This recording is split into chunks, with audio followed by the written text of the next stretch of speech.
Thank you.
Hello and welcome to the Asia Pacific Trail Running Championships, the first ever of its kind taking place across the Asia Pac region. We're here in the southern part of South Korea in the Ulju region. I'm here, Richard, to present this exciting race series for you. I'm here with my co-commentator Solby. How are you feeling, Solby, about the exciting race today? Yeah, I'm really excited because that's our main event today. So yeah, I also really expect it. So it's a great day.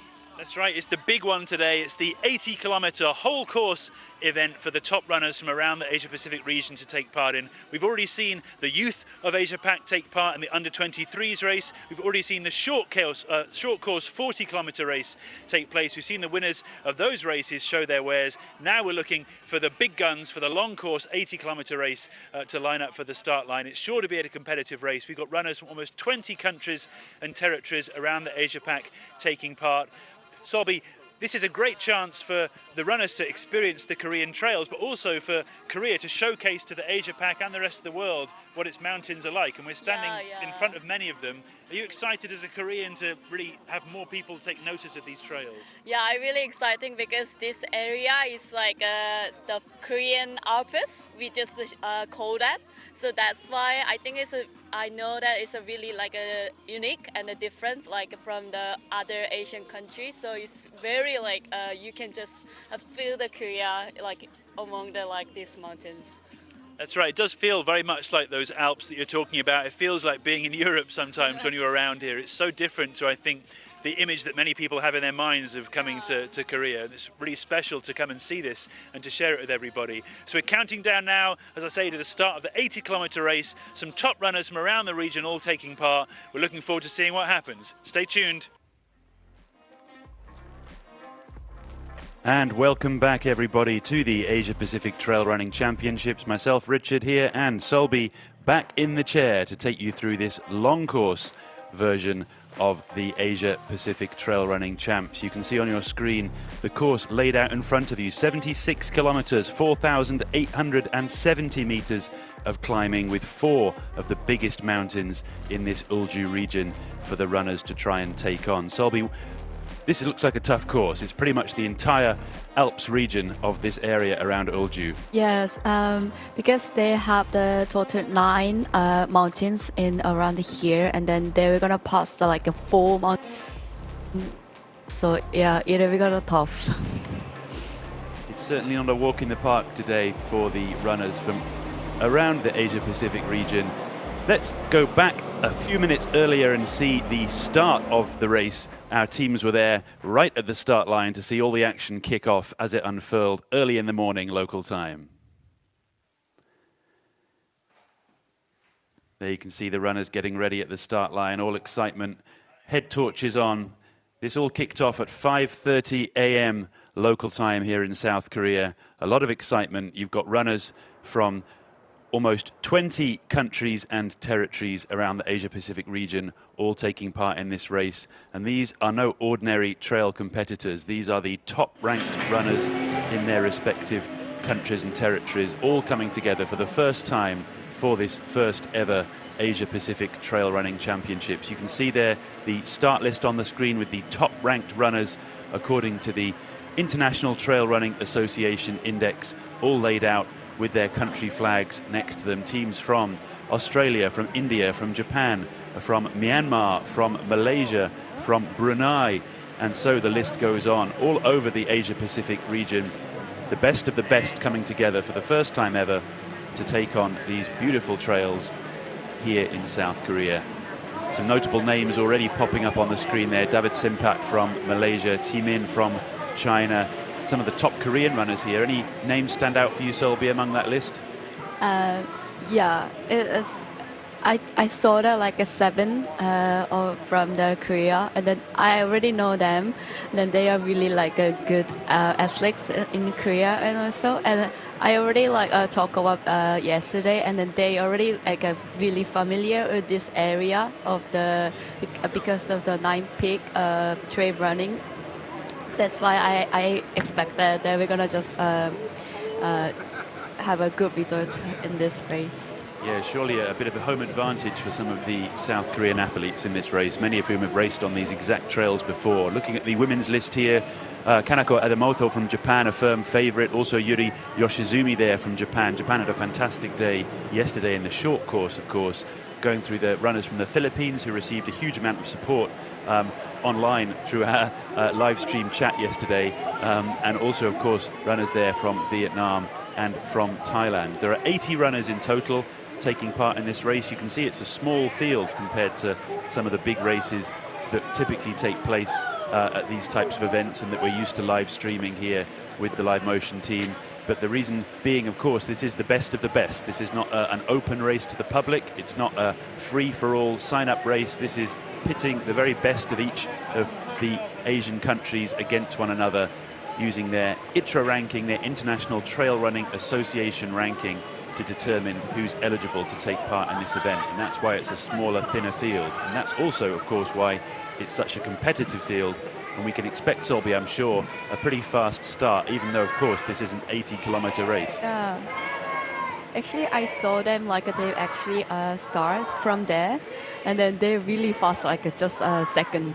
And here we go. Yeah. Boom, off they go. Michael Diamantes from Australia sprinting out of the finish line, not messing around. He's the top-ranked athlete in the race and presumably wants to set his stall early and establish his credentials right at the beginning. Early morning, of course, as I say, here in Ulju in South Korea. This is 5:30 in the morning as the runners weave their way from the start line through the roads of this small town, past some of the small hotels that serve as the base for many tourists and domestic tourists here in South Korea that come here to go hiking and enjoy the mountain scenery. Some beautiful tree-lined walkways they'll run through in the early hours in what will be refreshingly cool temperatures as they start this race. Yesterday, Solby, we saw the sun come out early morning and it looked like it might warm up a lot, and then the mist came in over the top of the mountains and the weather changed quite dramatically. So these runners have a lot to look forward to with regards to trying to take on the different weather conditions in this mountainous area. Yeah, I think it's because I feel like it's more warm like than yesterday even. That's why I saw like every athlete's just like wearing the short sleeves and also the short pants and when they're ready. So that's why I think because of this is they need to pass like 4 mountains like a top. That's why I think they need to prepare like every weather on the mountain, I think. Yeah, you can never quite predict, can you, how the weather's going to turn out. I ran up the final climb that they will take on, Sinbulsan, yesterday afternoon, and at the bottom of the mountain the weather was just like it was here around our commentary area, very nice and sunny and warm, and as soon as I got to the top, about 1,000 meters of climbing, I couldn't see anything. Immediately the mist arrived. Yeah, it's just like a 10-minute after and before change the weather, so that's why nobody can expect what's going on today. So there you see the runners heading into the darkness. Head torches very much in use at this point in the race, of course. Around an hour or 90 minutes worth of running in the dark for the runners before the sun comes up here in South Korea. This, of course, recorded about an hour or so ago as the race kicked off at 5:30 a.m. local time. We're now looking forward here in the commentary booth to seeing those very same runners arrive at the first checkpoint, which is where we'll pick up the live part of our live stream as soon as they arrive. A little bit of a road run there as they head off. You can see here how the race progressed after that start line. All the runners bunched very close together, of course, at the start in that road section, and inevitably as the climbing begins, the runners start to spread out as they reach checkpoint 1, the first of their many climbs into the race. They have to climb around 600 meters up, and then there's a short descent of around 100 meters down before they reach checkpoint 1. And we'll be moving into live coverage as soon as we come off this graphic to see exactly on camera how the runners are doing. You can see now this GPS image is now exactly up to date with the situation that we're looking at. So standing out for us at the moment, 3 of the Japanese runners leading the way just as they did yesterday in the short trail in both the men's and the women's races. And there's a few other runners popping up on the screen now. Ani Macarenas of the Philippines, one of the strongest runners in Southeast Asia to be taking part in the race, and Michael Diamantes of Australia, the top-ranked runner according to the ITRA Trail Performance Index. He'll be sure to want to put in an early start, just like many of his Australian compatriots did yesterday. Yesterday, Solby, in the men's race particularly, we saw the Australian runners and the Japanese runners go out very hard, and they were leading for most of the first couple of hours in the short race. Yeah, that's why I also expected like they were gonna good in the also long trail. So like Japanese and Australian, they were really like strong at the first point. So I would just expect that today also, and then they almost like reaching to the checkpoint 1. So they are so fast, like only even not less than an hour. That's already, right. Yeah. So less than an hour elapsed so far already. As you mentioned, Solby, we're about 15 kilometers or so into the total distance in this 80-kilometer race.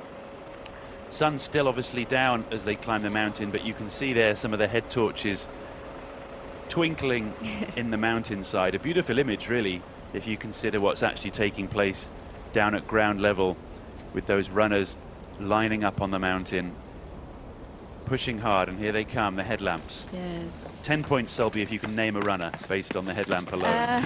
Okay.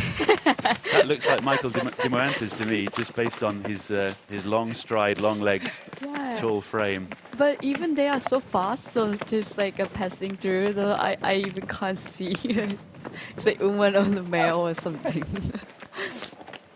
It's impressive, as you mentioned, to note just how fast they're pushing even in the darkness here, because it's obviously a risky strategy almost to run too hard during this first 90 minutes when it's obviously very dark, because there's a lot to lose and not much to gain. You could easily fall. We saw yesterday how the trail is far from straightforward for the runners. They're not running on flat surfaces at all, and they're rarely running on easy runnable surfaces. So to push too hard in the darkness at this early stage in the race with only 15 kilometers to go could be a risky strategy for some of the runners if they're able just to hang back a bit perhaps and wait until the light comes up, and it'll be easier to run a little bit faster and harder. But on the flip side, of course, if you push hard now and can establish a 10-15 minute gap even on your rivals at the first checkpoint, that's quite a nice cushion, isn't it? You can then relax perhaps for the next hour or so if it takes your rivals some time to catch that time back up. But we can hear the footsteps if I just take a pause in the commentary as they run down the side of this mountain. Oh, it's Yeah,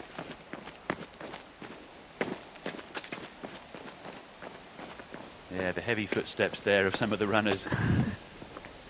Sounds like they're coming downhill, actually. You can tell just by the sound of their feet that they're pounding down that mountainside towards the image you can see there in the middle, which is, of course, checkpoint 1. Here they come. That, I'm sure, is Mikey de Morantes, as I mentioned, the Australian runner in the lead, leading from the front as they approach the first checkpoint. A pack of 1, 2, 3, 4 of the male they are elites coming into the checkpoint with the camera crews running alongside them. A feisty opening to this long trail race as the camera crews await their arrival. There on the right of screen there, Mikey de Morantes, as I mentioned. Also runners from Nepal. You've got Magaroka from Nepal, a very strong runner. Arnie Macarenas, one of the toughest competitors I've ever raced against there, from the Philippines. And leading the way out of the checkpoint, Goshi Osada from Japan. Japan, of course, having a stellar day on the trails yesterday in the short course. 2 runners out of the top 3 in the men's division, 2 runners out of the top 3 in the women's division, really dominating from a team perspective the overall standings in this Asia Pacific Trail Running Championship so far. Australia, though, also putting in a strong show, and Mikey de Morantes there passing through checkpoint 1, no doubt determined to keep that up. 3 Japanese runners, though, you can see here in the top 7 in the men's division. So again, incredibly strong performance and consistently strong performance from Team Japan. They're really strong throughout their team. It's not just 1 or 2 standout runners, so really impressive performance. And then their gap is within a minute, so... That's right, nothing really between these runners at this early stage, as you might expect. Nobody going out too hard, just trying to stay in a pack, stay safe also on the mountain at this time, especially considering that with no local Korean runners in this opening pack, I presume none of these runners necessarily know the course fantastically well, so even more important in the dark just to stick together really and make sure you don't make any mistakes in your navigation. onto a flatter section of running now, slightly easier for them to move at speed. Looks like at least half those runners have decided to turn their headlamps off, just enjoy the early morning light instead. Already sun comes out. It's always nice to keep the headlamp on though if there's battery in it, just to make sure you don't put your foot in the wrong place. Yes. But as you can see, starting to lighten up already here in the early morning. 6:30 a.m. local time here in South Korea.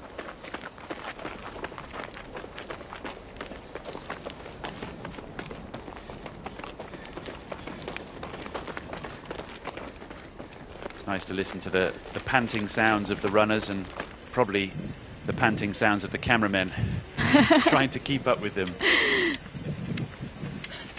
I think it's oh yeah, they heading to the checkpoint one. Is it Oman? Yeah, just leaving the Okay. first checkpoint. Another strong Team Japan runner there, pushing hard out of the checkpoint, not even caring to stop by the looks of things. Perhaps I they think they most of them they just passed the checkpoint 1. Yep. I guess after an hour of running in what's been very mild temperatures this morning, many of them don't feel it's necessary to stock up on more water at this early stage in the race, so they're using that as a chance to maybe gain some time on some of the runners further back in the race who are a little bit more cautious perhaps and are going to stop at that checkpoint and lose a bit of time as a result, of course. So competitive now, the world of trail racing, everybody so typically just pushing the envelope, as they say, pushing their own limits to try and make sure they can squeeze some time on just about anybody they can pressure during these races. And if that means not stopping at a checkpoint, then just push on through and see if you can try and break the competition physically or psychologically, or perhaps both.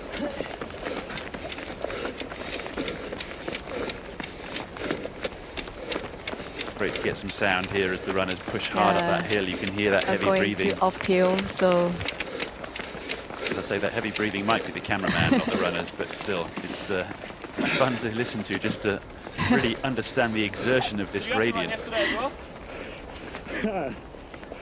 Just onto the next checkpoint. Huh? Onto the next checkpoint. Oh, God.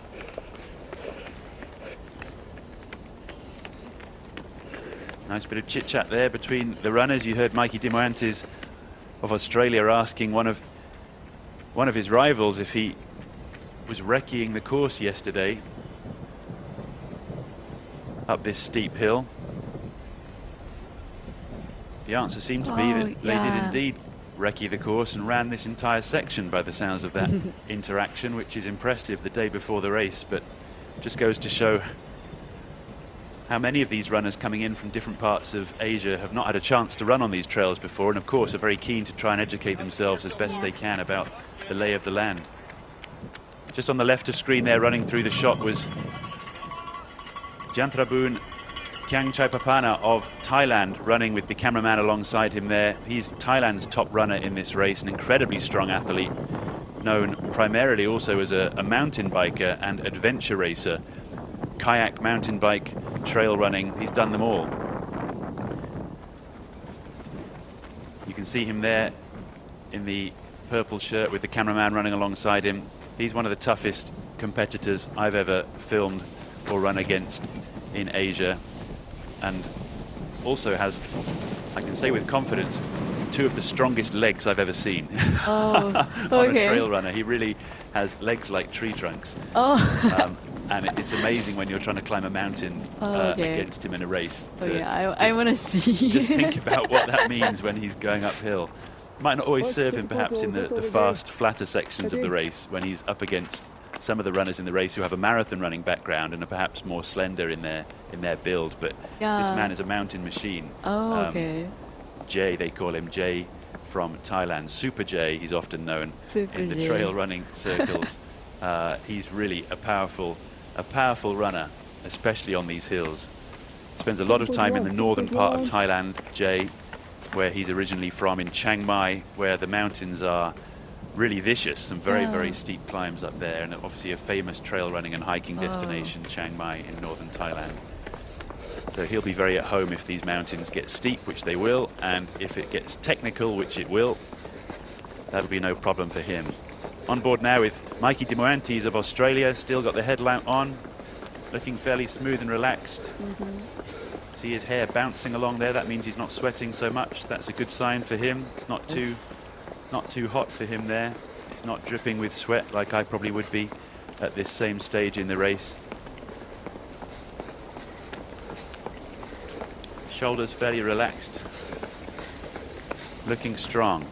Interesting that some of these runners, Solby, they're not wearing the running vest like we saw in the short course race. They're just going perhaps with just the bottles in the shorts, or running fairly light, considering this is a long event. You might expect in these types of events to see more people wearing the running bag to carry their bottles and extra supplies. That's why I'm just like surprised that he didn't wear the vest. Almost looks like he's just going out for a short jog.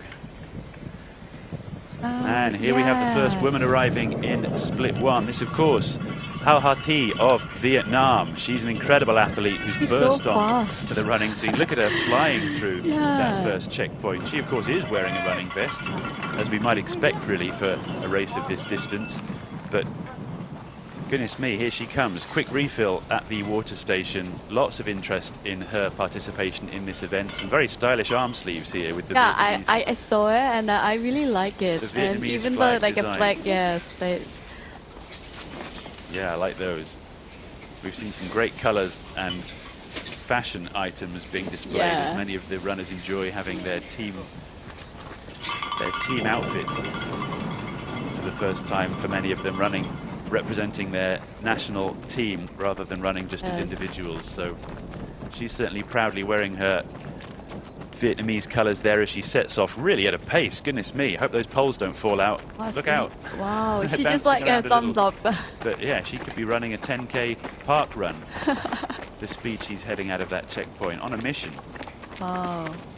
And worth noting as well, of course, just how strong. Here comes Xiang Fujiao of the People's Republic of China, probably the top-ranked female in Asia, certainly in this race, and the top-ranked runner in Asia with some incredible performances on the international stage in recent months and recent years. She's performed incredibly strongly at the world's biggest races in Europe and in the US, really setting a benchmark for female running in Asia by doing so, and is well known now throughout the Western running world as well as in Asia because of her successes there. She's a minute behind her Vietnamese rival here, and let's see how long that gap remains, because Fujiao is really an incredible machine. I've raced against her here in South Korea, actually, at the Jeju 100-kilometer race last year, and I think I managed to stick with her for around half of that race, the first 50 kilometers, and then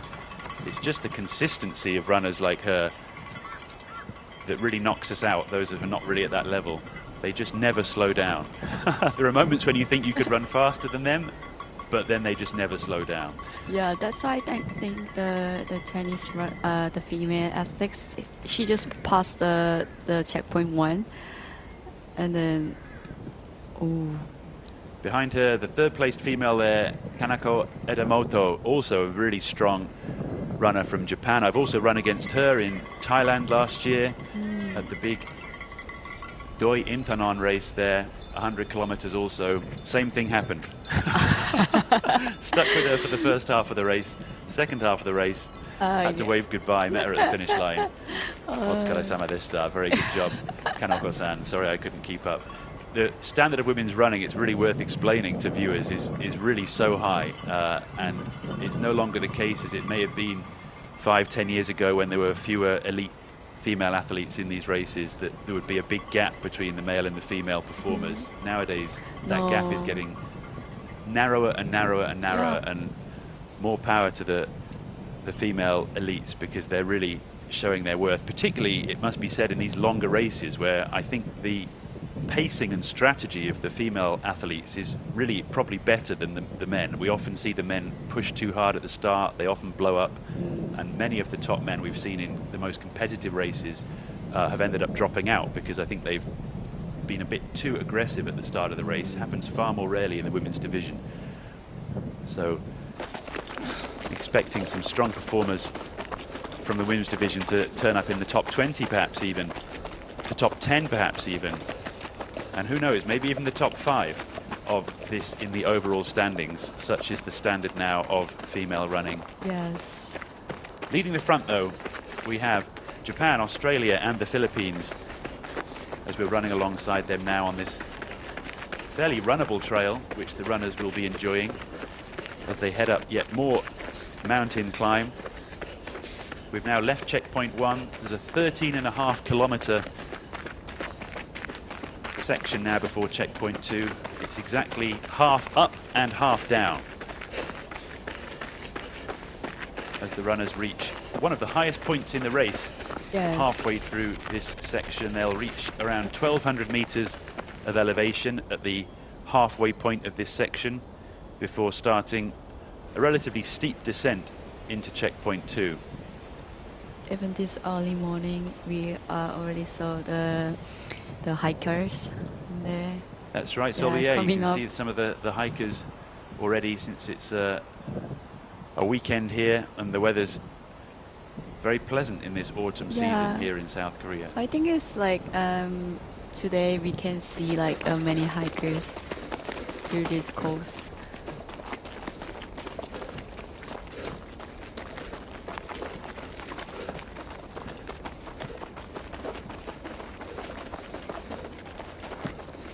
Australia and Japan here leading the way, just as they did yesterday in the short course, and as they may well do for the rest of the day here, who knows, at the long course race. These two teams very well prepared, it seems, for this Asia-Pacific Trail Running Championship. They've sent strong delegations here and they're performing at the highest level. It's impressive to me always, Solby, to see these hikers take on these same mountains, because they're not easy climbs. I just ran up one yesterday. They're not your average hiker experience. We have another female runners come to the checkpoint 1. That's right, more of the top women now approaching checkpoint 1. As I said earlier, the gap between the elite men and elite women getting narrower and narrower every single year at these elite events. Kelly Angel there of Team Australia, heading into checkpoint 1. You can see there she's got her running vest on and her quiver for her poles, the bag that she sticks the running poles in when she doesn't need them, to make it easy to grab them and stow them away. Seems like she didn't bother stopping at checkpoint 1 she either. also paused, and we have another Japanese of Team Japan. Running very smoothly there. Smooth and calm, I'd say, Emi right there. Notably, though, when we look back at Hao Ha-Thi of Vietnam, remember how aggressive she was coming out of that checkpoint? She was really pumping her legs, pumping her arms, wasn't she? Already quite different. There she is, the women's leader. 8080. It's a great race bib number for her. 8080 as she starts this climb up. 8080 on the like 80 kilometers. Oh, very good, very nice. Right? 8080 for the 80-kilometer race. Is this a sign of what's to come for the women's winner, perhaps, in this 80k race? Will 8080 take the lead? I'm sure we'll. It's a good sign. We'll revisit this later in the race and see how it turns out. But here we go, 1 hour and 15 minutes in. Here she is, 8080. Hao Ha-Thi, the current women's leader, still powering up this mountain. She's running almost exactly as she was out of checkpoint 1, really despite the fact she's powerful. now running up a hill. Interesting, you can't really hear her panting at all if we just take a listen to the sound coming through the camera.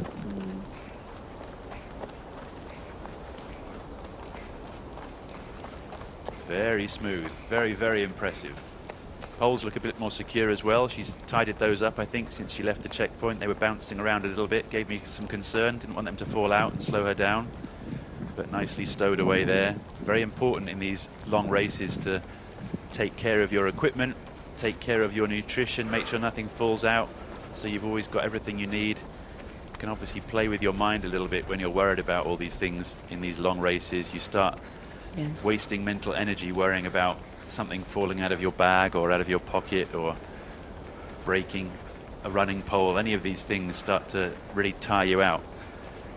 So always nice to have everything neat and tidy in these races. Yeah, this hill looks like hard work. An hour and 14 into the race, still with some 60 kilometers to go.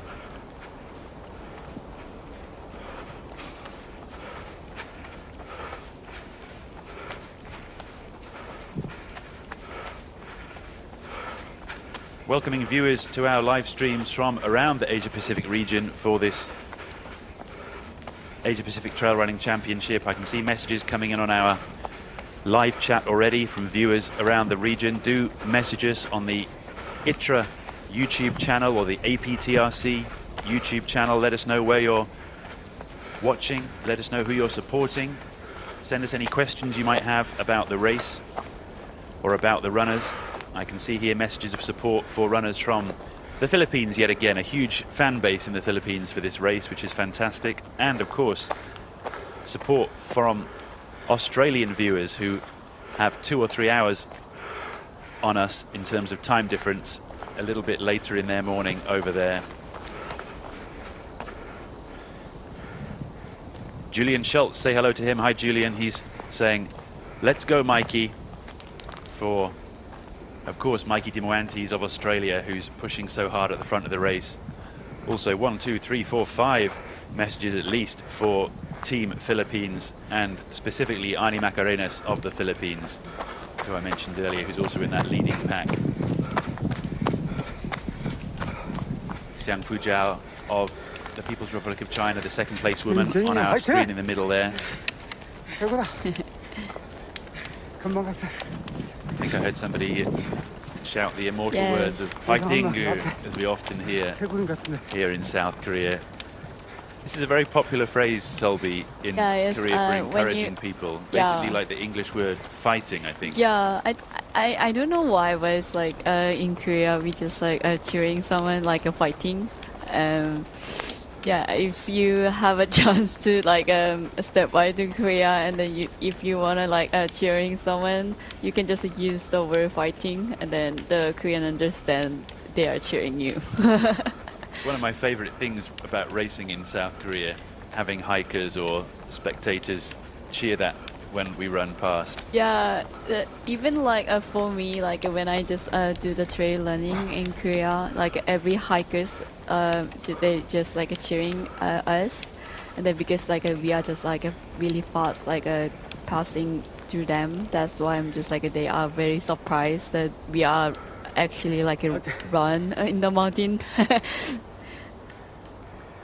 Always nice to have some encouragement from the spectators on course, particularly, and of course this is one of the fun things about racing overseas, getting these cultural quirks, these little details that are unique to every racing location.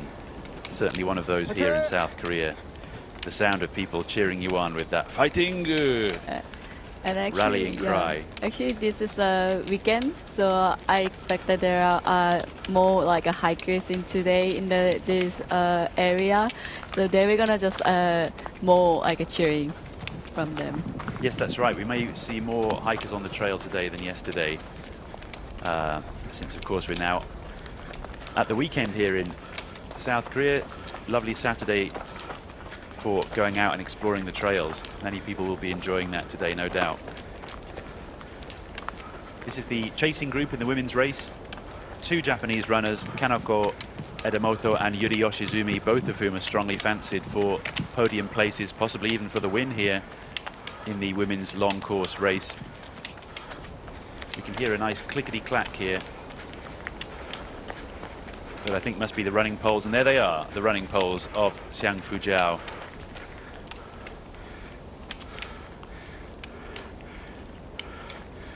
Second place woman, you can hear the rhythm there of her running poles. She's not really using them particularly aggressively here, just bouncing them along to keep her rhythm going, keep her stable, not driving them forward as you sometimes see on steeper climbs. But this kind of rhythmic running can be very effective over these long races. Yeah, I think it's quite helpful like to like keep her rhythm, like just like stepping with the pole. There she goes, just gliding past one of the men in the elite division. Exactly what I was saying earlier. The gap now between men's and women's ultra-distance trail racing, narrowing every year. Incredible how strong these competitors are, making it look easy as one of the top men struggles up that same hill. On the left of screen, the men's leader from Japan pushing the pace. On the right of screen, Xiang Fujiao of the People's Republic of China, keeping it nice and steady. This Hiroki Kai of Team Japan, noticeably pushing much harder really up this section of the hill, steeper I'm sure than the section that Xiang Fujiao was just on, as they approach the high point of this section of the trail. Can he sustain this for the next 61.9 kilometers, Selby? That's the question. It's looking good now, but there's a long way to go. It's really like early stage of this race, so no one knows.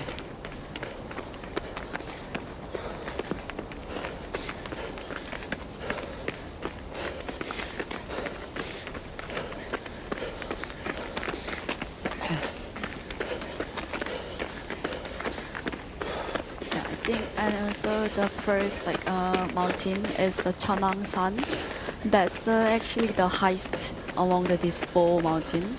It's more than like 1,189. It's the summit of the mountain.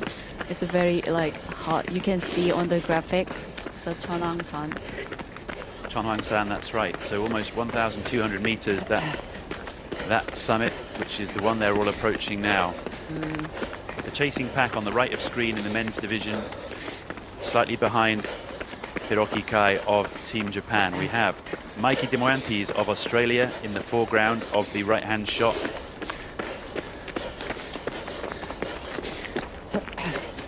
Also the Nepalese runner Magaoka and another of the Japanese teammates, Goshi Osada. And of course Min of the People's Republic of China. These some of the strongest runners in the event, according to the International Trail Running Association Performance Index Rankings, the ITRA Performance Index Rankings. These rankings are calculated by assessing the difficulty of any given race against the time that the runners take in any given race. And then the best 5 of those scores across a 3-year period are then aggregated, and these scores are maintained for these runners as they continue through their running seasons. So it's a continuous rolling process to come up with these global relative rankings for the top runners. And it's those rankings that have given them eligibility to take part in this race, since they're the top ranked runners in their respective countries. And just for interest, Mikey de Moantis there, the gold and green of the Australian shirt. He's the top ranked runner in this event across male and female for the long course, with a score of 858, a very impressive score. Anybody in the 800s and above is really a hardcore trail runner at the very highest level. 858 for Mikey de Moantis. Also in this chasing bunch we have Min of the People's Republic of China. He has a ranking of 853, just 5 points lower than Mikey de Moantis. Goshi Osada of Team Japan, a team ranking of, I beg your pardon, individual ranking of 841. So just off, there he is, on the left of screen there, waving the team forward, his compatriot Hiroki Kai.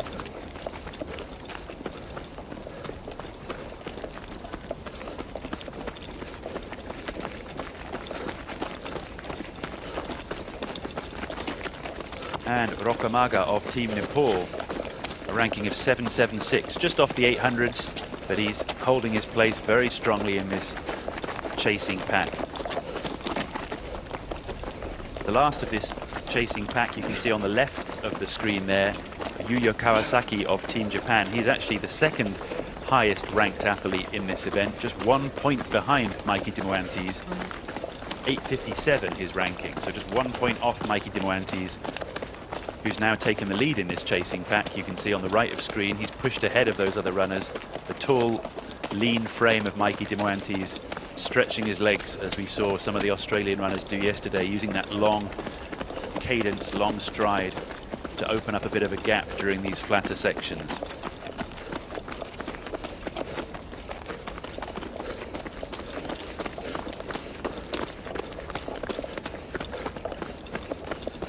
That was a trend we saw yesterday, really. Some of the Australian runners, typically taller, leaner runners, they would stretch their legs and open up a bit of a gap on some of their rivals during the long flat sections in the race, only then to find that the Japanese runners, particularly on the uphills, would they are really immediately good at catch up uphill, again. yes.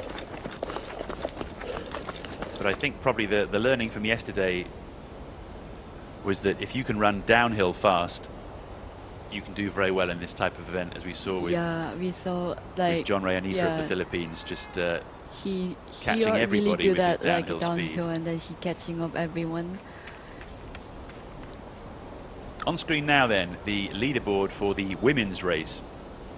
As we see it, down into the second of the top 10 pages. We're in the 11 to the 20 page there. You can see representation from Team Hong Kong China in the form of Angie Yan, a famous face in China and in Hong Kong, where she's very well known for her prowess in these particularly long distance races. This is her speciality.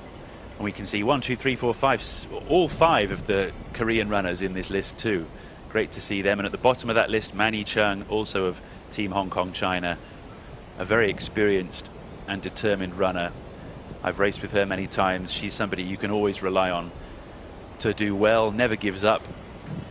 Even in the harshest of conditions, I've seen her running all night long, all day long and all night long, and she'll still keep going, no complaints, just get the job done. Very impressive runner. On the right of screen there also, Rashila Tamang, worth a mention, of Team Nepal, an incredibly strong talent out of Nepal, chasing hard in the pack, just a few minutes off the pace of these leading 4. Hao Ha-ti on the left of screen, the Vietnamese runner, taking the lead in this early stage, putting pressure on Xiang Fu Zhao, the out-and-out favourite in terms of pedigree in this race, surely. And 2 Japanese runners behind, Kanako Adamoto, fairly young runner but very talented out of Japan, and Yuri Yoshizumi, much more experienced runner, behind her, and Rashila Tamang back in 5th, a little way off that pace, perhaps running on her own there without too much of a sense of being in a chasing pack, but she can easily make up that time. She's such a strong runner and such a long way to go.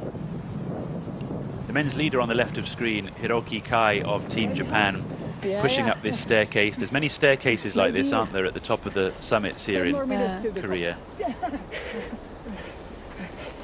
10 minutes to the top, says the cameraman to Hiroki Kai. He's really fast, like, and then he need to watch out his beep is falling down. Nice bit of chit chat there. Yeah.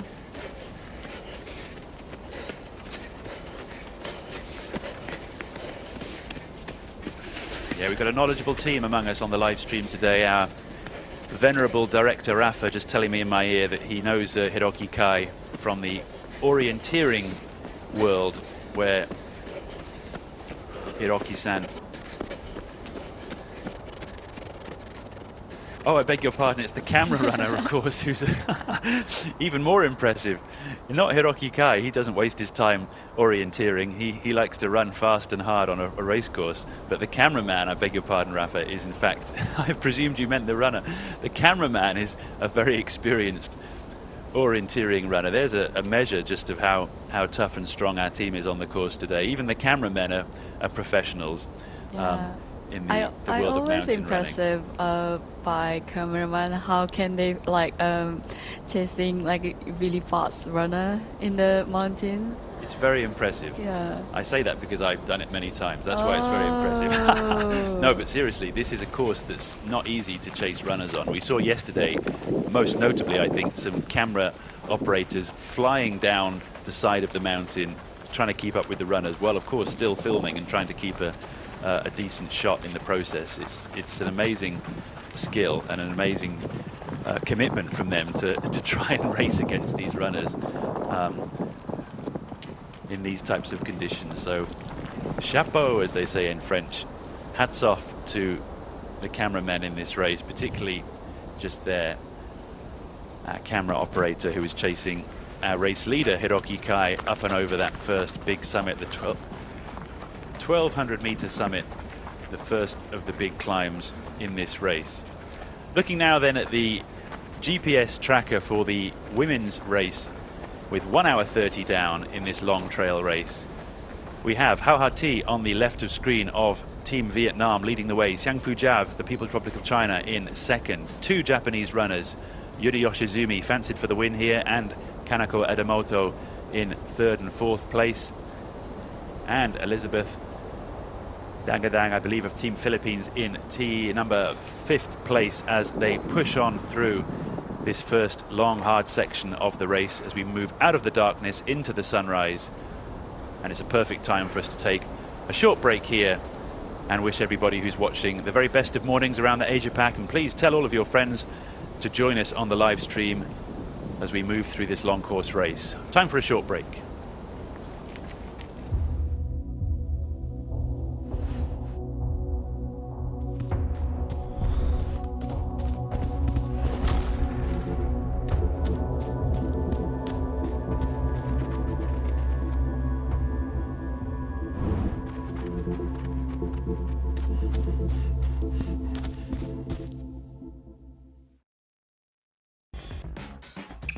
근대우종은 정말 고된 종목입니다. 하지만 그만두고 싶었던 적은 없어요. 재밌거든요. 안녕하세요. 근대우종 국가대표 전웅태입니다.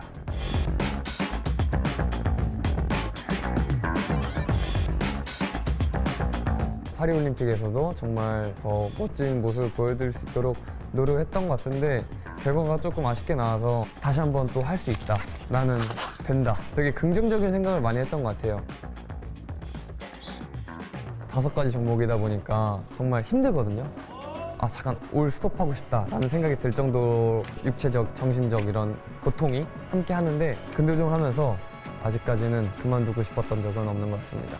정말 기쁘고 행복했던 순간을 꼽자면 당연히 도쿄올림픽이고, 이제 첫 메달을 땄을 때 주목하는 그런 종목으로서 도움이 됐다는 거에 저는 정말 큰 의미를 두고 싶고, 일단 눈앞에 아시안게임이 있으니까 그거 먼저 잘 해결하고 그 다음에 LA 올림픽을 준비할 거고요. 어느 순간 하면서 선구자가 되는 것 같고, 그리고 또 저한테 사명감이 생기는데 제가 하는 종목이 이렇게 재밌는 종목이다, 멋있는 종목이다라고 사람들한테 알려드리고 싶으면서 그런 게 어느 순간 저한테 열정으로 다가오는 것 같습니다. 만약에 제가 다시 태어난다고 해도 저는 근대우종 할 것 같습니다. 끝까지 가는 사람이 진정한 위너라고 생각하는데요. 포기하지 않을 겁니다. 열정, 나의 부스터, 뉴케어 스포식스.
Every moment is a chance to redefine your limits.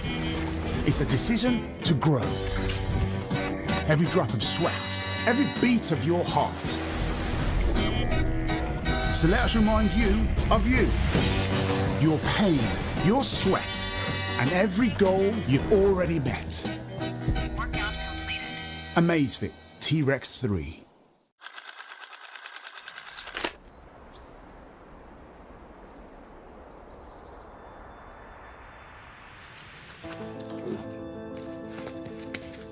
저는 운동을 늦게 시작했어요. 늘 하고 싶었는데 사람 사는 게 다 그렇지 않나요? 그러다 40대가 돼서 일에 지쳐갈 때쯤 달리기를 시작했어요. 엄청난 목표나 다른 큰 욕심이 있었던 건 아니었고요. 그저 운동이 좋아서 들다 보니 10km를 달리고 있고 100km, 그 다음에 어느 순간 100마일도 달리고 있더라고요. 재밌었어요. 지금 여전히 재밌고요. 몸 가는 대로 마음 가는 대로 버킷리스트 하나씩 채워가는 느낌이랄까? 그래서 저는 내일도 기대가 됩니다.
Welcome back to the Asia Pacific Trail Running Championships here in South Korea, the beautiful Ulju region of South Korea that you can see on your screens as the sun rises over the town down below and we see the endless mountains of Uljugun heading into the distance. I'm here, Richard Kimber, the drone runner, commentating for you at this event alongside Solby Park, Hi. our local legend of the running scene. Look at that.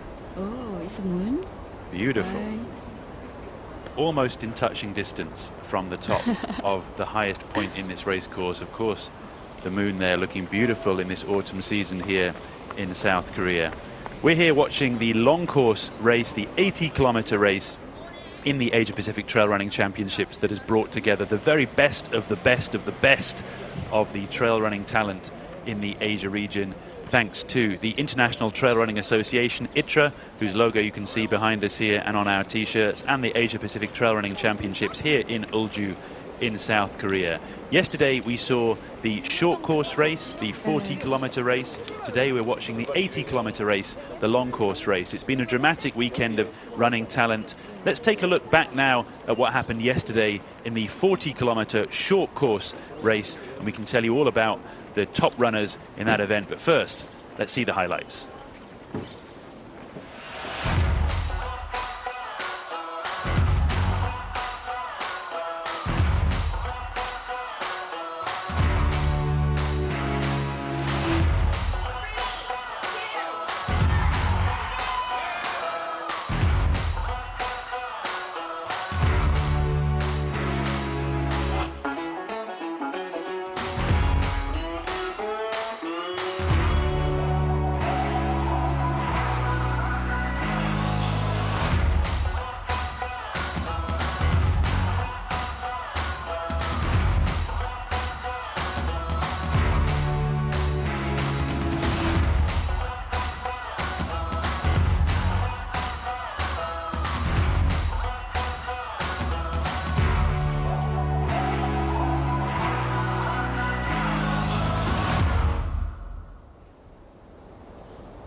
All the action there from the 40-kilometer short course race.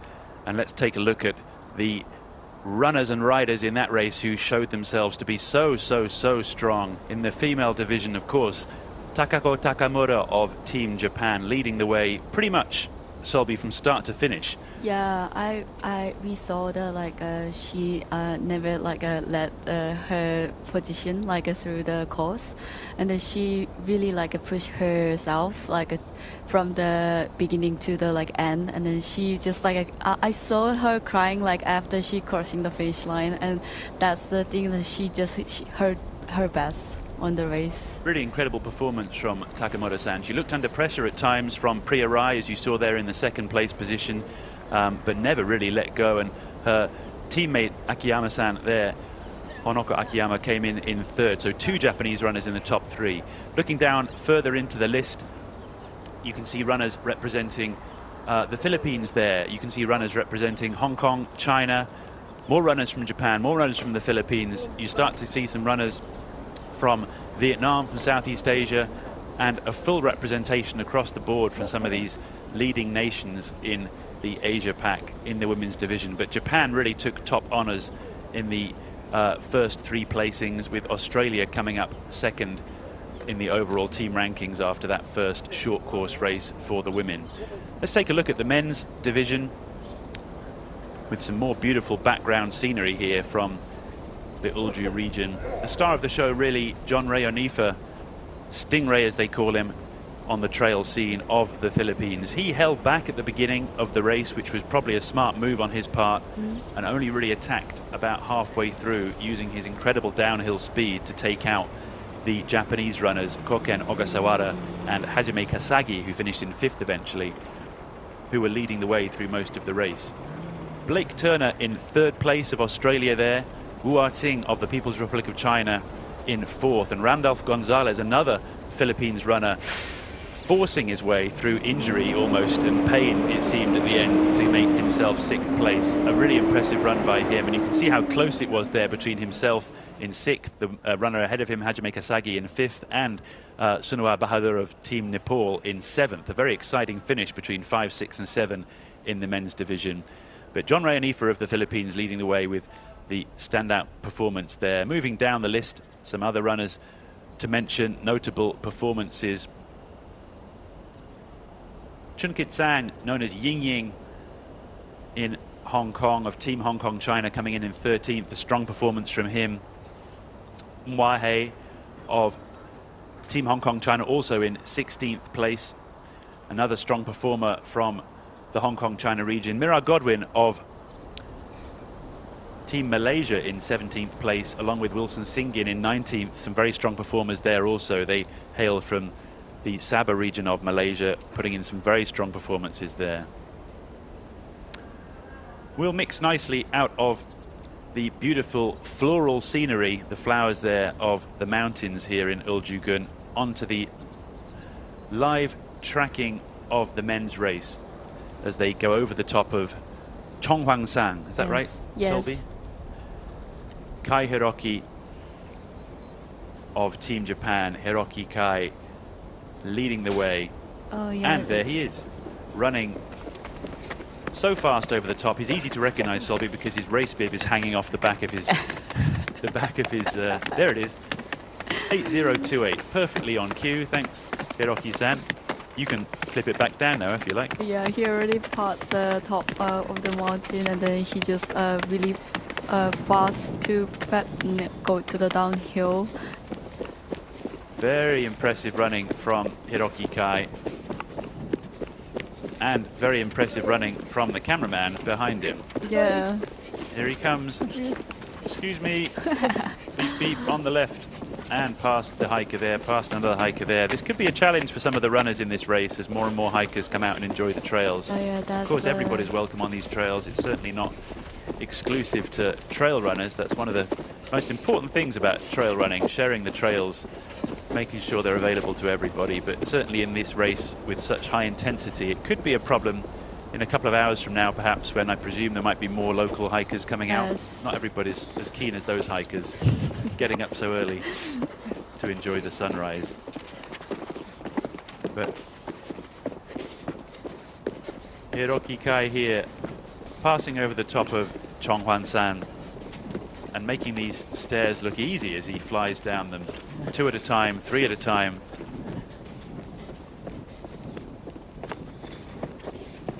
certainly trying to maintain his lead here, isn't he? He's not trying to take it easy and rest on his laurels with this cushion that he has as he gets over the top of that first summit. Oh, yeah. Left turn, left turn. Hidari megarimasu. Turn left, please. He's turning left onto this slightly tricky wooden beam section. Yeah, he needs to really careful on his steps. Yeah. Yes, really easily like for a slip. Oops, almost. Yeah, but like that. Good recovery. This is a bit more like Ninja Warrior. The trail running, especially that section. Fabu Salir. Fabu.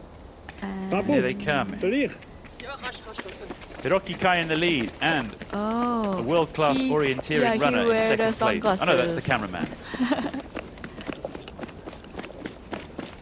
Yeah, I think it's the sun. He faced the sun now, so I think that's why he wear the sunglasses. Yeah, it's quite tricky with the sun in your eyes. Yeah. Figuring out where to put your feet, isn't it, when you're running downhill on technical trail. So the sunglasses are on. Smart move there from Hiroki Kai. These small things can really make a difference. Small details. Yeah. But gosh, they really don't slow down, do they? Any opportunity to run, and they will absolutely push it on these trails.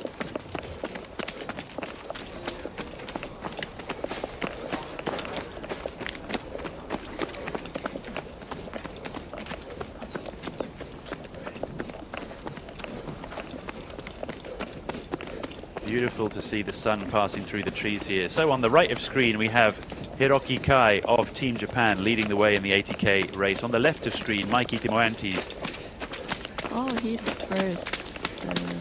Mikey is the first place. Of Team Australia.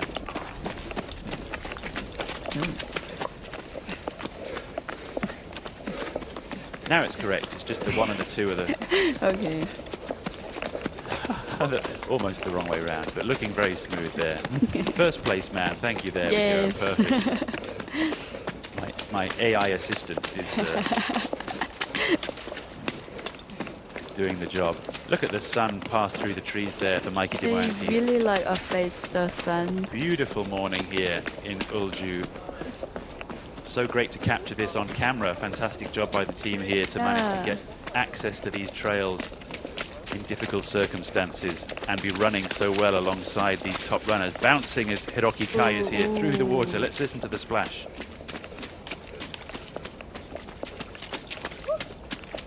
Wow, look at that, so exciting.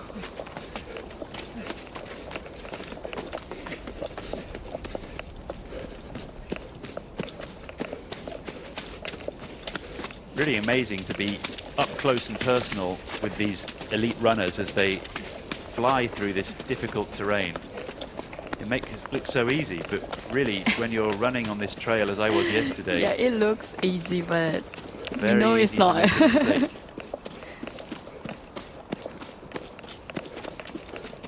Yeah, now we can see the third man. So first place man, Hiroki Kai on the right of screen. Moving back now into the third place man. Looks like the Nepalese runner, if I'm not mistaken. Or maybe it's Ani Makarenas, I beg your pardon, on the left of screen. We'll catch up with him in a moment and get a better view. Oh, yeah. Hiroki Kai. Skip hopping, another runner. Wow, look at that. Flying through a Japanese teammate.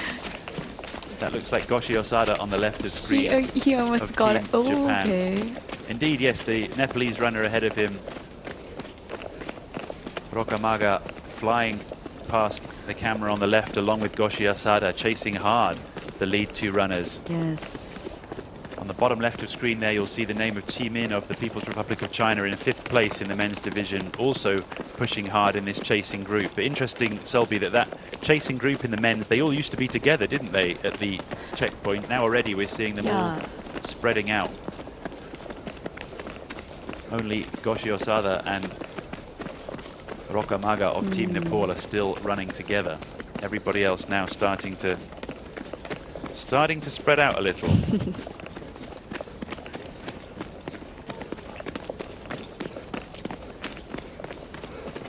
So nice to see the sun just passing through the trees here.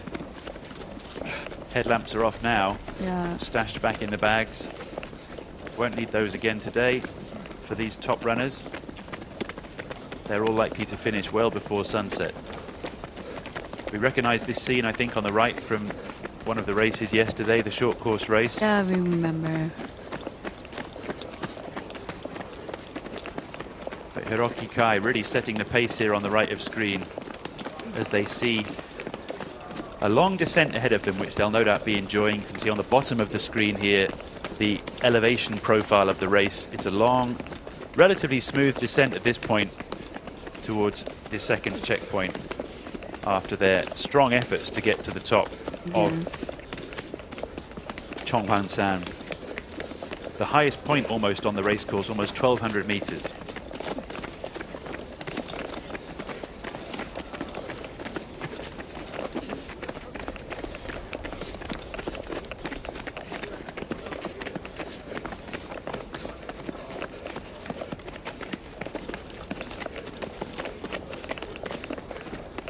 Starts to get a bit technical now for Hiroki Kai. We've lost that smooth straight line wooden platform trail. Yeah. Now having to do the dance as he descends through this rocky section. Yeah, well, I think he's really good at like balancing on the really like a narrow and then rocky path. Yeah. Very impressive.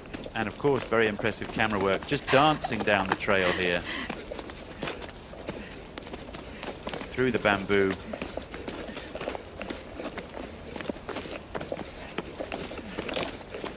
I wonder if he still has his sunglasses on. I guess it's quite hard to take them off and put them anywhere in this kind of this You don't have any time, like. It can get quite dark down these trails with the sunglasses on. It gets pretty difficult to run fast. Yes. Oh. Good use of the hands there. Very important, actually. Don't forget you've got two more limbs up here when you're running. They can be very useful to balance yourself, steady yourself. Great shots here through the streams and the waterfalls as the runners try and navigate their way through this.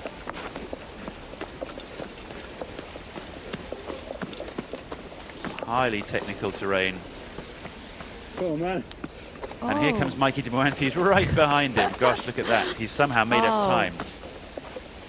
You'd never have thought watching Hiroki Kai go down that trail that he was running slowly, but Mikey de Moantis, and indeed Rokamaga, and indeed they're actually flying. Yoshi Asada of God. Team Japan, all catching him up on this descent. Yes. Yeah, despite his very best efforts. Yeah, I think it's same as from the short trail. Like a Japanese really good at the uphill, and then the Australian and other like from the country, they are really like good at the downhill. That's why like they are catching up on the downhill. Really amazing. It's quite demoralizing. Yeah, for they are flying. They just like pushing through the cameraman. Taking risks, only to find that there are people behind him going even faster. Yeah. Hard now, of course, for the poor cameraman to catch up after making way for those runners coming through. The cameraman, no slouch himself, a top 5 skyrunning championships runner himself. Those skyrunning races, incredibly hard, usually starting low and then running up mountains, across mountains, down mountains. Usually intense short course races, those ones. So if you can cut that and carry a camera, you're very welcome in our team. Make sure you put it at the top of your resume. You might stand a chance of being hired. Here he goes again, weaving his way through the trail, keeping up with the runners as they fly down this mountainside, making it look easy.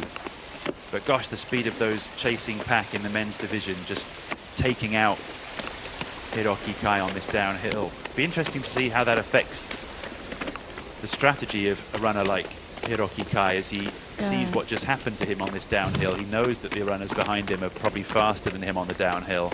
Does it pressure him then to push even harder on the next big climb, because he's worried of what will happen if he starts the downhill in first place? Here we have Gopal Tamang, another very strong Nepalese contender, chasing hard himself. I always feel with these downhill runs, Solby, that you feel like you're going fast until someone goes past you even faster. Yeah. And then you realize you're not really going fast at all. You're constantly worried that you're not pushing hard enough and taking enough risks. Yeah, I think that's like the good point of the trail running. Like you can't see like the other runners like chasing you, back you. So you know, just like need to like adjust your pace on your own.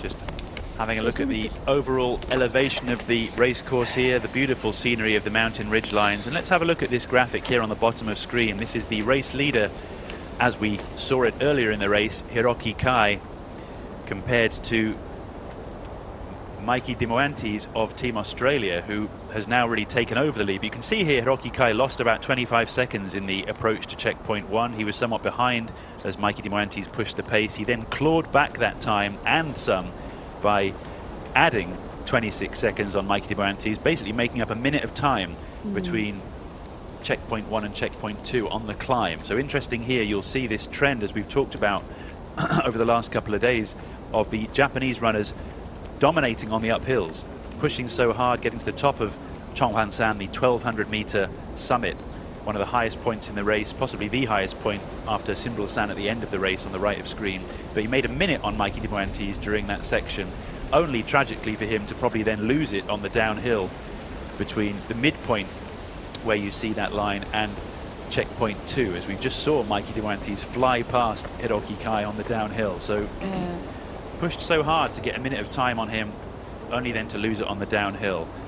Could be a trend then as we see the course unravel. There's 2 more big climbs you can see on the right of the profile there after checkpoint 4, split 4, and after split 6, as they push to the highest point in the second half of the race. Perhaps opportunities there for Hiroki Kai to make up time if he's still in the mix at that point in the race. Great to have these analytics on screen, great to have this data available to us so we can crunch the numbers and help to tell the story of this race more clearly for everybody watching. You can hear the waterfall there on the right, these beautiful streams in this part of the trail. Kento Tamura here, Kento Tamura of Team Japan, another top Japanese runner in the chasing pack. You can see there his ITRA ranking 845, another very strong contender. Anybody over 800 should be taken very seriously in the trail running world. Very strong performer. Team Japan, strength in depth. 1, 2, 3 runners we've been following already in the top 10 in the men's division, just as we did yesterday in the short course. Really very beautiful, these trails, Solby, I must say. Solby Park here on my left, local commentator from South Korea. It's a pleasure to come here and commentate on these races with trails like this to watch as the race unfolds. Really a very pretty part of the world. Yeah.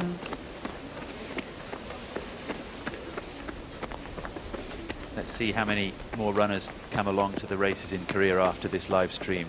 Perhaps there'll be more numbers than ever turning up at the next Ultra Trail 9 Peaks after they've seen what they can run through here. I hope so.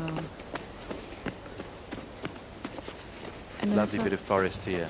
and also I really like this season in Korea, because especially the autumn, you can see the falling leaves on the mountain, because normally they change the color on the autumn season, and this is a more make a more beautiful, this mountain and the scenery. So Kento Tamura of Team Japan weaving his way through the forest here. He's one of the leading men in the race, chasing hard the leading pack as they approach checkpoint 2. Perfect example here of the nature of these kind of trail racing. This is tough trail. They're following the pink ribbons you can see hanging off some of the trees here. That's their guide. They'll of course have the GPX file on their watch, like the one I'm wearing here, helping them navigate if they can't see the pink ribbons. But the course markers done an excellent job going out on these trails to make it as clear as they can for the runners to follow without getting lost. But very important as a trail runner to stay alert to these ribbons. Yes. While also staying alert to your feet on these tough downhills, because any wrong turns can cost you dearly. And some of these trails, as you can see with this one, not immediately obvious perhaps as to whether you should go left or right or straight.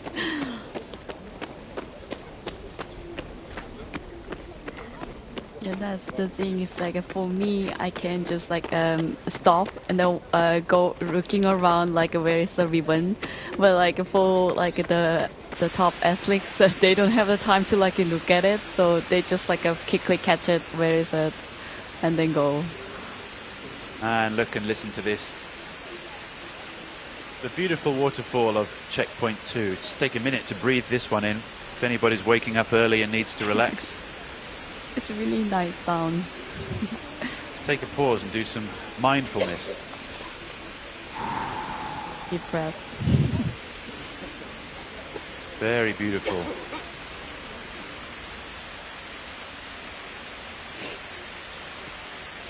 Yeah, I think that's why the checkpoint 2 called the Drum Valley.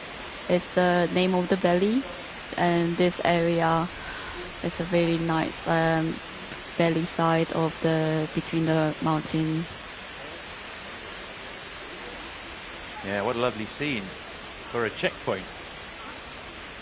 As we were saying yesterday, Selby, it's always a bit of a shame for the runners. They can't stop and enjoy the scenery a little bit more. Perhaps they can come back tomorrow for a gentle hike. Down at the start and finish area here, nice to show the atmosphere as there's so many races taking place here alongside the Asia Pacific Trail Running Championships. Also a whole series of local races taking place in the same mountain range, the Ultra Trail 9 Peaks, and also a sky race, an international sky race taking place here. Some top runners from around the world also coming here to take part in a sea to summit style race from the bottom of the mountain up to the top, as they're here to enjoy this amazing scenery in South Korea. It's been really wonderful just exploring this region, Selby, because I've been to South Korea many times but have not been to this particular region before. I think this is really going to get on the map after this race. There'll be more and more people aware of it. Yeah, not I think too far from Busan. Yeah, South you Korea's can just so-called second city. easily take the train or airplane from the Incheon to Busan, or like Busan to Ulsan. It's just like an hour, like by train, even the car. So you can easily go to here, and then you can enjoy like this very nice scenery. I think I really recommend it to come here in among this season, like autumn season. Is really nice. Yeah, it's so pretty seeing the leaves on the trees start to turn the colour. There's reds and oranges emerging in the forests and the mountains around here at this time of year. Another hidden gem, I think, as they often say, in the Asia-Pacific region. So many of those in Asia, but another hidden gem for nature lovers, trail lovers, hikers, and of course for runners to come and explore and get some training in ahead of next year's Asia Pacific Trail Running Championship. Yes, of course. This is Gopal Tamang of Team Nepal. Relatively lower ranked runner there with ITRA points around the 500 mark, but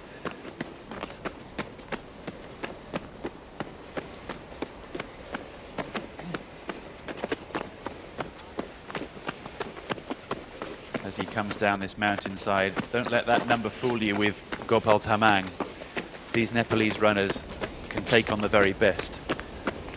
We caught up with another of the top Nepalese runners, Torta Tamang, yesterday ahead of this race. Let's take a listen to his thoughts ahead of this big competition.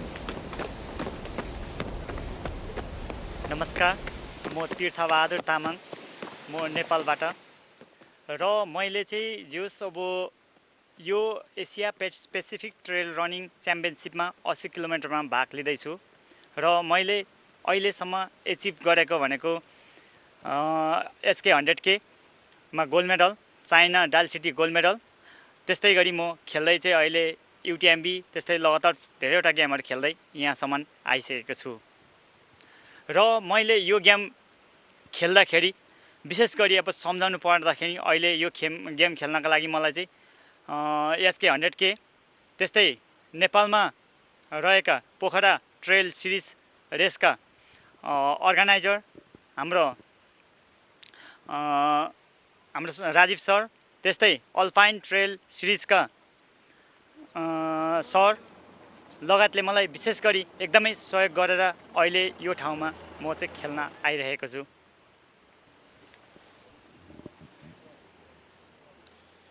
Okay, so my name is Tirtha Tamang, and today I am participating in 80-kilometer race. I started my race trail race journey in 2014, and I got the gold medal in HK 100. Also got gold medal in another race in China in Dali City, another 100K race. I got gold medal in that race as well. And with those races, I also participated in UTMB, Sky Race, and bunch of other races. And today I'm here to participate in 80-kilometer race.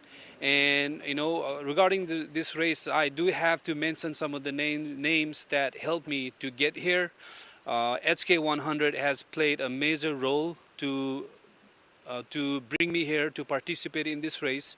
And alongside HK 100, another organization from Nepal, Pokhara Trail Race Series, has helped me. The founder of Pokhara Trail Race Series, Rajiv sir, and also another trail race series, Alpine Trail Race Series, has helped me a lot to be here so I can participate in today's race. Thank you. अहिले जस म यो Korea आएको चाहिँ धेरै भएको छैन, यो मेरो Korea पहिलो पटक पनि हो र जस मैले एभरेजमा हेर्दाखेरि यो रुटहरु जुन अहिले यहाँ हेरे यो एकदमै कोल्ड यहाँ चिसो छ र पनि भए तापनि हाम्रो यो भन्दा हाई एलिभेसनमा चाहिँ हामीले नेपालमा ट्रेनिङ गरेका छौं। त्यसले गर्दा जस अब हाम्रो टिमले राम्रै गर्छ भन्ने चाहिँ मलाई आशा छ। तर पनि जस अब यो सबै रुटहरु चाहिँ हामीले हेरि नसकेको कारणले गर्दा कुन रुटमा कसरी गर्ने र कसरी खेल्ने भन्ने हाम्रो जुन एउटा टेक्निकल पार्ट्सहरु छ अलिकति मैले त्यो सबै हेर्न नपाएकोले गर्दाखेरि त्यसमा चाहिँ अलिकति आफुलाई नै कन्फ्युज भएर केही पछि समस्या अलिकति आउँछ कि भन्ने पनि मलाई शंका लागिरहेछ। नत्र भने जस अब हाम्रै नेपालकै रेशियोमा र एकचोटी खेलेको भने यो रुटमा एकदमै बेस्ट टाइमिङ नै आउँथ्यो होला जस्तो लागेछ मलाई र हाम्रो म्यानेजमेन्टको कुरा गर्ने भने चाहिँ एकदमै बेस्ट छ यहाँको। So this is my first time here in Korea, and I did go and look some part of 80K trail course, and with the elevation that is here, I feel like it is pretty kind of cold here, which is slightly different than what we have back home. But as far as the altitude is concerned, the altitude here is a lot less than what we have back in Nepal. So we have trained in a higher altitude back in Nepal. So I feel pretty confident that I can, you know, do better while running. And even though I was able to look at some part of 80K trail, I was not able to look at all of it. So you know, there's some part of the trail course that I have some concerns or confusion about, but at the same time, you know, I am pretty confident with the training that I've done back home, I can perform better. And as far as the whole organizing committee is concerned, everything is very organized well here, and everything is very good.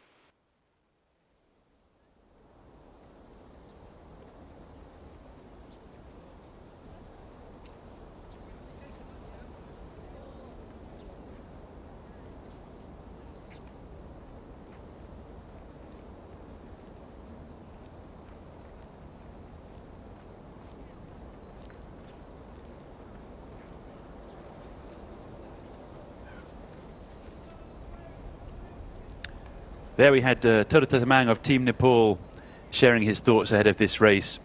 One of the top runners from Nepal, and indeed one of the top runners in this Asia Pacific Trail Running Championships race. Interesting, of course, to hear his journey getting to the start line. Many of these runners have had unusual experiences getting here. Support offered from race events, support offered from from donors and so on to help them get here. It's really a fascinating story, learning more about these runners and how different their backgrounds are, how different their journeys to the start line have been. But Team Nepal particularly, so much talent there, and great that they've got the opportunity to come and take part in these events. We're looking on screen here at the lead females in this race. We've got Hao Ha-Thi in first place of Team Vietnam, closely followed by Xiang Fu Zhao, who's made up time on her over the top of Chong Huan San, the top runner from the People's Republic of China there, Xiang Fu Zhao, and indeed one of the top runners in the world, recognized globally for her achievements in Europe and the US this last year.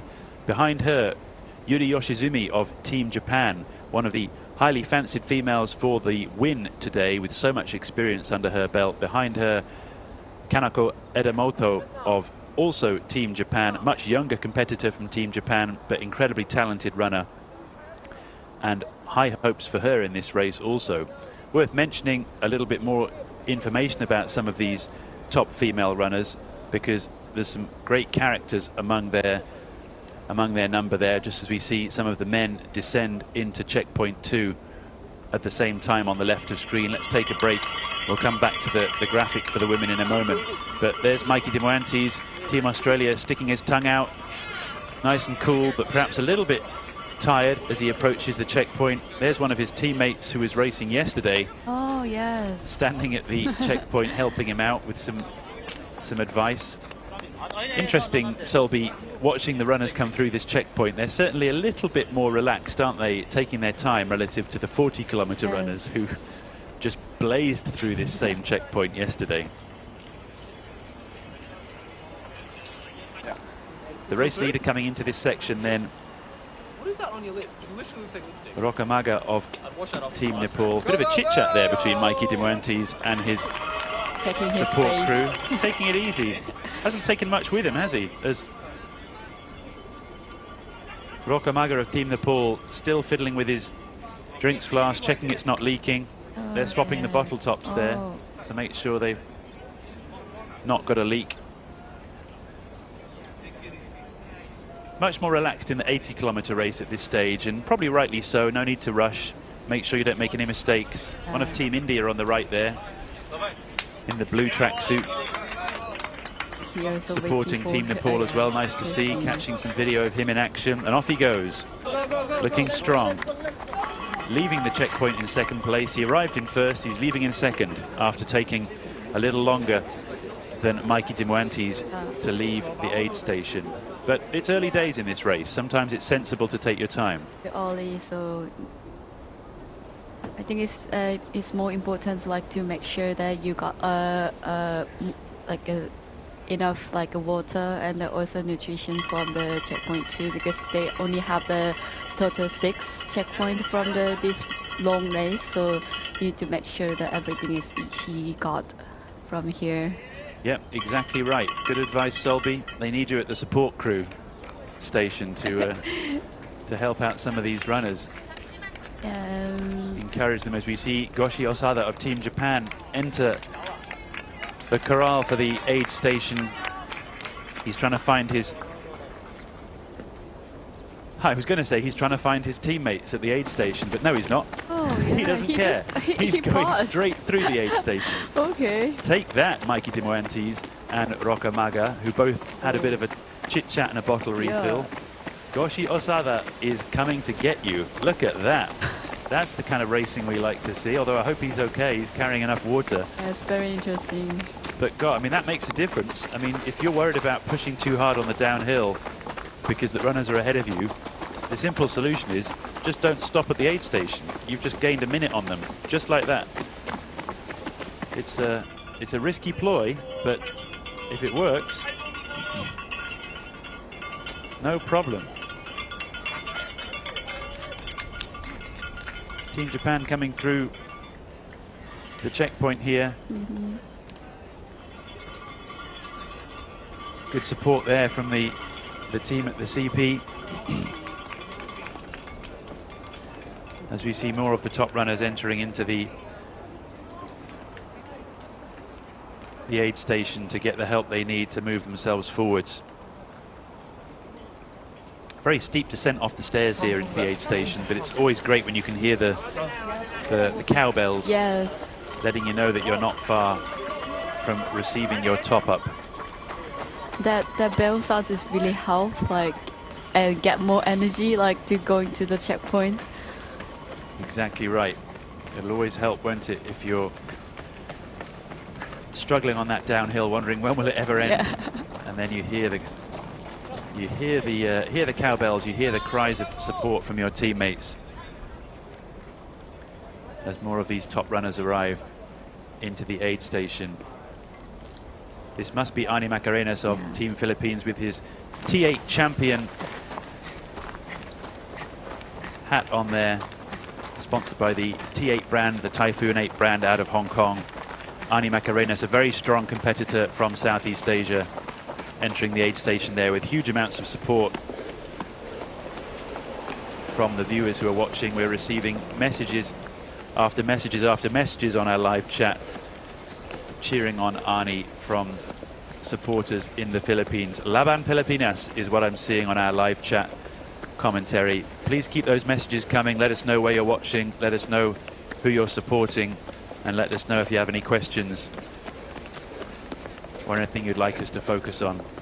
Lots of great comments coming in from around the region as we continue to enjoy showcasing the talent on display at this race. We're getting messages of support for Hau Ha Thi of Team Vietnam in the women's race, Ani Macarenas of the Philippines in the men's race.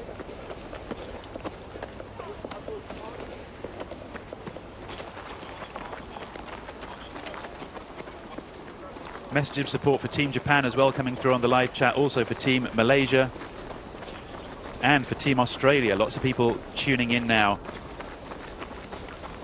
to wish their runners the very best as they enjoy watching this stream. Tell your friends, spread the word, send the links around.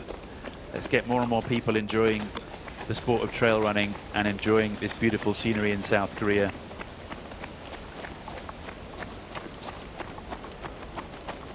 Somebody on the live chat also asking if we'd like a coffee, Selby. Any requests?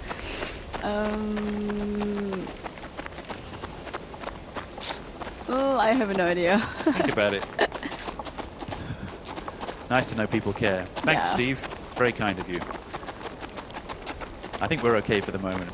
Ask me in about 3 hours when after our heads are on the table.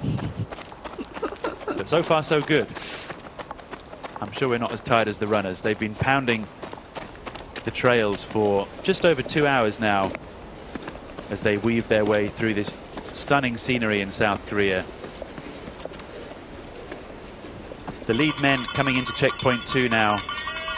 Down the stairs they come, pounding those quads, smashing those knees for a much needed refill. Another of Team Japan entering into the checkpoint here.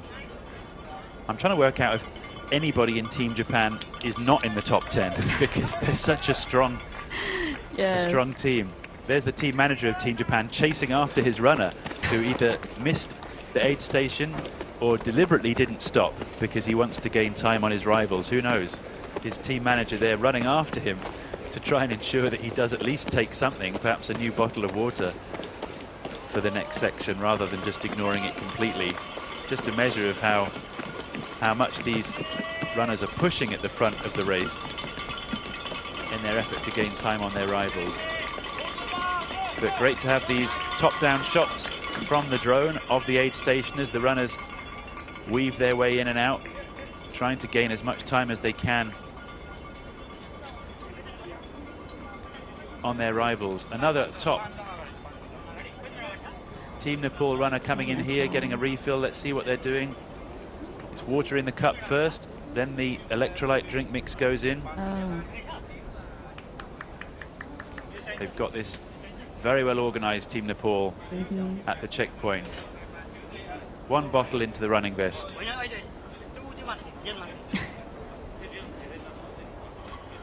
Second one must be going in. Maybe time to squeeze an energy drink into the runner here.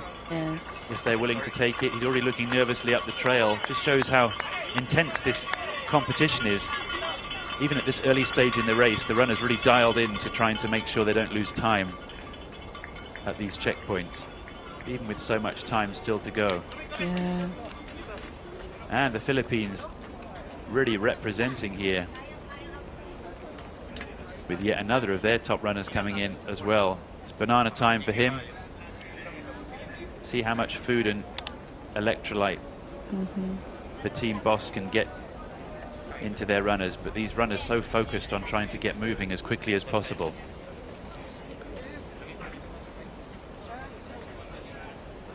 Even they help to put it in on the vest. That's right. It's a 6-hands operation. Yeah. Each aid station limited to 2 supporters, if I remember correctly, in the rules of this race, just to keep things fair and standardized. No more than 2 supporters, or 1 supporter and 1 admin staff, they're called, I think, or managerial staff is allowed at each checkpoint. So basically 2 people per team, just to keep things standardized. Try and make sure everybody's on a level playing field with the level of support they receive during this race. Back with the lead men here as they weave their way out of this checkpoint onto a refreshingly runnable road section after all of that downhill that will have sapped their legs of a lot of energy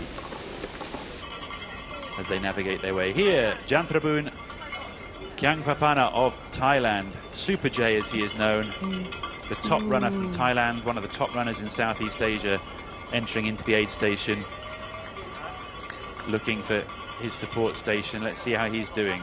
He told me yesterday he was carrying a slight injury ahead of this race on his ankle. Let's hope that's not bothering him too much.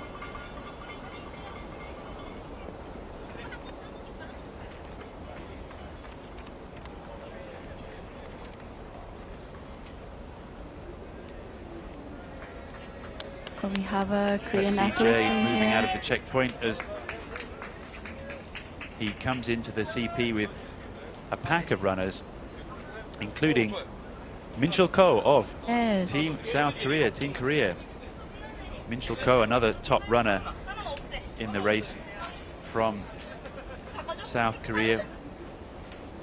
He's got an ITRA ranking of 793, just under the glorious 800 mark. His daughter, I think, down by his left there, who was at the press conference. Yes, I can sitting see. on his knee, cheering him on. So nice to see her part of this race. Yeah. Minchul Ko, the winner of last year's local Ultra Trail 9 Peaks. I beg your pardon, Ultra Trail 5 Peaks, the 45-kilometer race. So he was the winner of the local race that takes place on exactly these same trails He last already year. know the whole this race. And then one other interesting story from him. He actually live in Jeju Island, and then he own his farm. He's a farmer in there, and that's why I always surprised because he trained on the Jeju Island, and then there have a really good mountain for the training. That's Interesting. why. Very interesting local insight from Solby Park here, who's Yeah. helping me to tell the story of this event. Thanks so much, Solby. Minchul Ko of Team Korea there, entering into the checkpoint, lives on Jeju Island, the island just off the southern coast of South Korea. Very famous for trail running, of course, because it's home to the Trans Jeju race. That's very well known internationally. I did that race last year. Very beautiful race. Run up and over the Halasan volcano in the middle of Jeju Island.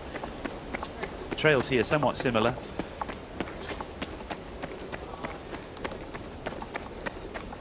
Let's take a look at the leaderboard in the men's division, as we've seen many of these top runners enter into the checkpoint. Let's sit on this graphic for a little bit of time and understand who all these runners are. So we have Rokamaga of Team Nepal in first place. We saw Michael Dimoantes actually probably leave the checkpoint ahead of him at CP2. So Mikey Dimoantes there of Team Australia leading the way. He, of course, the winner of the Grampians Peaks Trail 100 in Australia last November. He's just come off the back then of big wins last year into this race this year, so high hopes for him, Mikey Dimoantes. In third place, Goshi Osada, the first of the many Japanese runners in this top 10. Chi Min of the People's Republic of China in fourth place, an incredible talent and a very strong runner. I doubt he'll stay in fourth place throughout this race. He's really a very strong runner. Yuya Kawasaki, the second ranked runner according to the ITRA Trail Ranking Association's rankings in this event, the second of the Japanese runners in the top 10. Hiroki Kai, who had led the race for much of the opening hour or two, back in 6th now. Then we come to Southeast Asia, Ani Macarenas, who's receiving a lot of support online from our viewers from the Philippines, the top-ranked Philippine runner in this event so far. And then yet again, another Japanese runner, Kento Tamura of Japan, in 8th place, followed by another Nepalese contender, Gopal Tamang. And we move down into 11th and 12th there. Super J, Jantrabun, Kyangchai Paipana of Thailand in 11th place, and the home favourite, Minchul Ko, who Selby informed us is a farmer and lives on Jeju Island, just south of here, who knows the course very well, having won the 45-kilometre race here on the same trails last year. So good to understand who some of these runners are. Let's take a look at this graphic, another interesting perspective on what's happened to Hiroki Kai, the initial race leader during the section in green you can see there between split 1 and the top of the first big climb, Chonghwan San. He's lost another 4 minutes in the descent off Chonghwan San to Mikey Dimuantes as they arrived at checkpoint 2. Again, reinforcing that challenge that some of the Japanese runners seem to have faced in this race, where they'll gain lots of time on the uphills and then lose it on the downhills. That's very interesting. We'll see if that trend continues. And let's just take a look at the women leaderboard first of all. We have a change in the leadership. Xiangfu Zhao of China edging ahead of Hao Ha-Thi of Team Vietnam. Xiangfu Zhao, of course, as I've mentioned before, one of the world's very best female long-distance runners. She's proven herself on the highest stage in Europe and in the United States over the last 12 months at the UTMB races there, and the Western States most recently in the US. She's also just won a 100-kilometer race in China, in Ninghai, just a week or so ago, before coming here to take part in yet another 100-kilometer race. So incredible that she can bounce back between these long races in that fashion with seemingly no impact on her performance as she takes the lead here after only about 2 hours of racing. She's already pushing past Hao Ha-Thi of Team Vietnam. Xiangfu Zhao, really an incredible runner. Hao Ha-Thi in second place from Team Vietnam. She's only been running for about 2 years on the international trail scene. How an amazing performance from her at the Vietnam Mountain Marathon in her home country of Vietnam, of course. She beat everybody in the race, not just the women's race. She won the overall race, beating all the men as well at the Vietnam Mountain Marathon. And she's certainly the top-ranked Vietnamese runner in this event, 5th ranked in Asia on the ITRA rankings, and a rising talent for sure. If she can win this race, it will really put her on the map. Behind her, 2 well-known Japanese runners, Yuri Yoshizumi, Japan's highest-ranked trail runner on the ITRA Performance Index, always smiling, always laughing, somehow gets through these races without ever cracking her famous smile. And behind her, Kanako Edamoto, who I've met multiple times on the racing scene in the last couple of years. She seems to race everywhere. I've seen her racing in South Korea, I've seen her racing in Thailand, and I saw her racing in Hong Kong last year as she makes such efforts to try and improve her ranking, improve her knowledge of international trail racing, and really a talent to watch. I'm no doubt in future years we'll be talking more about Kanako-san. That's the women's leaderboard. We saw the men arriving at the checkpoint number 2 earlier, and I was talking about Jantrabun Kyangpapana of Thailand, Super J as they call him. He's a runner who we caught up with for an interview yesterday. It's interesting to learn more about his experience.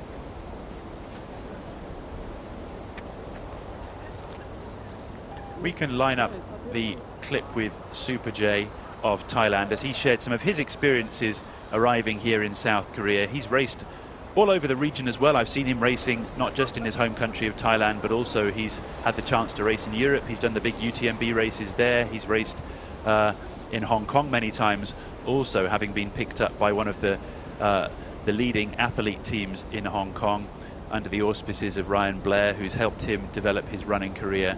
Let's take a listen to what Super J had to tell us ahead of the race when we spoke to him yesterday. สวัสดีครับ Jay from Thailand. Yep, I represent Thailand. So I do the long trail this time for Asia Pacific Trail Championship in Korea. So here, yeah, I'm here. It's very exciting. The race is coming in a couple of days.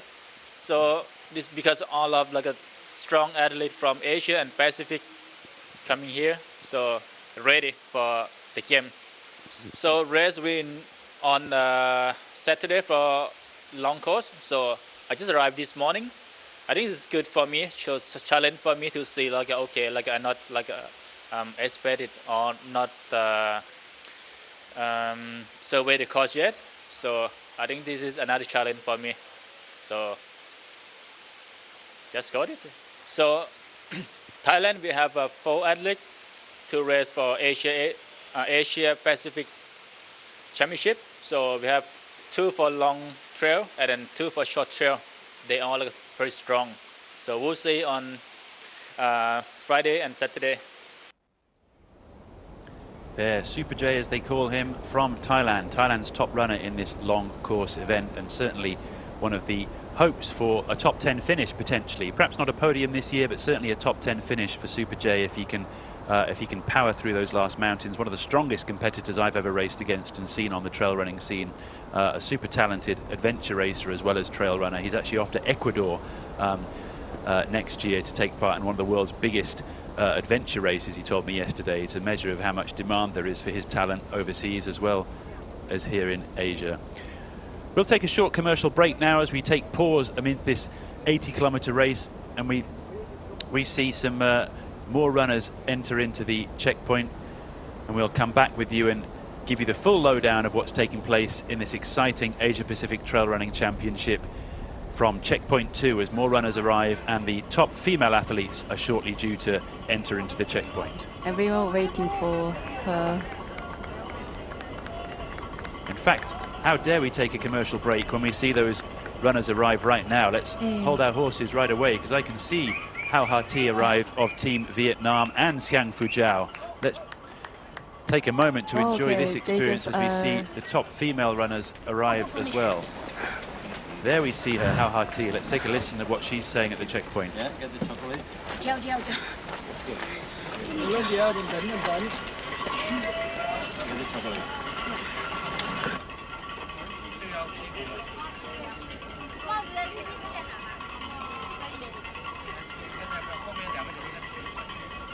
You heard Hao Ha Thi there shouting, "Gel, gel, gel," to her support crew. Xiang Fu Zhao, much cooler.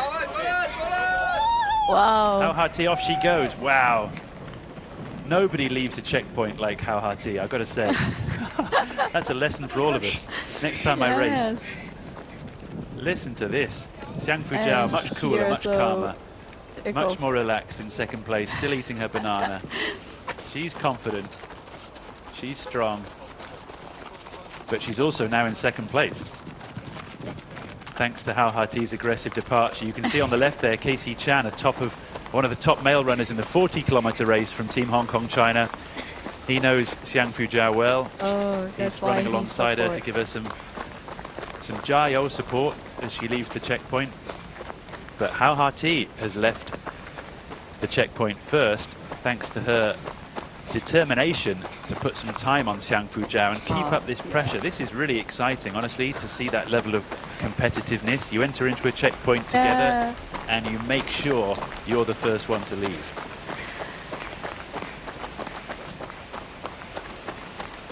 Wow. And she's not messing around. Look at this. Powering up this hill, knowing that every stride she takes is demoralizing Xiang Fu Zhao in second, who of course came over the top of that mountain and down the side of it in first place, according to our trackers. But Hao Ha Thi determined not to lose time. Interesting, you can see here Hao Ha Thi had 1:23 on Xiang Fu Zhao entering into checkpoint 1, and then proceeded to lose all of that time climbing up Chonghuangshan and down the other side into checkpoint 2. which is why they basically arrived together. So very straightforward, really. Xiang Fujiao sat back at the start and then ate up all that time into checkpoint 2. Only then to see Hao Hati bounce back off the ropes and punch her in the face with this aggressive departure from checkpoint 2. Really exciting, yeah, it's really excited running. Yeah.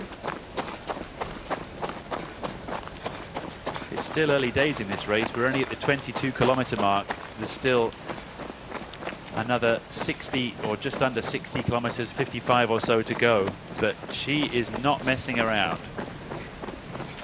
And let's see what happens. Maybe we'll see the same pattern of green and red emerge in the next sections, where Hao Hati will put down some time on Xiang Fujiao and the other female elites, and then potentially run out of steam again as she goes over the mountain. But there's no sign of her running out of any steam as we watch right now. And of course, worth noting, the runner next to her is not one of her female rivals, of course, but that is one of the top men. Was that Minchul Ko just then? No, I think Korea, or it's one of the other another Korean runners must have athlete, been. yeah. Yeah, she's not quite that far up the overall rankings yet, but she may well end up finishing there. But there's another of the top Korean male runners just being passing her. caught and almost passed by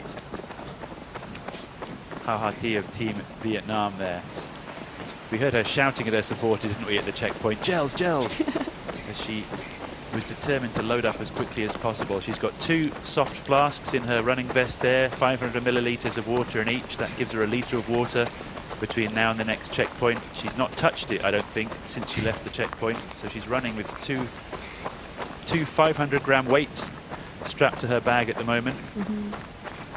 But when you can run fast on flat and easy trail like this, it's often a waste of energy and time to be taking a drink when you could be pushing instead. Save that until you hit the climb and you have to slow down and walk, and it's easier for your body to digest the fluid as well. So she's a smart runner, it seems. Of course she is, that's why she's in the lead. Pushing hard, loaded up with fuel.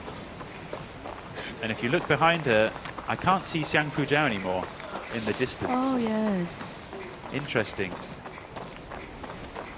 She's really doing a great job of making the most of these runnable sections. Yeah, they are really close when they arrived at checkpoint 2. But now they a little bit split.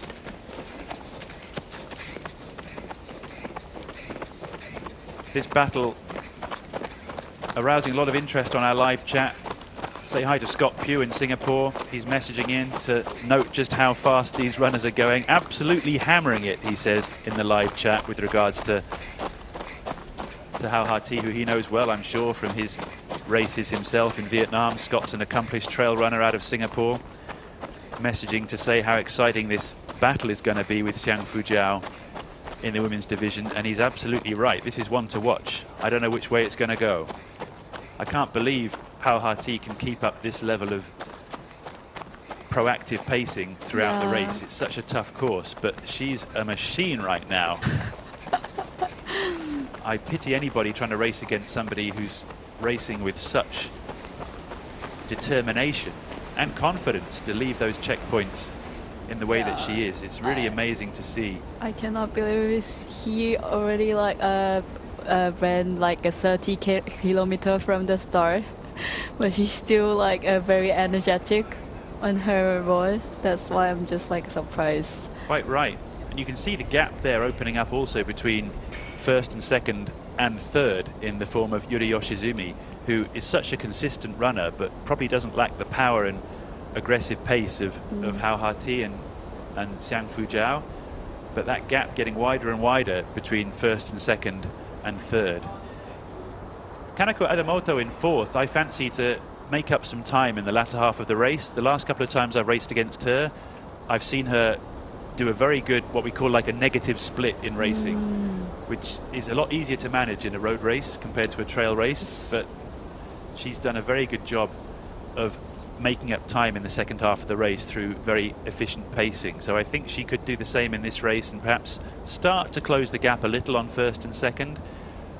But yeah, the story of the trail in the women's race so far is everything I'm seeing on the messaging now coming through in our YouTube streams How amazing how Ha left the CP, says one of our commenters, I presume from Vietnam. This is Tran Thi Quan. Nice to have you commenting on our live stream here, perhaps one of the Vietnamese supporters here. And indeed, amazing it was. It's rare to see anybody leave a checkpoint with so much energy and vim and positivity. And she was roaring, I think, as she left. Come on, let's go, let's go. Yes. Wow. Really impressive racing. Fantastic that we managed to catch that. I'm very glad that we did, and good job to the director for stopping me in my tracks as I announced a potential commercial break. It's great to make sure we caught that moment as the lead females drove through that checkpoint. Really inspiring to see. A lovely shot here of the mountainside with the ridge lines that the runners are running through. Time now, as we wait for the arrival of Yuri Yoshizumi and Kanako Edamoto, time now perhaps to take a short break, and we come back and catch up with Hau Hati and many of the other lead females in this race.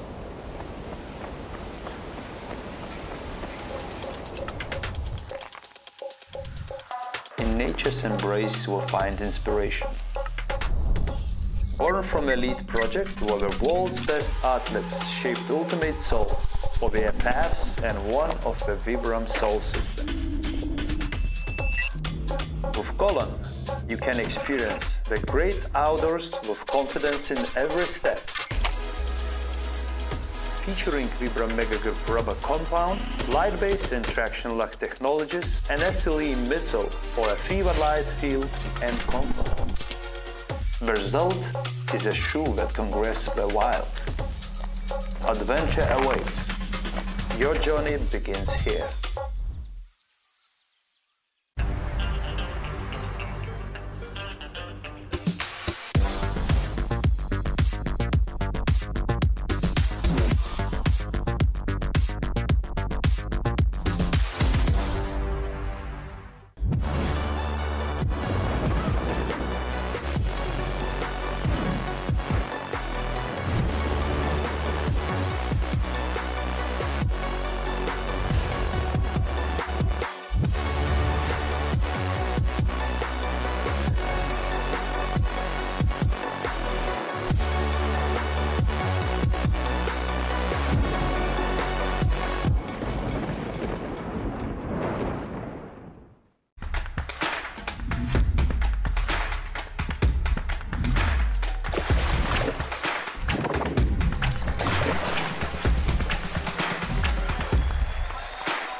Welcome back to the Asia Pacific Trail Running Championships here in the beautiful region of Ulju. You can see the mountains in the distance behind the graphic on screen, and the graphic on screen, of course, telling us the lay of the land with the women's race in the elite women's category of the 80-kilometer race. We have Hau Ha Thi of Team Vietnam in the lead as my co-commentator Solvi Park joins us just to my left, and we have Xiang Fujiao of the People's Republic of China in second place, just 10 seconds behind as they left checkpoint 2, but I think we both suspect she's probably more than 10 seconds behind right now after the way that Hau Ha left checkpoint 2 so fiercely and so strongly.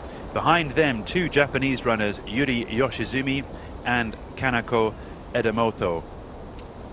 A little word about Hau Ha in the lead here as she's bursting through the race course, and the runners ahead of her, of course, are not her female competitors. They're in the men's race. She's eating up the competition in the men's race as she moves through the course so smoothly and with such power. 1, 2, possibly 3 of the men's runners ahead of her. And if you want to know how hard she's running, take a listen to the cameraman's breathing.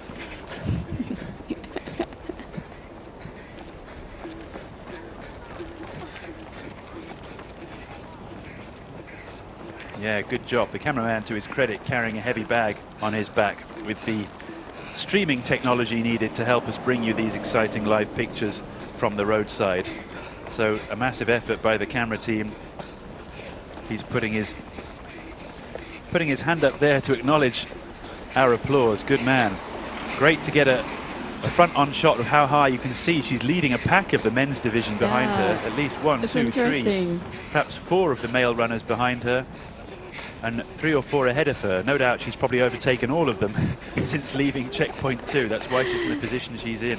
Yeah. Such a solid performance from Hau Ha. I mentioned earlier she only burst onto the trail running scene in 2022 with her standout win at the Vietnam Mountain Marathon, her home country of Vietnam, where she beat not just the women but also the men in that race, and has quickly established herself as not just the top runner in Vietnam but also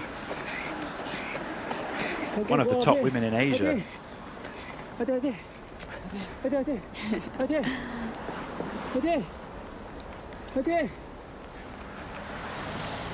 As they turn right off the road, a short road section there, and start climbing back up into the mountains.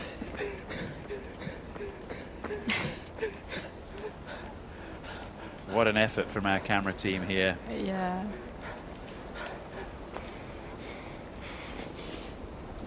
There's a saying in Japanese, Solbi, otsukare-sama, meaning thank you for your hard work, thank you for your effort. Same saying in Putonghua in mainland China, Sinkula, or in Cantonese, Sanfusai. Is there a saying in Korean for this? You can sort of thank somebody for their hard work. Yeah, we can just say the 감사합니다. Oh, just say 감사합니다, the same thank you phrase. Yeah. So 감사합니다 to our cameraman there and all of our camera crews. Yeah, he did really like hard work. It's clearly hard work keeping up with these runners, especially if that runner is Hau Ha. It's not an enviable task in this standard of trail running. Of course, this is the Asia Pacific Trail Running Championships. We're watching the best of the trail running talent in the Asia Pacific take on these trails. And that's why it's so difficult keeping up with them. It's true. On screen, the women's leaderboard. Hau Ha of Team Vietnam in the lead.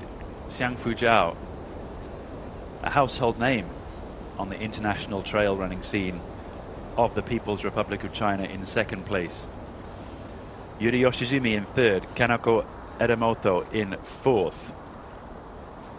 I'll tell you a nice story about Kanako Edamoto. Last time I raced with her, I believe, was in Thailand at the Doi Inthanon 100-kilometer race, and she was being supported by her mother at the checkpoints. Oh. Nice to see the family connection. Her mum had come with her to travel there. And the same thing happened when I was in Jeju Island in South Korea for the 100K race. I saw her again, and her mum was also there supporting her. Oh. And another nice detail at the checkpoints, rather than having typical energy gels or energy food, this kind of stuff that we're now so accustomed to using in our racing, she had homemade rice balls that her mum had smashed up into a plastic cup and then poured hot water on so she could swallow it quickly. It's a whole secret recipe. Yeah, the secret recipe, homemade rice balls smashed into a bowl, pour hot water on, drink it like a soup. Oh. So, nice lesson to be learned there. You don't always have to buy the products off the shelf, make them yourself.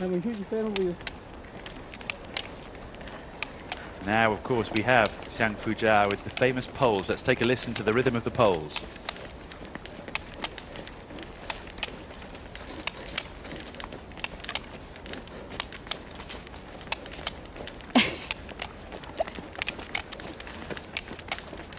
Here she comes.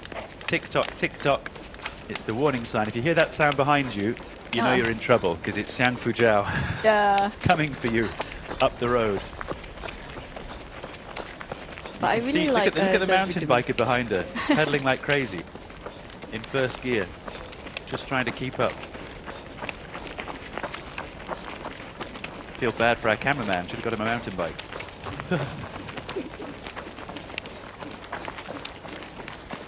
But yeah, perfect rhythm from Xiang Fujiao, such an experienced runner. I first came across her on the running scene, I can't remember, 4 or 5 years ago or so in Hong Kong.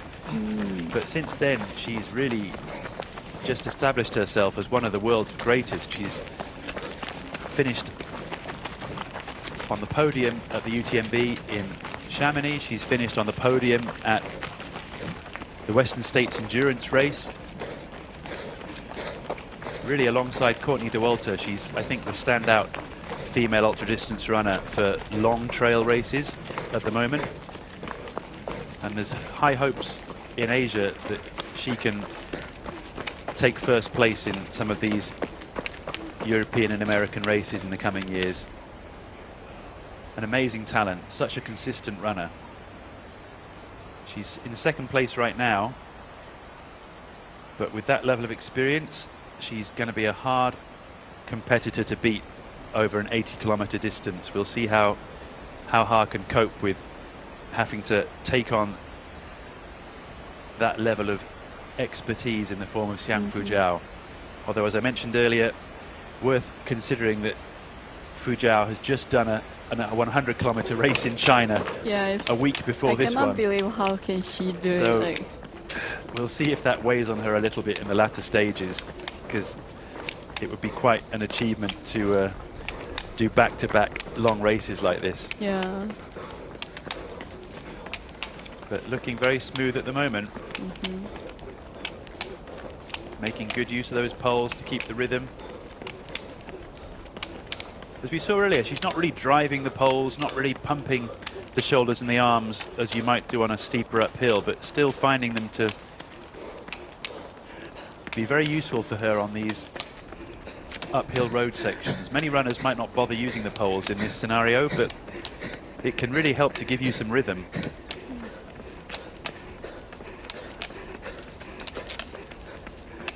And you can hear that breathing of the camera operator, just illustrating how hard it is to keep up with these ladies. Oh yeah, they are already on the checkpoint 3. And jumping ahead to checkpoint 3, more exciting action on the trail. Mikey Dimoantes of Team Australia.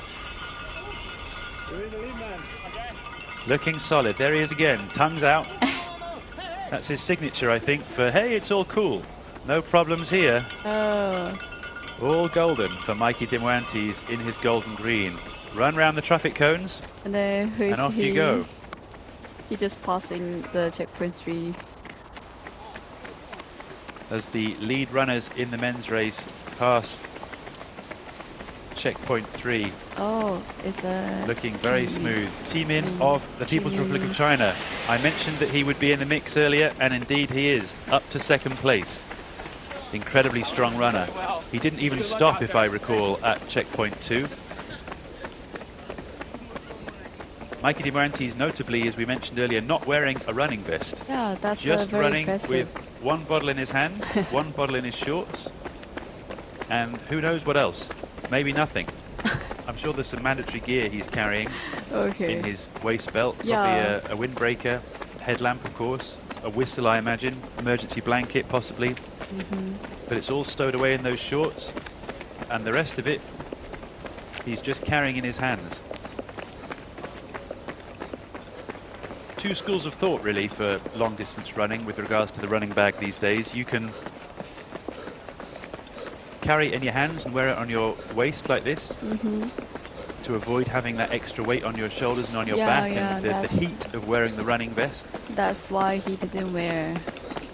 But some runners don't like that feeling of things bouncing around their waistline, especially if you're carrying 2 or even 3 bottles of water or a lot of food as well. True. Do you have a preference, Selby, when you're running? Do you like the waist belt or do you prefer the running bag? I think I prefer the waist belt because, as you mentioned, that I don't want to like the hanging on my vest like when I'm running. So that's why I'm just like wearing the vest all the time. Yeah. Can start to get a little uncomfortable around the waist belt after multiple hours of running, I find. If you're trying to digest food and start to feel the pressure on your lower intestine a little bit, can on your bladder, not so comfortable after a long race, but equally carrying a heavy running vest is no good either. So it's tough these days when there's so much competition around. This aid station, of course, unlike the last one, is not manned by your support crew, as we see Rokamagar of Team Nepal enter and leave very efficiently through that aid station. This aid station, as I say, no support crew is allowed, which is why you see the runners just having to come in and load up and move on. Mikey Demoyanti's very smooth running style, very graceful. Looks like he's finally sweating. Earlier his hair was so dry. Yeah, it's a bit wet. A little bit wetter now. Looking over his shoulder, full on race mode, even though there's still some 50 kilometers to go. Look at him, still looking over his shoulder like he's doing the final sprint in a 10-kilometer race. Mikey Demoyantis, he's certainly got form. He won the Grampians Peaks Trail 100 in Australia a year ago. And he's the highest ranked male athlete in the race on the ITRA Performance Index, the ITRA Performance Index.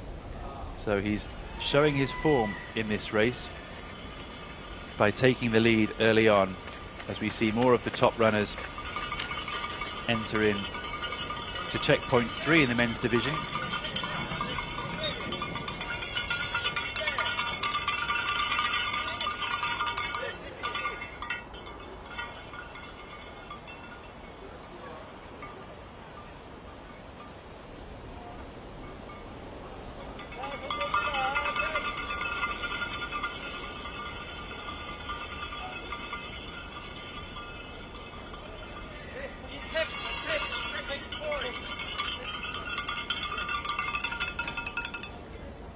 There's Yuya Kawasaki of Team Japan, also coming through.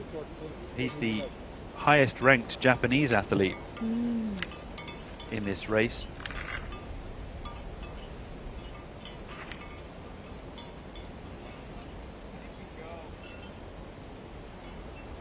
Just 1 point behind Mikey Demoyantis of Team Australia. He has a ITRA Performance Index of 857. Kawasaki-san moving through the checkpoint now, filling up with some Pocari, some energy drink.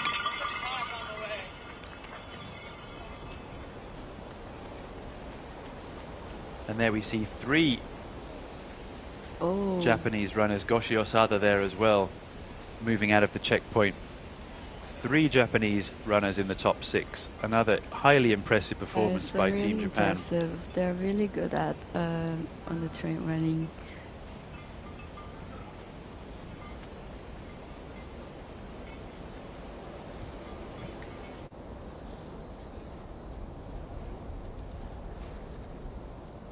Team in there of the People's Republic of China, taking the lead over Mikey Dimuantis on this road section. The leadership has changed again in the men's division. Team In laying down his bid for the title in this Asia Pacific Trail Running Championships. He is the third ranked runner in this race. So the ITRA performance rankings really playing to form in this race. It's really competitive. The top 3 runners in the rankings among the top 6 runners overall. And Goshi Osada there in 6th place also. He's one of the top 5 ranked runners in the race. So 3 out of the top 5 runners in the race are 3 out of the top 6 runners in the actual standings right now. So a good measure of how accurate these ITRA rankings can be, since they collate data from 3 years worth of racing.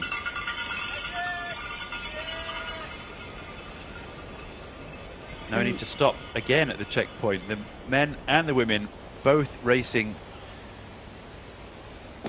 with confidence and aggression in this race, as we see the leadership change yet again. And now it's Mikey Dimuantis taking the lead over Team In of the People's Republic of China. These guys don't like giving up the lead, do they? Yes, and then, oh yeah, we can see the chart. Interesting stats here for Team In. He lost time in the first split. He lost time up the climb of Chonghuan-san. He lost time in the descent to CP2, and then look what happened. Between CP2 and CP3, he made all of that time back in one short section of what was only 8 kilometers. So over 8 kilometers, he made up 22 kilometers of deficit. Wow. That's one way of looking at it. Interesting.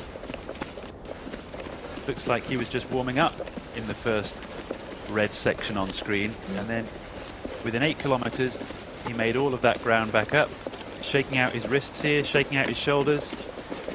Now he means business. This is the unmistakable running form of Hiroki Kai. Yes. With his number bib flapping off the back like a tail. That's why we recognize him. He's running so fast, his pins have come off. He was leading, of course, at the start of this race and looked really very smooth until that long descent off Chonghuan-san, the big summit climb at the beginning, where he got trampled on basically by 4 or 5 of the runners. This Hiroki Kai of Japan, another top-ranked runner from the Japanese team, 8:38 on the ITRA Performance Index.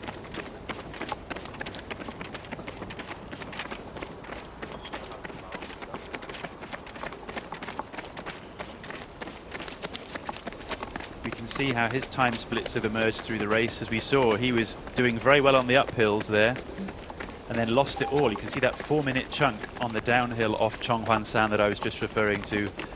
That's where his leadership really fell apart and he slipped down into what is now, I believe, 4th place. He's gained back a little of that time since then. Good on him. Got 15 seconds back between checkpoint 2 and checkpoint 3. But the time he lost on that steep descent out of Chonghuan-san may be playing on his mind, because if we look at the race profile here, look at the end of the race. There's another very long, steep technical descent off Sinbul-san. Oh, they are on the... And he may know in the back of his mind that if he's not got a cushion of 2 or 3 minutes over the top of Sinbul-san, the same thing could happen again. He could lose that time if his technical descending is not as fast as his rivals.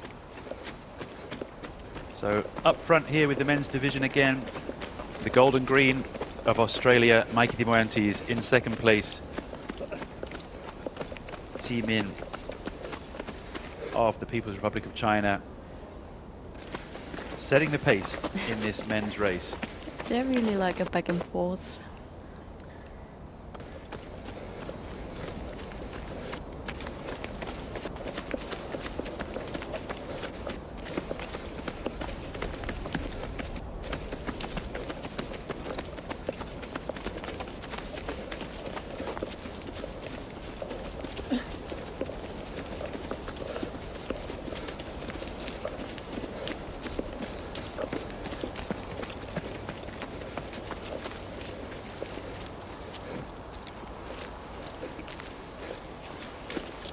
Difference in styles here. Mikey Durant is still pumping his legs. Min going for the power hike.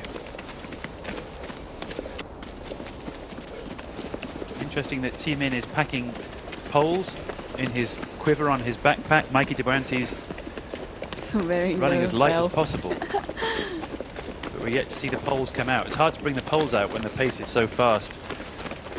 And it's up and down like this. Yeah. You need to wait really for a longer climb.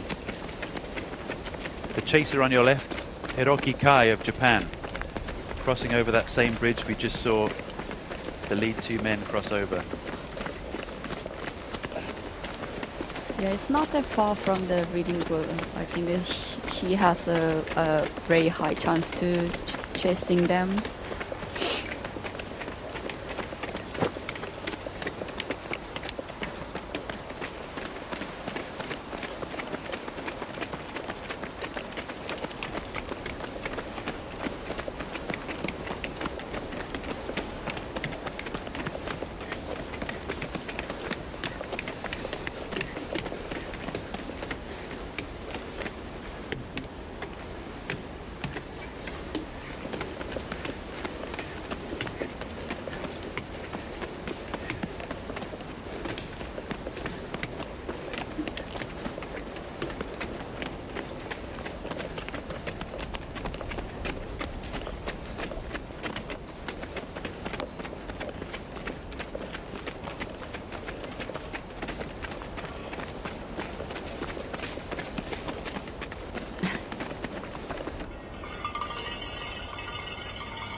There's the man we spoke about earlier. Oh, yes. Janthrabun Kyangpapana from Thailand.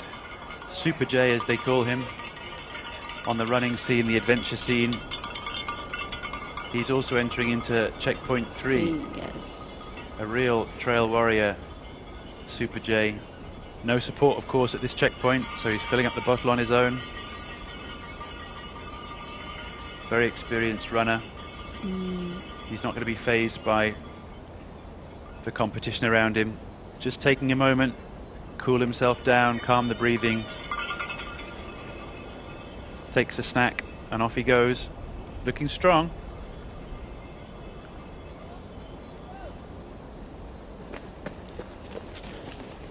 Back on trail with Hiroki Kai. Oh, he almost fell.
Hiroki Kai punching the air there.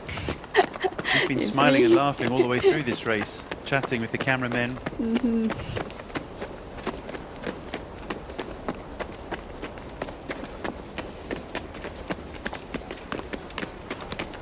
Yeah, I think he has a chance to chase in the reading group because the gap between the checkpoint 3 to the checkpoint 4, there is no like a steep uphill and then downhill. It's quite like a road like that, so he can just speed up to the chasing. It could be possible.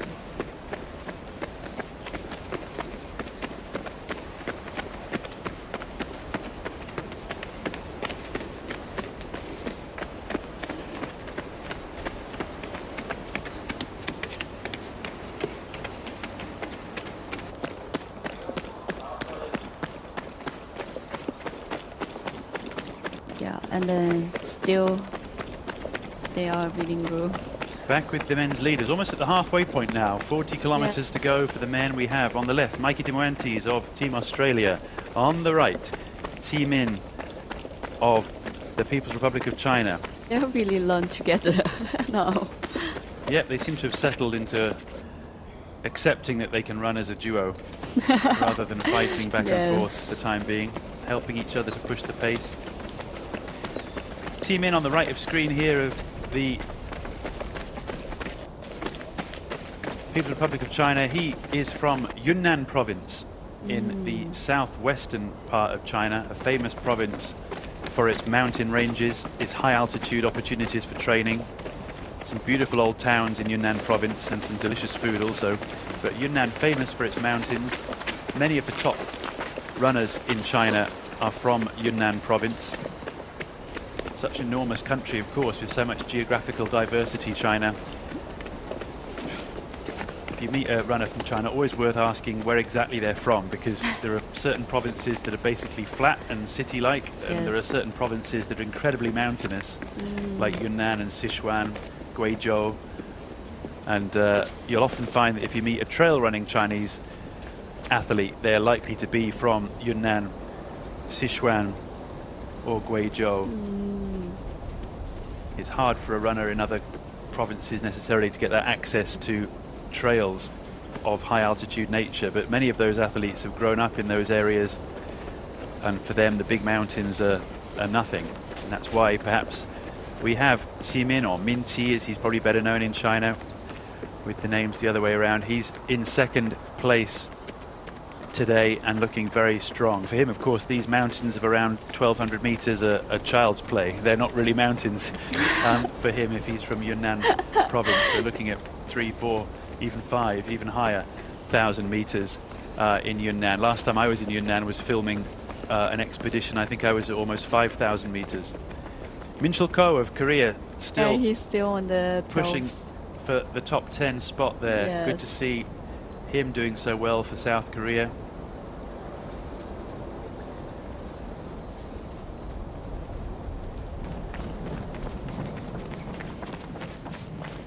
Nice to get a sight here of Yuri Yoshizumi. We haven't seen her yet in this race. Japan's top-ranked long-distance trail runner. Very experienced campaigner. A small, light runner. Very efficient in the mountains. And you can see here, she's flying down this road section. Yeah, she's looking actually flying. One of the smiliest, cheeriest, happiest runners you're likely to meet on the running scene. I really love her smile. Yoshizumi-san always has a good time in her races. There she is with the Japanese flag on her shorts, pumping her arms as she flies down this mountain. So graceful.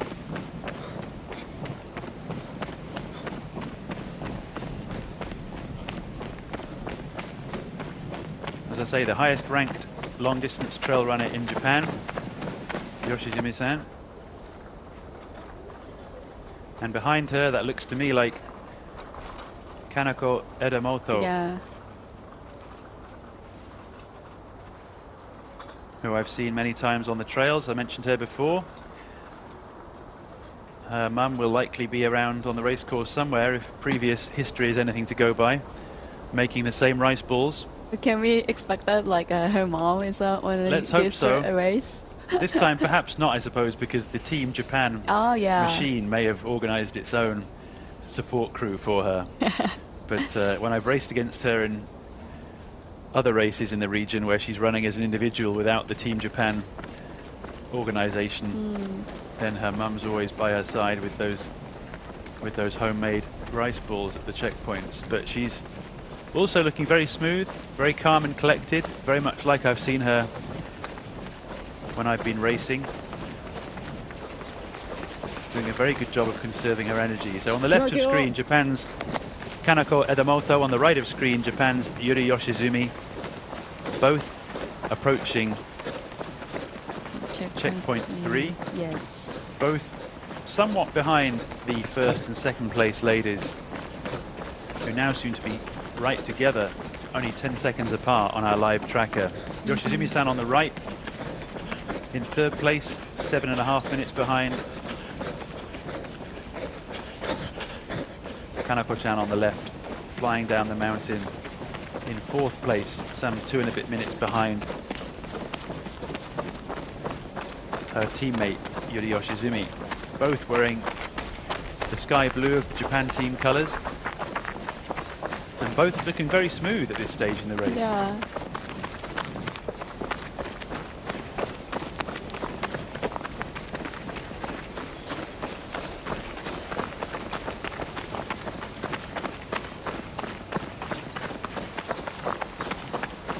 If you're watching from Japan, you want to cheer on the Japanese runners, leave a message on our message board. We've seen a couple of shouts for the Japanese runners starting to appear on our message board, amongst messages for Team Australia and, of course, Team Philippines. We've got a great following in the Philippines on the live stream.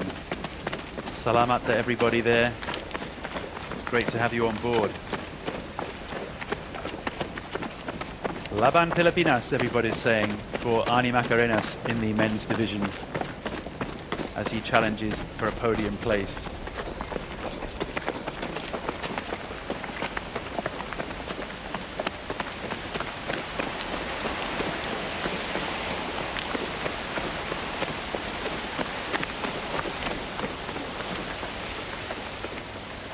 We also have strong performance in the Philippines from Larry Apolinario, who's also fighting hard to stay in the top 15 of the men's division. So kudos to him. Keep going, Larry. There's many people watching in the Philippines cheering you on. And also a shout in the women's division to Elizabeth Dangadang of the Philippines, who is also performing strongly in the women's division. We may see her turn up on our live stream shortly. On screen now, Yuri Yoshizumi of Team Japan, pushing up through the trail, and as we've seen so many times in the women's division, just taking out the men. One by one, weaving her way through the men's field.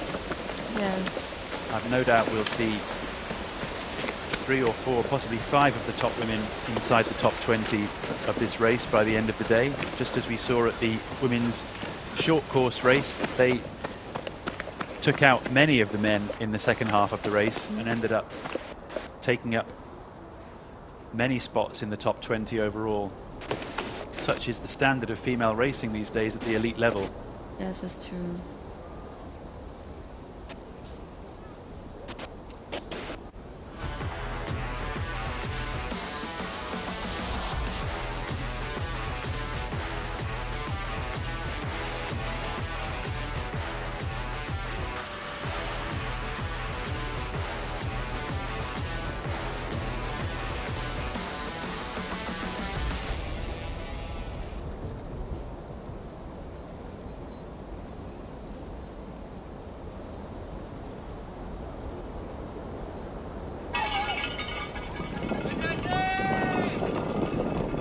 Here we are.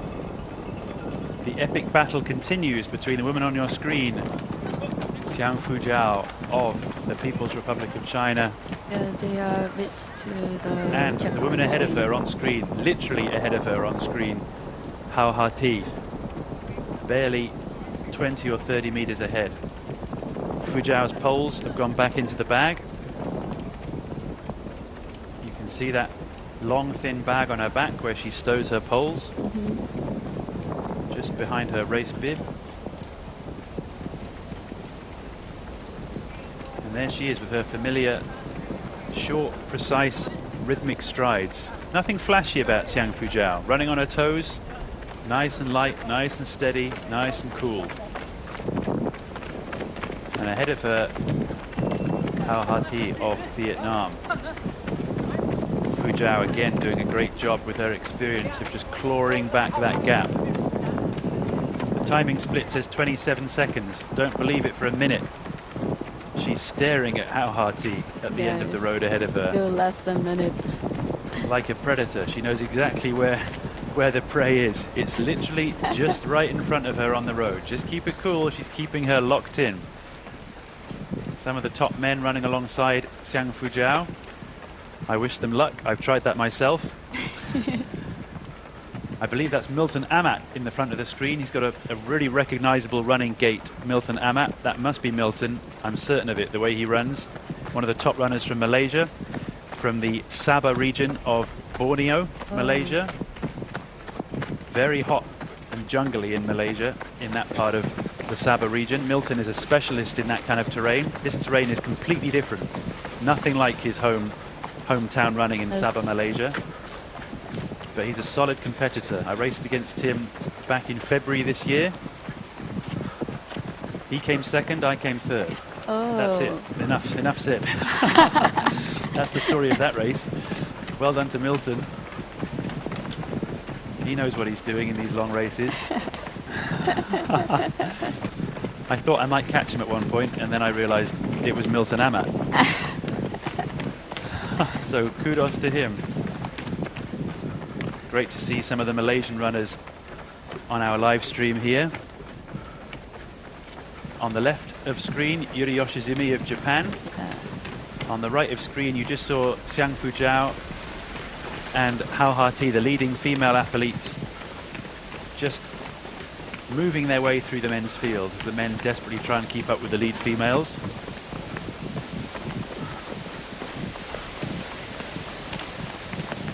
Yeah, they are already gone, like, because it's a road, so they just ran so fast. So That's right. They make the most of these road sections, don't they? yeah, cameraman didn't catch them. This will be Kanako Adamoto, Kanako-chan of Team Japan, making her way through the descent here towards the checkpoint.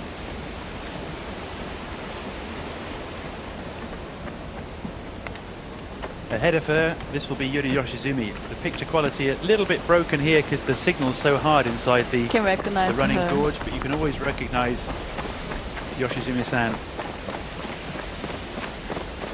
One of the smallest runners on the trail series, but certainly one of the most efficient, one of the lightest,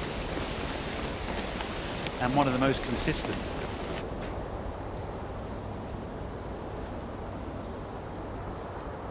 Kanako Adamoto, much younger athlete out of Japan. She told me at a race she doesn't really enjoy some of these long technical descents, of which there'll be quite a few in this race. Not really her favorite type of trail to run on. It's perfectly understandable. It's not mine either. So she'll be enjoying this slightly more runnable section of trail. Yes. As she moves her way through the forest here.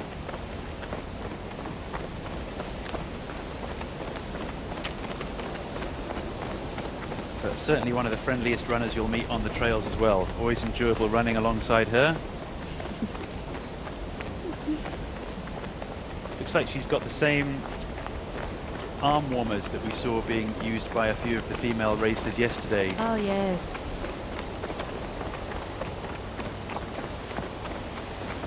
Yeah, I think it's very efficient, like things to like keep you warm, and then if you are like a very hot or sweaty, you can just take off like a little bit and then put it on the waist. So that's right, great way to cool down. I'll just step in here quickly because on the left of screen we now bring this full screen. Who is it? It's Mikey Demoantes, yes, of course, and Chi Min, or Min Chi as he's better known in China, running down this short section of road before they go up into the trails, chased assiduously by our cameraman right behind them as they attack this next section of mountain trail. These two have been yo-yoing the leadership over the last hour or so, not wanting to give up the lead, not wanting to give up the front foot, but together they're proving to be an impressive double act, because by working together they're putting more and more time on third and fourth place. There's the camera shot and there's nobody there. That's exactly what happens when you get a good partnership with another strong runner at the front of a race. I think that's the thing. They just run together and then faster and faster. Can be a very effective way of building a lead if you can get a good rhythm with another runner, support one another somewhat psychologically, mentally. take it in turns to push the pace at the front. And the runner in third or fourth or fifth, who's on their own potentially, just feels a little bit lost. And that's why we're seeing an empty road. But maybe it's the cameraman waiting for someone. Yeah, well, it's an interesting perspective on this race to see that empty road, because that's exactly what happens when you have a good partnership at the front of a race. You have a long empty trail behind you. Yeah. So we'll keep an eye on this shot, because it'd be interesting to see how long it takes this third placed man to arrive. You can see on our tracking shot here, which of course is the answer to that question, that Hiroki Kai of Team Japan is some distance away. Behind him, Rokamaga Mankumar of Team Nepal, and flanking him, it's basically Team Japan. You have Goshi Osada and Yuya Kawasaki also in that chasing pack. Yes. So 3 Japanese runners in the chasing pack behind our 2 leaders, Minty and Mikey Dimoantes. Japan, such a strong showing at these championships so far in both the men's and the women's division, in both the short and the long courses. A tremendous effort by their team to bring so many strong runners here and for them to perform Really so impressive. consistently. And there is the man we're talking about, Hiroki Kai, the third place male, 8028. His number bib still hanging on. It's got 1 pin left, perhaps. Will it last the rest of the course? Who knows? But it's not really slowing him down. Yeah, it's hanging there. That's the kind of thing that would really annoy me if I was running and I felt it flapping on my back repeatedly. That's why I'm just. But yeah, he actually he don't have a time to to put again. Hiroki sounds too cool for that to bother him. Yeah. Or maybe he's just running too fast. He doesn't even notice. Maybe one of his support crew can help him with it later. But he's making light work of this downhill. That was the empty road that we just saw earlier. Yeah, the cameraman waiting for him. Yeah. He'll soon head up into the trail. There'll be a sharp left turn, up some steep stairs.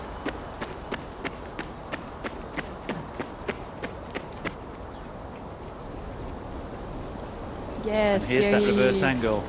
Runner plus cameraman. Good job to both of them. Cameraman looks like he's suffering a little, but what a great job he's doing. And almost time to turn off to the left. And he Hiroki just Kai, waving big wave, his big hands. smile. Left turn. Yes. Hidari ni megate kudasai. There he goes up the trail with the cameraman in tow. There's the backpack the cameraman's carrying. That's what's carrying the live streaming unit that's helping us bring you these amazing pictures. And let me tell you, that backpack is not very light. So well done to the camera crew. There's not much space left for water or food in the cameraman's backpack. And definitely no space for running poles. So good on them all, because if you've been there, you know how hard it is. Good job. And there's Hiroki Kai powering up the trail. He's desperately trying to claw back this gap between himself. Of course, he was in the lead, wasn't he, Solby, at the beginning of this race? Yes, he is. He's doing everything he can to get that lead back. Yes, I think it's he trying to push himself, because we already remember the chart of him, and then he back and forth to chasing, and then just a little bit back, and then I think it's still have the kilometer left, so I think it's he can chase. Yeah, he's certainly pushing really hard. good. Thanks for all your messages on the live stream, everybody who's joining the live chat. Got more support for Team Philippines. Laban, Arnie, Larry, Reese and Chong, says Anna Marie. Nice to have some messages from the Philippines. Also messages from Nepal, from the Pokhara Trail Race Series. Best wishes to all the runners. Thanks for your support from Nepal. Our friend from Hong Kong, TJ. Yeah. Thanking us for the coverage. Great to have you watching, TJ. We look forward to your big race coming up in a few weeks in Hong Kong. TJ will be helping to bring together many runners from around Asia and indeed the world to take place on Lantau Island, the famous Trans-Lantau course in Hong Kong. TJ will be putting that one together. Yeah, and then the fourth and fifth, the male runner, they also passing the cameraman on the sharp left turn to the mountain. We're back with Team Nepal as we heard the cheers for Team Nepal.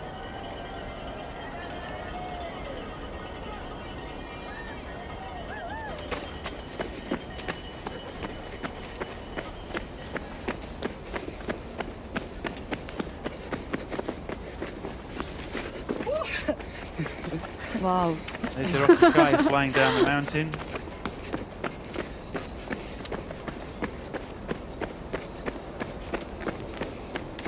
I really like his pink sunglasses he wear.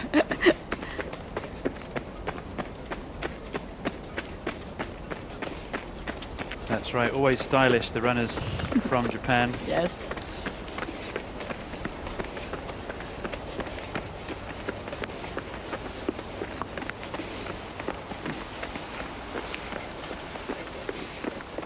Hiroki Kai currently in third place.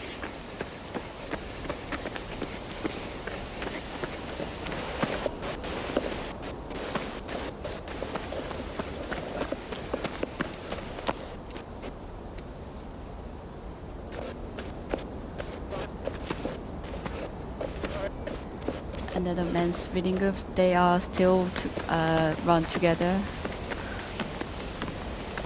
And here we have Hiroki Kai just coming down the stairs on this rocky section of trail as he tries to keep up with Minty and Mikey Demoanti. It's a lovely bit of trail here next to the river. Yeah, it's a really nice view.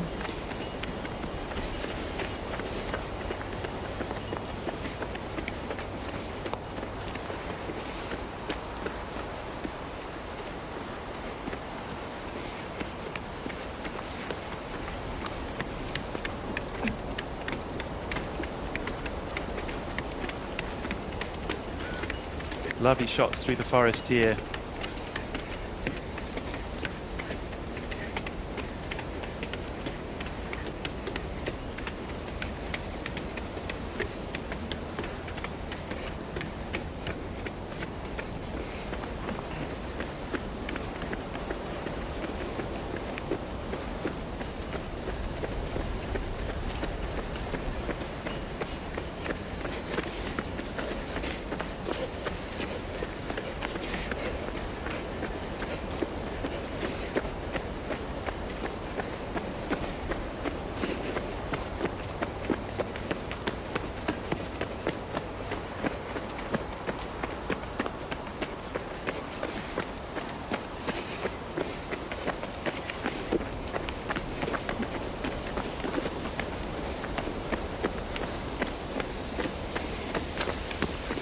Alongside him, we have the river, and then we can hear the sounds of river, like water coming in.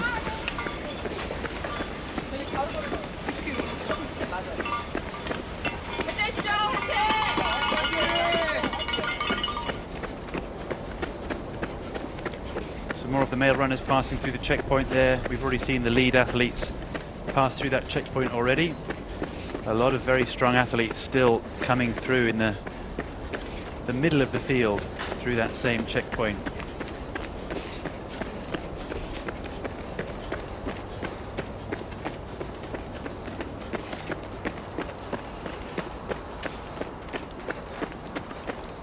If you're just joining us on the Asia Pacific Trail Running Championship live stream, you're very welcome. Let us know where you're watching from. Let us know who you're supporting. Let us know if you have any questions for our commentary about this race event. We'll be happy to answer them. Looking here at Hiroki Kai in third place in the men's elite race, comparing his time splits to the lead couple of Mikey Demoantis and Minty in the lead here. You can see that he gained a bit of time, didn't he, after checkpoint 2? Clawed back a bit of the time he lost on the downhill, but this red section you see in the middle of the screen here, 59 seconds. That's basically a minute that he's then lost since leaving checkpoint 3. It just shows you how well Minci and Mikey Dimuantes have been running together in order to build that kind of gap.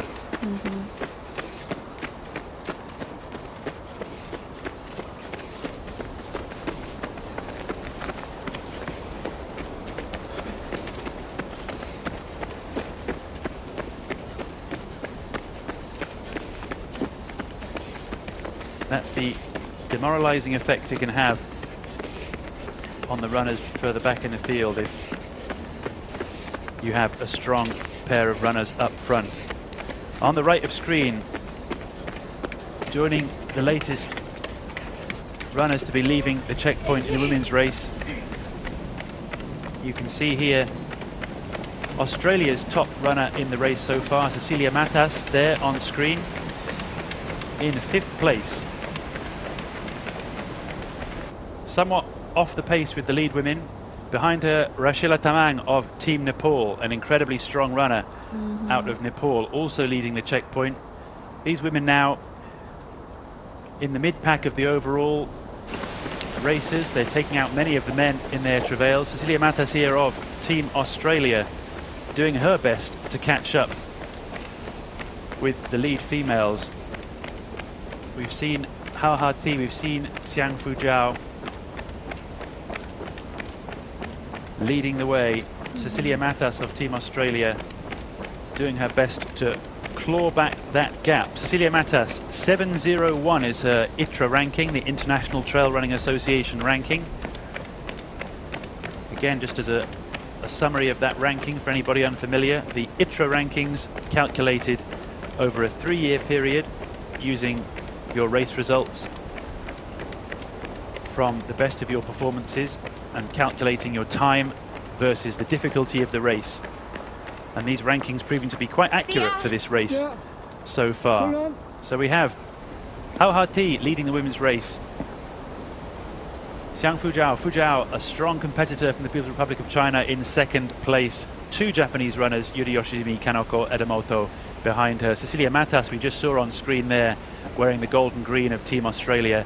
And Rashila Tamang, a real force from Team Nepal, who's done so well in many races here in Asia in the last couple of years, in 6th place. Those 6 women driving their way through the men's field, making up lots of time on many of the elite men, and challenging, I suspect, for a potential top 10 finish, I think, some of those lead women. Yeah.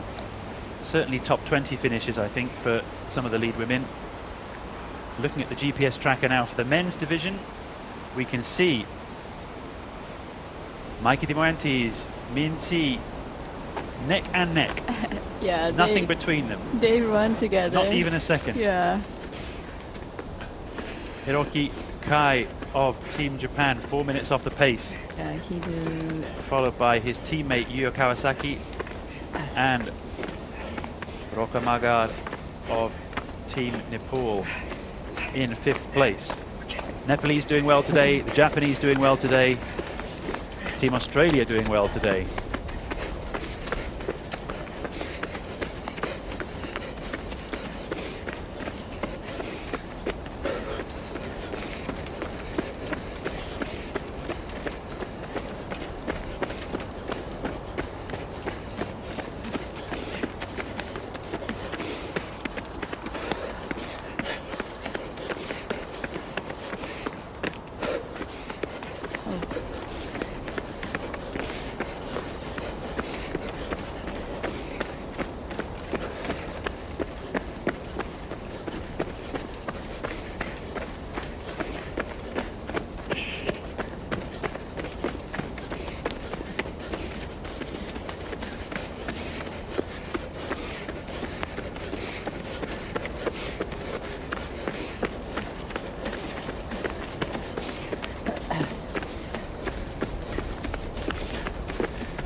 Ik weet de actie van jullie niet. En dat is verbaasd. Yeah, I think they are trying to like not losing their pass and checking the GPS and then talking with the cameraman. Then going to the right direction. Yeah.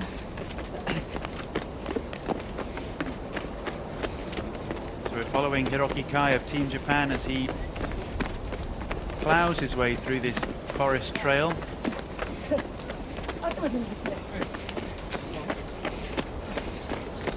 Passing a local hiker there, I think. Yeah.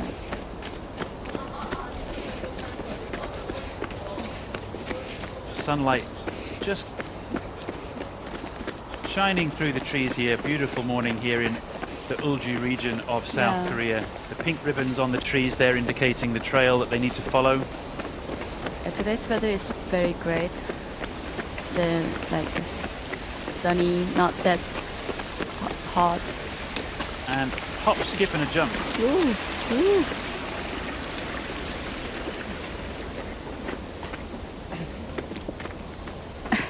Across another stream. Try not to get your feet wet, otherwise you might get blisters later in the race. Some runners don't care, some runners care a lot. In this kind of race, the Asia Pacific Trail Running Championships, you can't really care too much because there's no time to stop and take your shoes off.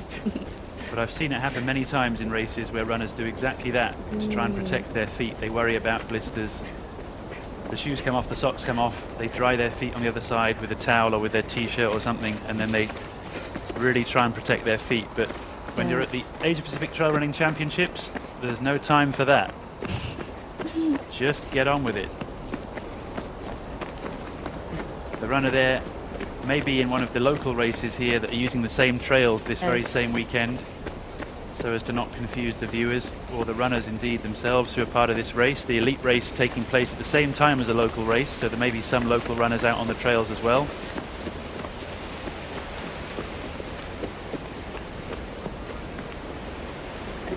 As Hiroki Kai makes his way down to the river. Hello again, he says to the cameraman who took a clever shortcut to get us that nice face-on shot. Hiroki Kai always smiling as he dances his way down the trail here to another river crossing. There's a question on the live chat about this event from Harry Kim. I'll answer that in a moment. Another of those on the chat is helping to answer the question already, but I can give you the full official answer in a moment about the nature of this elite race. It's great to have your questions coming in as we go through this exciting midsection of the race. Let's bring up on screen the leaderboard one more time, and then I'll explain the event to you who are asking the questions. So we have Min Si of China and Mikey Dimoantes running together at the front of the race. Still nothing between them. They are glued together. Yes. Let's see how long that continues as they approach checkpoint 4. Behind them, 2 Japanese runners, Hiroki Kai, Yuya Kawasaki. Kawasaki-san, the top-ranked Japanese runner in this race, and behind them, Rokamagar of Team Nepal. A beautiful shot, look at that. And at the right side of the... Yeah, and then there's a beautiful river in there. So you've got 3 people on screen, 2 of them are athletes, one of them is a superhero. What do I mean? The guy in behind is the cameraman. So they are superhero. That's what I mean. Yes. You've got Min Si and Mikey Dimoantes running side by side. Behind them, they almost arrived at checkpoint 4. That's correct, Selby. Exactly right. Checkpoint 4 is somewhere down there. We'll see it very soon, I'm sure, as the drone does a very nice job of slowly turning to reveal the road ahead of them, and the cameraman does his best to keep up. Don't worry, we'll come to your ground shot soon. Your efforts are not in vain, but this drone shot's too nice, so we're sticking on the drone. But he'll get his just desserts any moment, the cameraman, when we arrive at the checkpoint. It'll be great to see the action. I'm excited to see who will leave the checkpoint first, who will take their time. Yeah, that's the best point of like for the viewers. We've seen Mikey Dimoantes, the Australian runner at the checkpoint, take a bit more of a relaxed approach to the checkpoints than some of his rivals.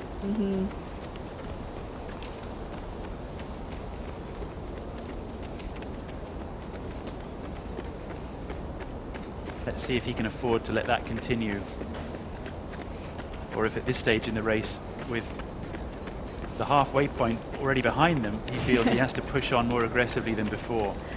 Yes. Especially when he's running right alongside Minxi of the People's Republic of China. And they don't want to lose this partnership as they take this left turn and get closer and closer to the checkpoint.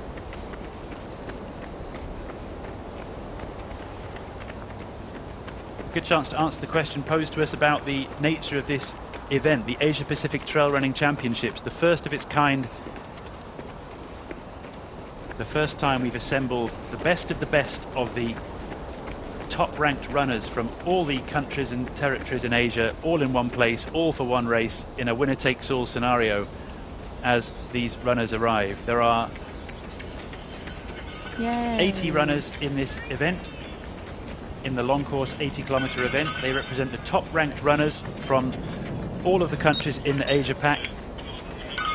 According to the International Trail Running Association rankings, the ITRA Performance Index rankings, each country is allowed to send their best ranked runners to this event.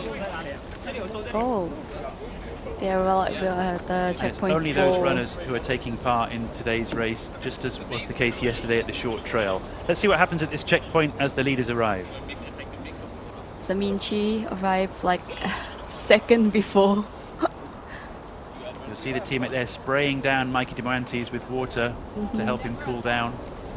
Let's see if Minxi's getting the same treatment. Very different treatment from Minxi. Oh. He's having a bowl of noodles. Yeah. Sitting down, getting some calories, some carbohydrates, and some fluid in him.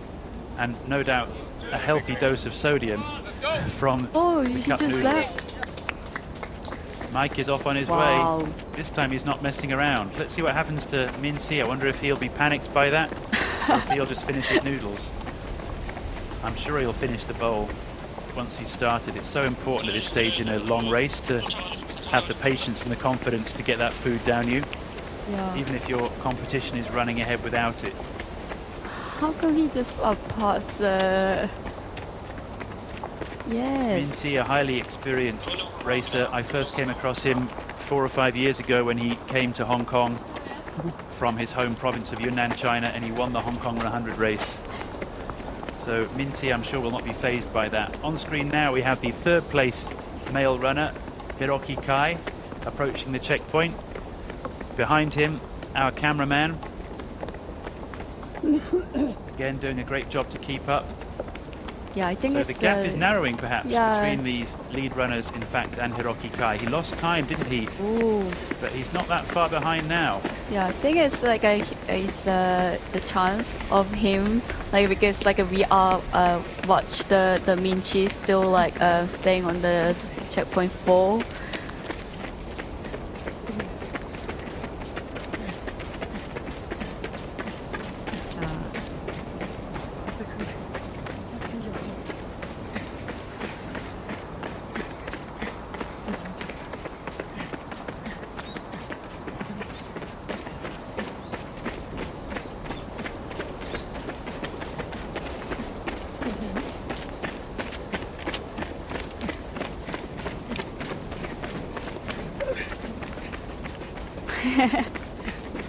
Hiroki Kai still smiling, showing off his great hair in that shot as he approaches checkpoint 4. Just over halfway into the men's race, doing his best to close that gap between himself, Mike Demoantes, and Minxi of the People's Republic of China, who may still be sitting there having his noodles. Do you think, or will he have left by the time Hiroki Kai arrives? I don't know, but I think it is a great chance to the Hiroki Kai to chasing the Minxi. Someone say good luck to him.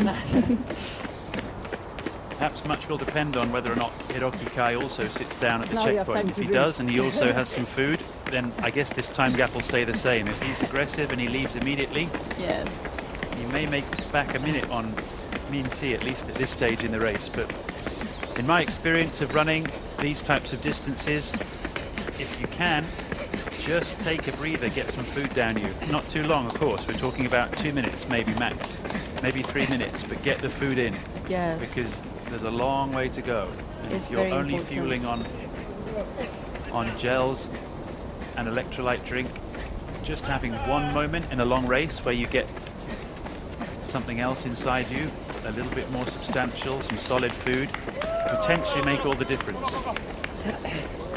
Also, we can see the fourth man, the Yuya Kawasaki, also heading to the checkpoint 4 now. Yeah, he arrived. The Hiroki Kai arrived at the checkpoint 4.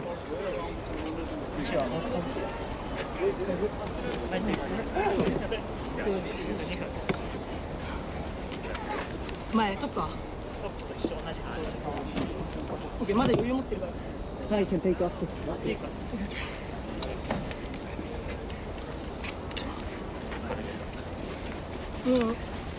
It's a slick operation. He's drinking canned coffee. He's getting a rub down from his support crew. He's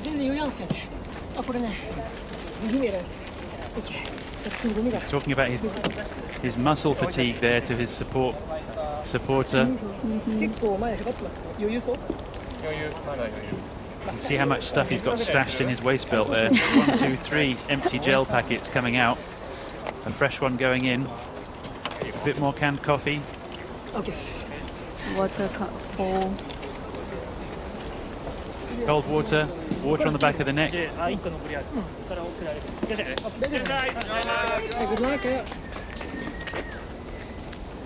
And off he goes, trying to chase down Minty and Mikey Demoantes ahead of him and regain that lead that Hiroki Kai had in the first section of this race. It wasn't the fastest stop though, was it, at that checkpoint? Yeah. He took his time, which is good, but it'd be interesting to see how Mikey Demoantes fares, because he did not take his time. Yeah. He barely sat down. I think he didn't sit down, in fact, and as far as we could see, he didn't seem to eat much either. Yeah, that's why I'm just like, because even he don't have the running best, so he don't have like a much enough like a carry to the nutrition. I think, but he just like passed already. It's great to get this action from the checkpoint as we await the rest of the elite male field. We will be rejoining the female part of the race shortly as well, of course. Yep. Thank you very much. We spent much of this morning focusing on the lead females. We'll be back with them once we've finished seeing the head of the men's race coming through checkpoint 4 with these lovely drone shots as they run through the village. And we see the rest of the race leaders arrive. Yeah, he holding his empty bottle.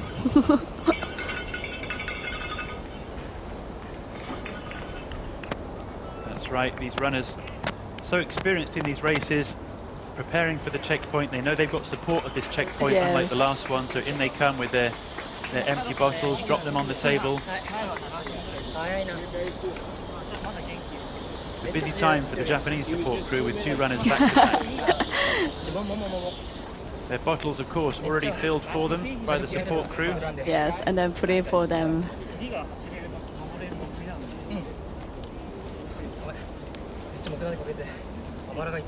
Squeezing in that electrolyte gel.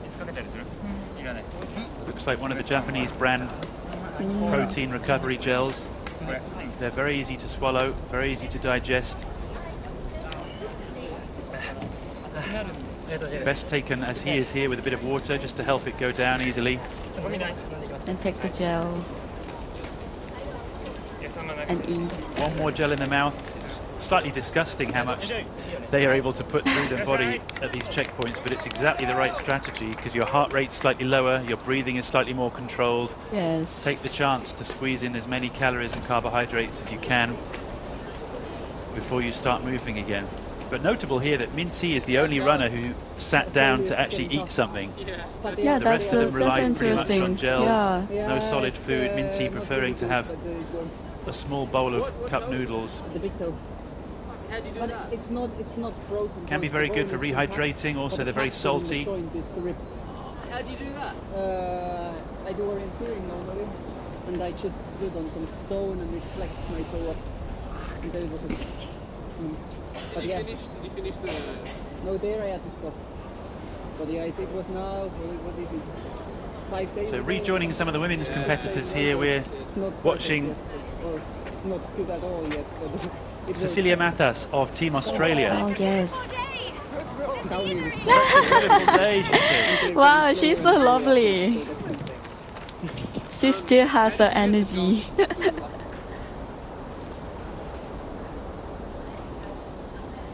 A strong runner from Australia here. She's also a running coach, Cecilia Matas. She's had a busy season so far already. Back in March of this year, she came first in the 100-kilometer Buffalo Stampede race. She then came first in the Brisbane Ultra Trail 20-kilometer race, demonstrating her speed over a shorter distance.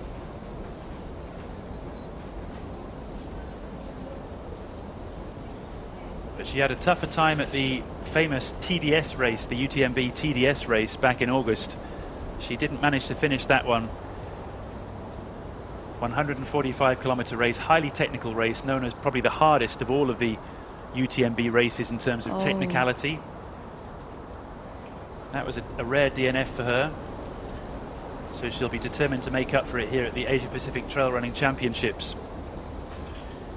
But a very strong runner with lots of experience.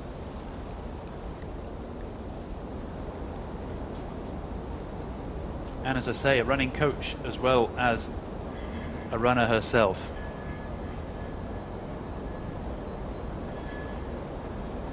And a whole host of big races under her belt, both in Australia and overseas.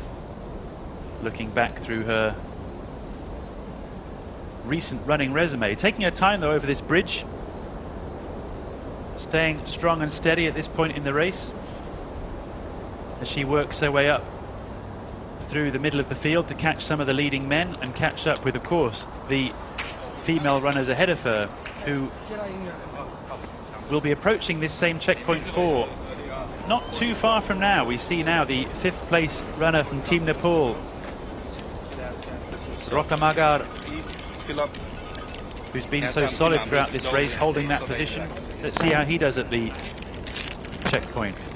He ate all whole bananas.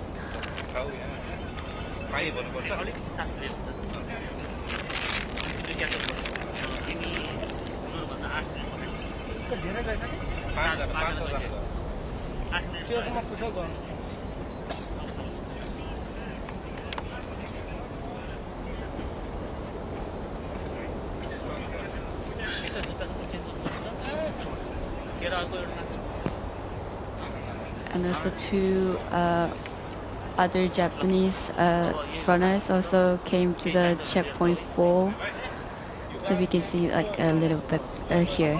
That's right, just behind Rokamagar Mankumar of Team Nepal, we see Goshi Osada of Team Japan, Kento Tamura of Team Japan, right together. And in fact, that's Osada-san, I think, setting off already, and Tamura-san also setting off already.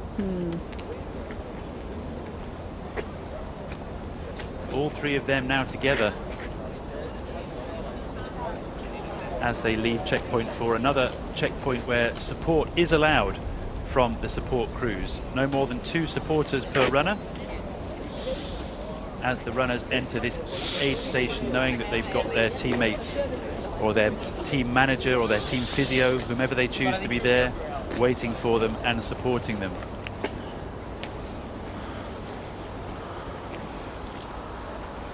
Certainly uplifting to know that you've got a supported checkpoint rather than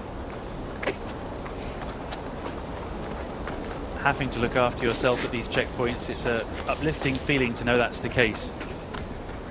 We can see some of the women coming through now in the race, and we'll be rejoining them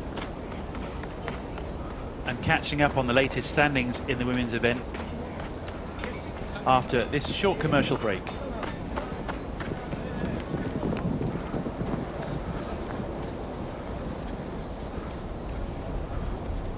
조금 먼 여정을 떠날 거야. 가방도 가득 채웠어. 빈 자리로. 모든 순간들을 가득 담아올 거거든. 텅 비어있던 나를 꽉 채우기 위한 이 여정에 가벼운 만큼 완벽한 준비는 없어.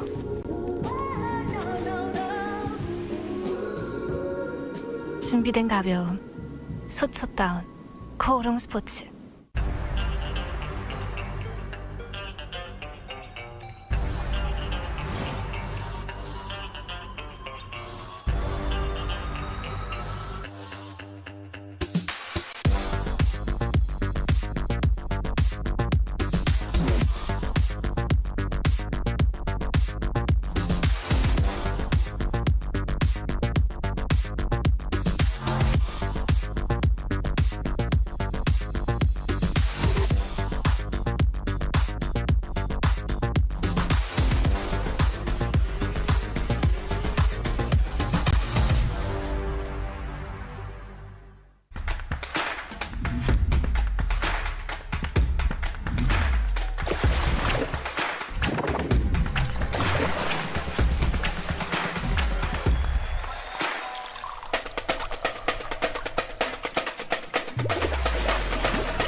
Every moment is a chance to redefine your limits.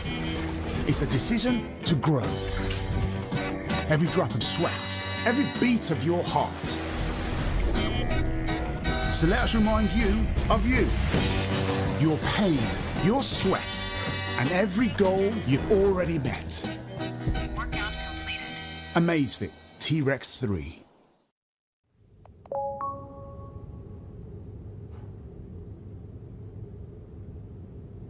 달리기를 처음 시작한 건 제가 지금 다니고 있는 회사에 동호회를 이제 우연하게 가입을 하게 됐어요.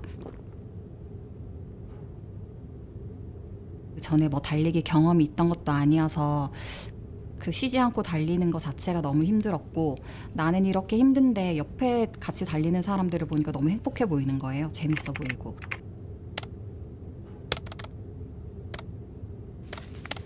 아, 나도 재밌게 한번 달려보고 싶다라고 생각을 했고, 그 생각이 이제 제 달리기의 시작이 되었던 것 같아요.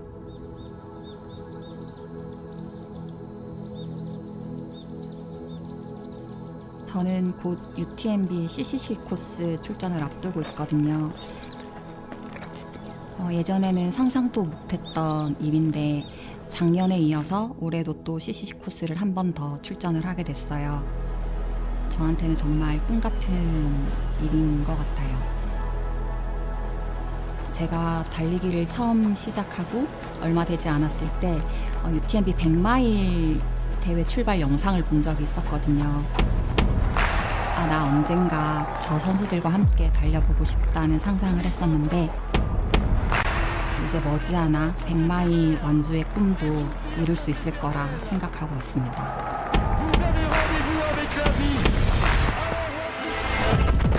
트레일 러닝을 하면 할수록 그 자연 속에서 자연과 함께하는 순간들이 더 좋아지더라고요. 특히 힘들게 달리다가 탁 트인 공간에서 갑자기 너무 멋진 풍광을 만나게 되면 이게 너무 가슴이 벅차서 그런지 눈물이 나는 경우도 있기도 하더라고요.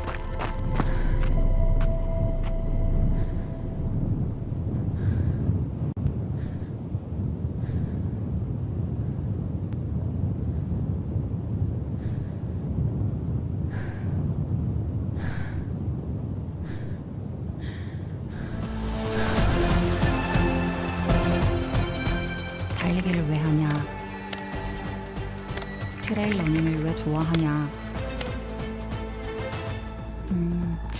저한테는 그게 사실 늘 어려운 질문이거든요. 사실 이유는 없는 것 같아요. 그냥 좋아서 계속 하고 있는 거라서, 나도 트레일 러닝을 시작하고 싶다라고 생각하시는 분들은 그냥 일단 신발 한번 신고 저랑 같이 필드로 나가줬으면 좋겠어요. 그러면 처음에는 조금 힘들 수는 있지만 얼마나 운동 자체가 즐겁고 행복한지 온몸으로 느낄 수 있을 거라고 저는 생각을 합니다.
Welcome back to the Asia Pacific Trail Running Championships here in the Ulju region of South Korea, this beautiful area of South Korea.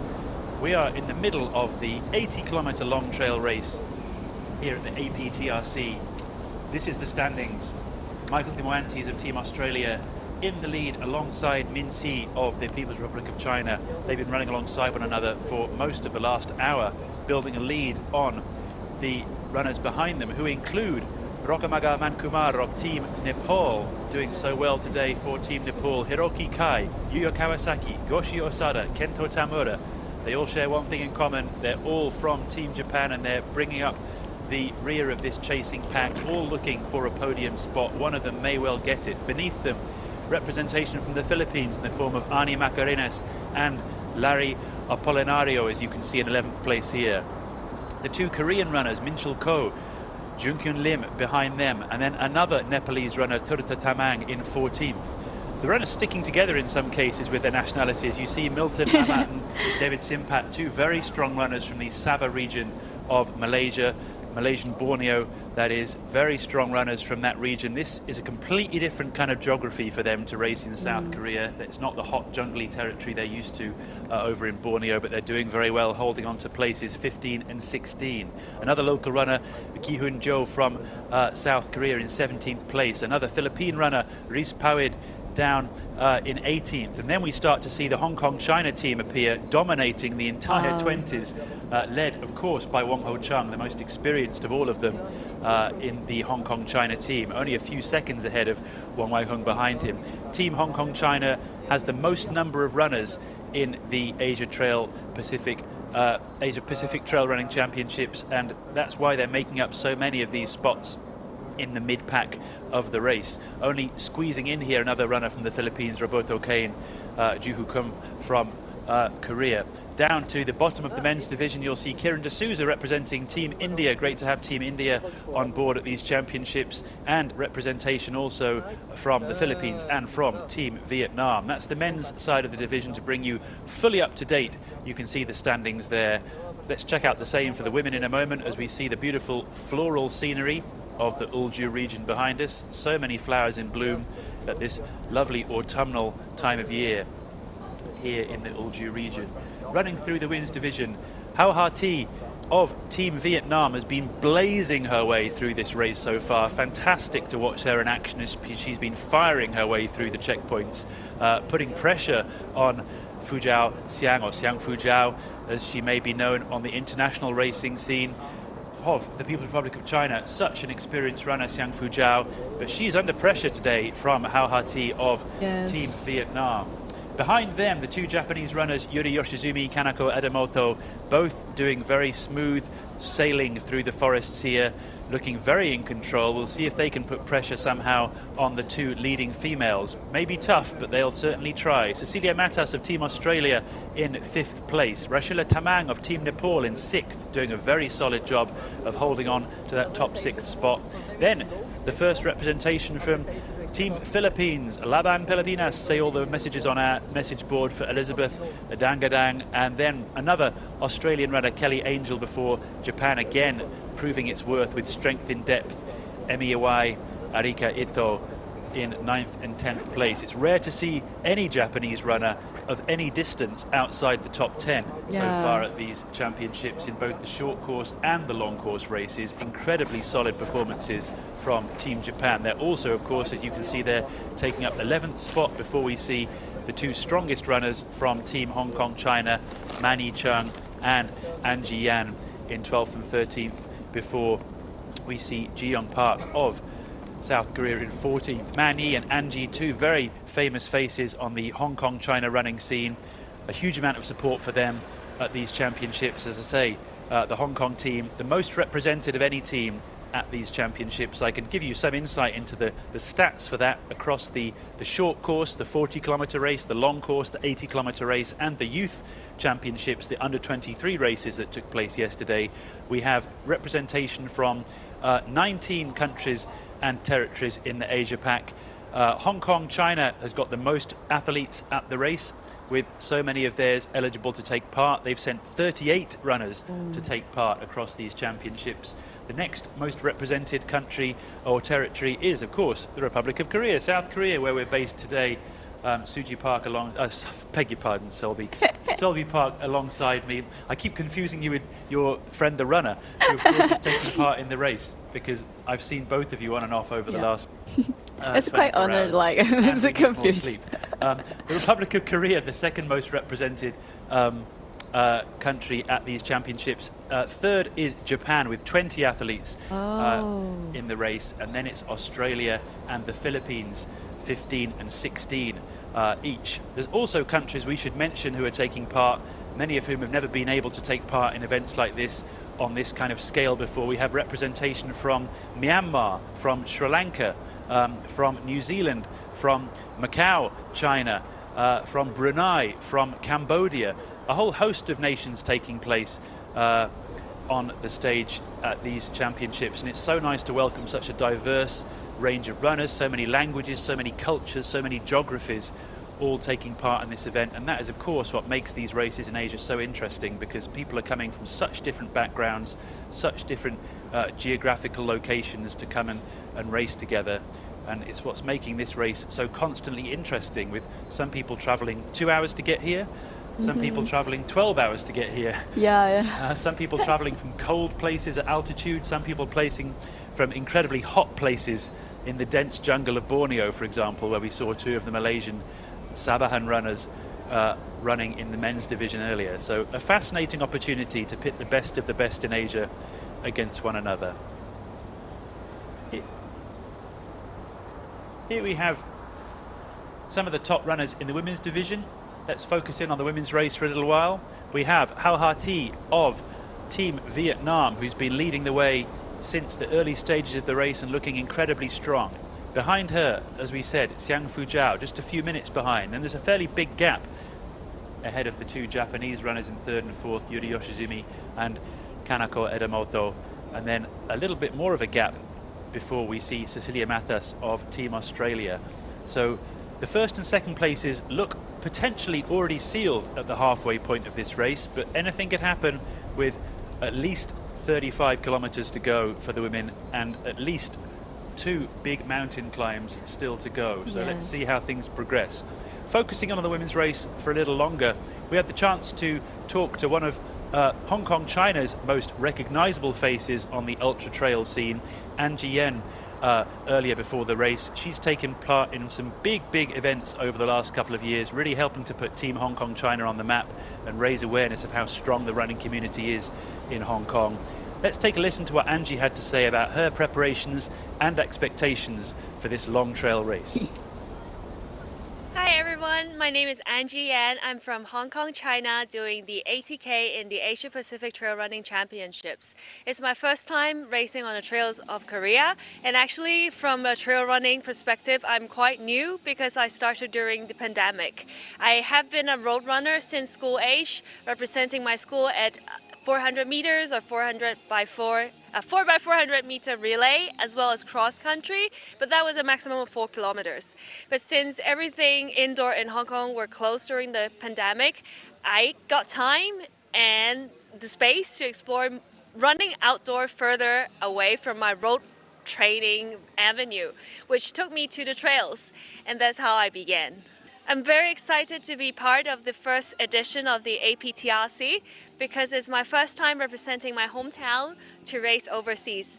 And although I have overseas racing experiences in Thailand and Japan, in Spain, Switzerland, France and Italy, every time I race, although there are international faces, it's different from being here because I see teams and runners from places I never got a chance to meet when I'm racing overseas. So I'm very keen to find out the different running cultures and just to meet them and have a good time on these beautiful trails on a beautiful day like this. From the moment I landed, I feel this is quite similar to Hong Kong. But upon getting a closer look, I realized from the very short sections I recce'd this morning is a little more wild and more technical than Hong Kong trails. That said, I've been racing in Europe recently, and I've also done the Ultra Tour, Mount Fuji 100, and there are some technical sections as well. So this didn't come as a shock to me, but I have to say this is super exciting because in Hong Kong we're quite pampered with very well-paved roads. So here we got to get on an adventure and explore some scenes which is green, because in Europe sometimes we get to alpine area and it's rocky and technical, but we don't get to see as much greenery, and green is my favorite color in the nature, so super excited and looking forward to it. I've been doing longer distances when I started to race in trails, partly because I realized I am better at enduring and really staying patient with myself and saving that last gas in my tank to push to my limits and sprint to the finish. I'm able to do this partly because I'm a cancer survivor, and I realized that I cannot change the fact that cancer chose me, and that lottery in my body kind of clicked and I got cancer. But what I could do is to control my attitude and to talk to myself. As long as I have to face this and the only thing I can control is my attitude, I always choose to face it positively. And in a long race, I always realize that in life, just as my cancer journey, that's what relates and that's what keeps me going strong. So that's my top tip on enduring in a long race, is to talk to yourself and to take a step further. What doesn't kill you makes you stronger.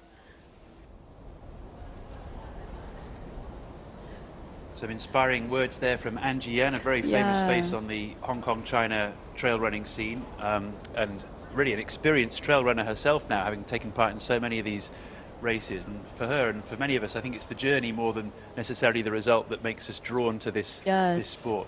I think it's I really impressed by her story, and then even she said she survived from the cancer herself, and then she said like she cannot choose the side, but she can choose the her perspective, and then that's why he just applied to this race, and then she was gonna just do her best on this race. I think she's really the smiley energy, and then she's a really positive person.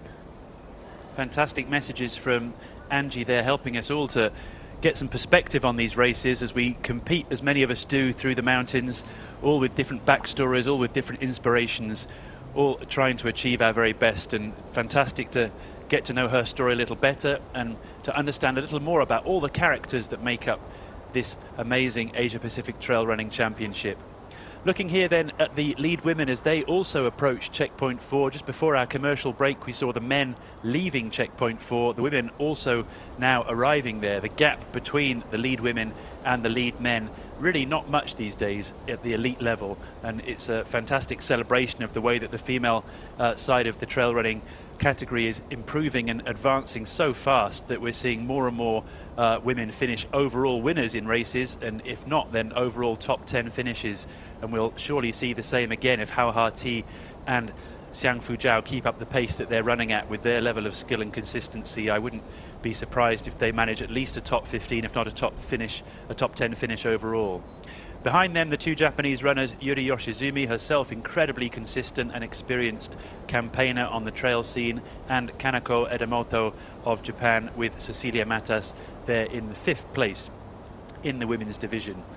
Fantastic opportunity to showcase their skills and all of the skills of the female runners as they work their way through the categories of this tough race. 80 kilometers, more than 4,000 meters of climbing, almost 5,000 in fact, with 4 of the biggest peaks in the mountain range of Ulju to traverse in this giant loop around the Welcome Center in the Ulju hiking region, where we are based with our home station at the start and finish line of this live streaming operation.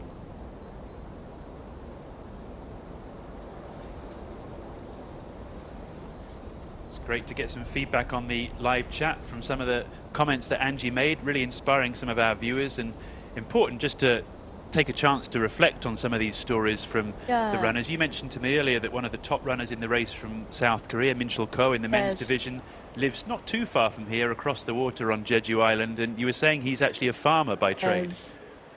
Because like he's a really famous athlete in Korea, and then because like as you already know, like many main events we're gonna hold in the near the Seoul area. That's why he just fly to the, Seoul from the Jeju, so it's not like a long flight, but it's almost an hour flight to go there. So it's not easy like to every time he went go to the Seoul to like a long a distance race. That's why I know that his story about this. He always like wanted to make a chance to like have a race on the Seoul. That's why he's very famous. Yeah, Min-chul Ko there in the men's division of the 80-kilometer race, representing, of course, the Republic of Korea, South Korea, where we are based here for this amazing event. Himself a farmer in the island of Jeju. Jeju Island, very famous on the international trail running scene as it hosts one of the biggest UTMB races every year. I did that race last year. Very beautiful place to go racing if anybody's interested to visit South Korea. Of course, you can also come here to the Ulju region, just about an hour or so northeast of Busan, the southern city of South Korea. Not difficult to get here either, but a hidden gem of trails and mountains that we've been enjoying watching and commentating on. You can see some of those trails in some of these commercials here for brands that are very famous in South Korea, showcasing yet more of the amazing scenery in this part of the world. It's great to be able to share this with you as part of this live stream. Let's take a moment to take a look at some of these shots.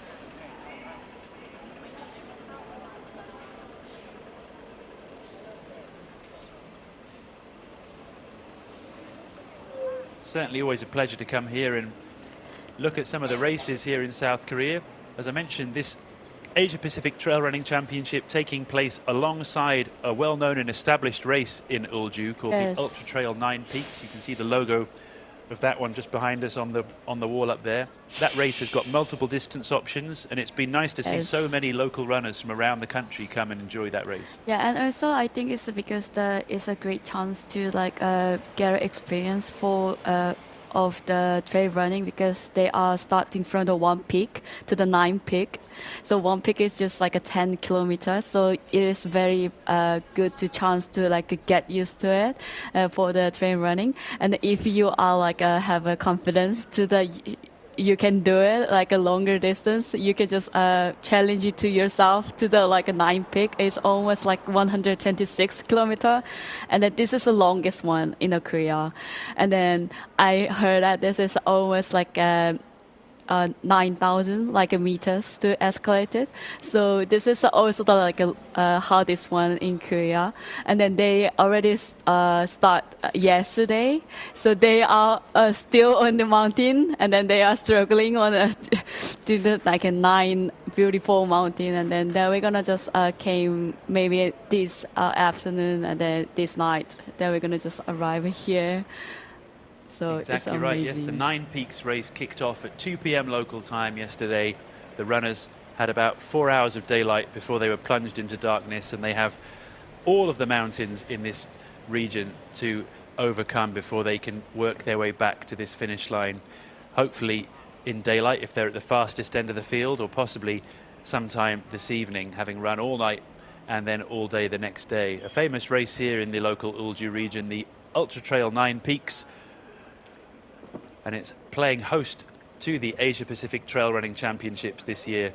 The first time we've had an Asia Pacific Trail Running Championships pitting the very best of the best against one another in the Asia region, and really providing a platform for many of these runners from different Asian countries to springboard themselves onto a global stage. Because if you can win this race, there's prize money up for grabs, there's sponsorship up for grabs potentially, and of course there's just a profile up for grab, which could really be the difference between you being able to turn your passion and your hobby into what is now increasingly becoming a semi-professional or even a fully professional career for many trail running enthusiasts at the highest end of the spectrum. We're seeing some of them compete today. It's exciting to see them on the trails, and we're no doubt going to see some amazing times for this tough 80-kilometer course, just as we saw some amazing times yesterday in the 40-kilometer race.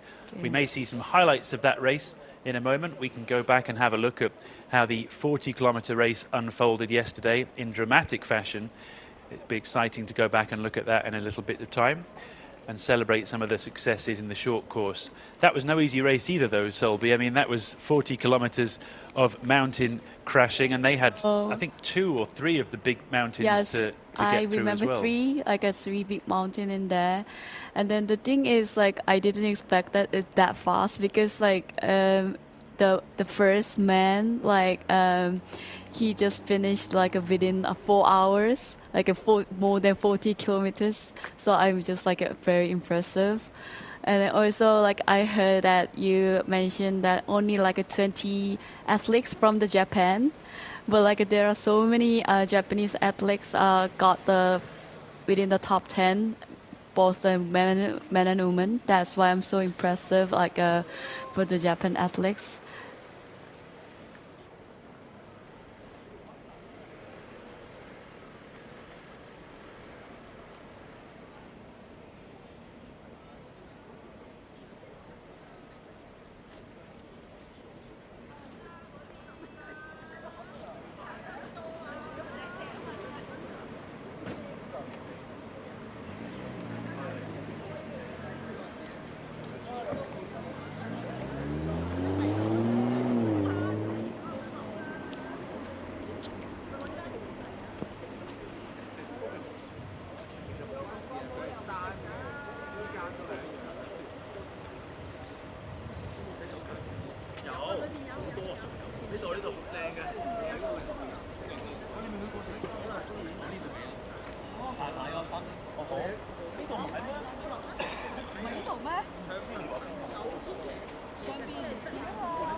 Welcome back to the Asia Pacific Trail Running Championships. Here's the latest standings at the halfway stage of the 80-kilometer long course race. We have Min Si of the People's Republic of China in the lead alongside Mikey Dimoantes of Team Australia. They're neck and neck, they have been all day. Mikey Dimoantes set off ahead of Min Si at the checkpoint 4 stage. We'll be keenly watching to see if he's managed to maintain that slight lead over Min Si after the checkpoint, or if they're back together again. We then have 2 Japanese runners, Hiroki Kai and Yuya Kawasaki, in 3rd and 4th. Rogamagaman Kumar of Team Nepal in 5th place, followed by 2 more Japanese runners. Arnie Macarenas of Team Philippines, with a very strong social media following and online fan following on our YouTube page, and also Gopal Tamang of Team Nepal, a second Nepalese runner in the top 10. And moving into 10th place, a man we've talked about a few times in the first half of this live stream, Jantrabun Kyangchai Papana of Thailand, the strongest runner in Thailand by far, and a real adventure hero for many in the endurance racing community in Thailand, with his exploits both on the trail and on mountain bikes and adventure racing. In 11th, Larry Apolinario of the Philippines, another strong performance from him. And then number 12, Minchul Ko of the Republic of Korea, here, our South Korean hero today. We heard about him from Selby earlier.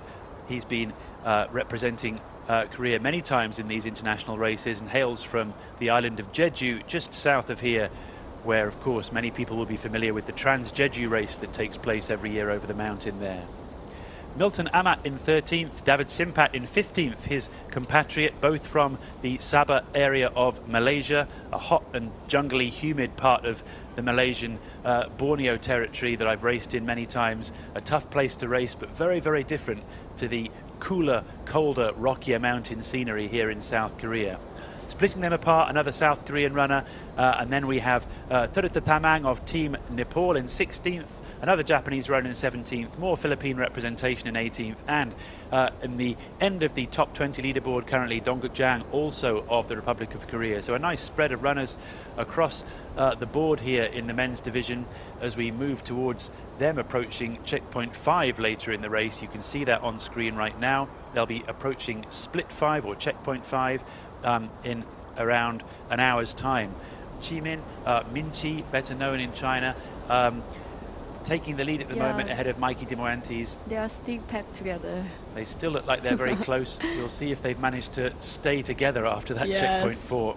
And you can see the gap between them and Hiroki Kai in 3rd place. That's stayed roughly the same. In fact, it's grown, hasn't it, to 7 minutes now. It was only around 3 or 4 minutes when they reached checkpoint 4. So the two leaders in the men's race really putting the hammer down and establishing their lead over everybody else in this field.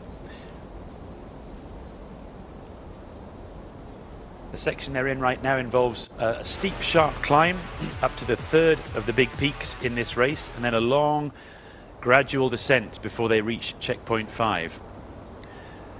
The man on screen now, Hiroki Kai, we've been following him all day. The Japanese runner in 3rd place. He was leading the race in the early stages of the event before he was overtaken unceremoniously by about 5 runners all at the same time on the very steep downhill of Chonghwan-san, which was the first big 1,200 meter climb of the race that took place just around sunrise this morning, sometime between 6:30 and 7 a.m. local time. He looked so smooth and so in control at the start of the race, and then suddenly the chasing pack all pounced on him on this long downhill. And he's never managed to quite pull that lead back, although he's done a good job of coming back up to 3rd place. But the two leaders in the form of Minci and Mikey de Morantes have certainly held on to that gap they have at the front of the field. And it feels a little like by running together, they've managed to really consolidate that cushion they have over Hiroki Kai, who for the last 2 hours at least, Solby, I think he's been on his own, hasn't he? Yes.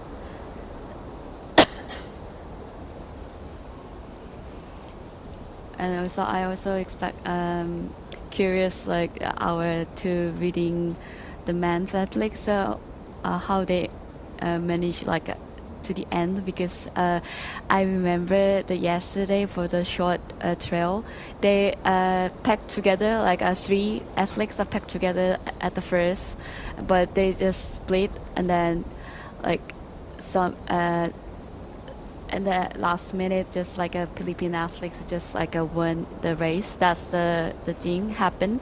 That's why I'm just like curious this reading pack how gonna stay longer, and then who is gonna win at the end.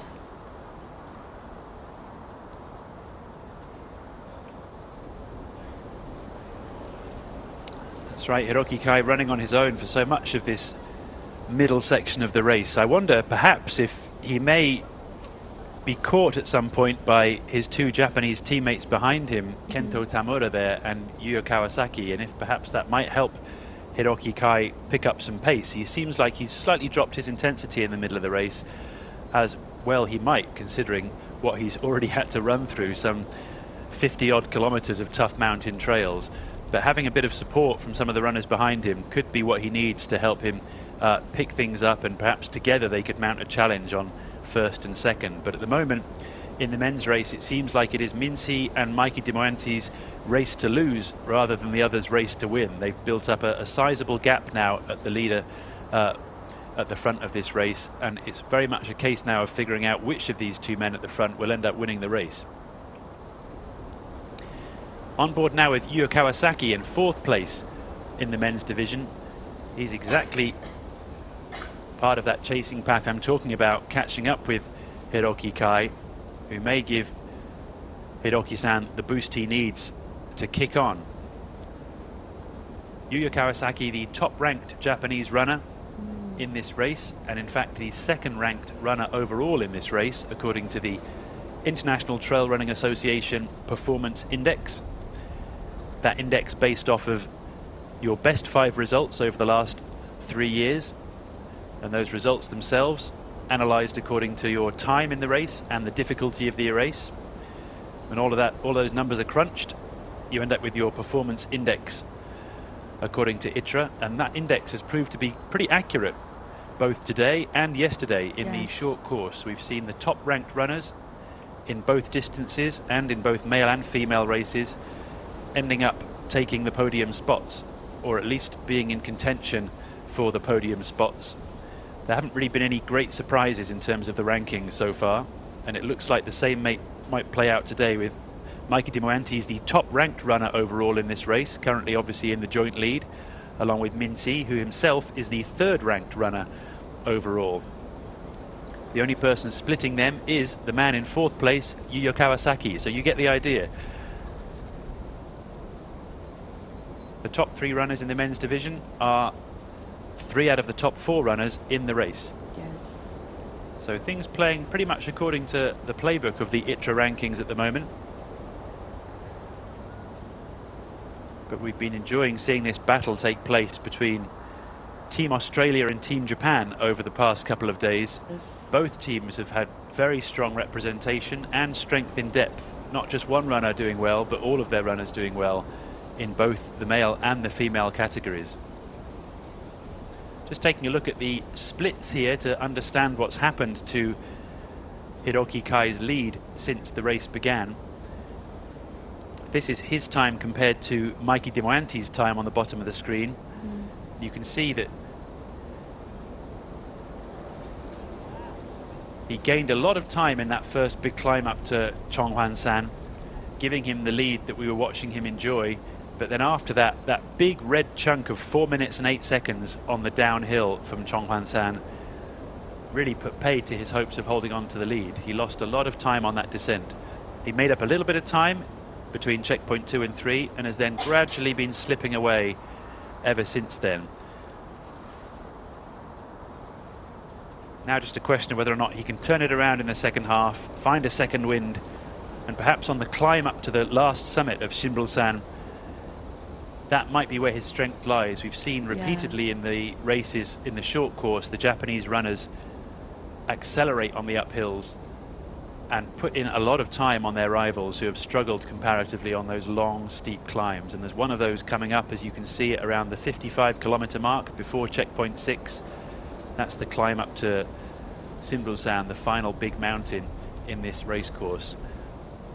Let's see if Hiroki Kai and his Japanese teammates can perhaps work together at that stage in the race and maybe pull back some of the gap that exists between them and the 2 men at the front.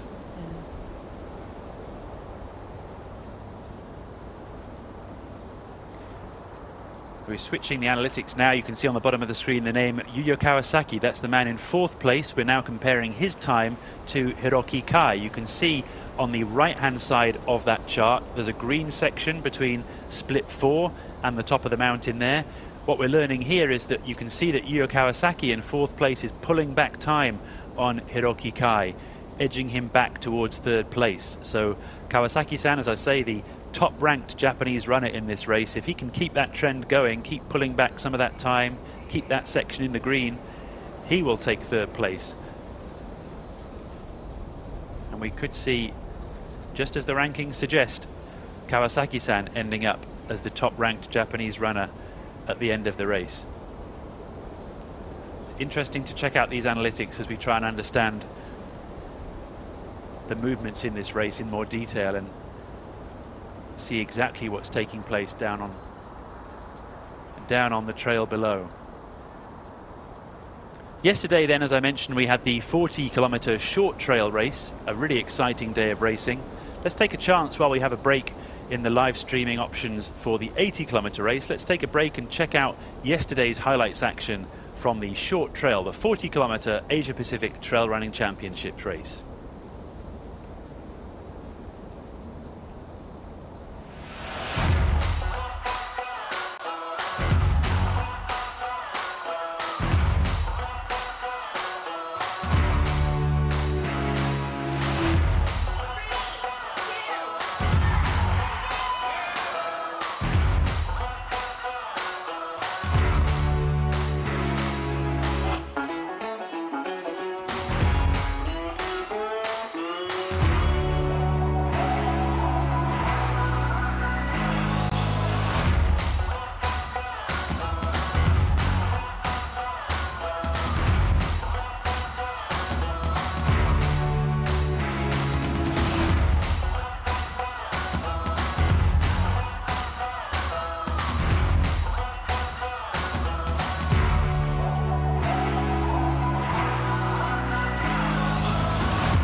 That was the highlights from the 40-kilometer short trail race that took place yesterday, Friday, here in South Korea. Let's take a look at the winners of that race and the leaderboard. You can see there Takako Takamura of Japan taking the lead in the women's race. She had an incredibly consistent and strong run throughout those 40 kilometers, rarely looking under pressure, rarely losing time on her rivals.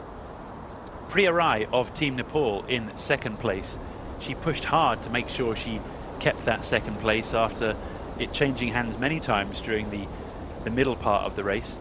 Honoka Akiyama in third, another great result for Team Japan. 2 out of the top 3 finishers, of course, from Team Japan there, putting them in contention for a potential overall team gold at the end of all of these races. And a really fantastic run from Lam Cho-yu of Team Hong Kong China to take fourth, just 25 seconds ahead of Patricia McKibben of Team Australia in 5th place.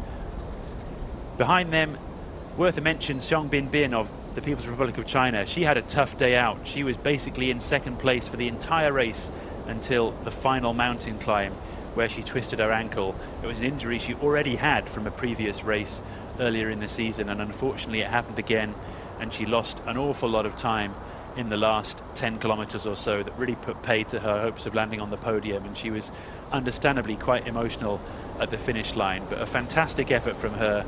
She held on to second for most of the race, and at some point we even suspected she could take first. Yeah. But unfortunately for her, a twisted ankle put paid to that, and all credit to her for getting herself off the mountain, because the descent from the top in the final stages of the race is hard enough even when your legs and ankles are feeling strong. So fantastic effort by Binbin to get herself down from the top without DNFing. Very strong performance. Let's take a look at the men's results. The star of the show here, really, John Ray Onifa, Stingray, as he's known in the trail running world of the Philippines.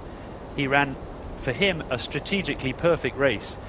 Held back at the beginning, stayed in contention around the midsection of the race, and then when the big climbs and specifically the downhills opened up, he really took advantage of his downhill territorial and technical trail running ability when he basically took out everybody in the race in the space of 2 downhill sprints, where no one could really match his ability to fly down the technical trail.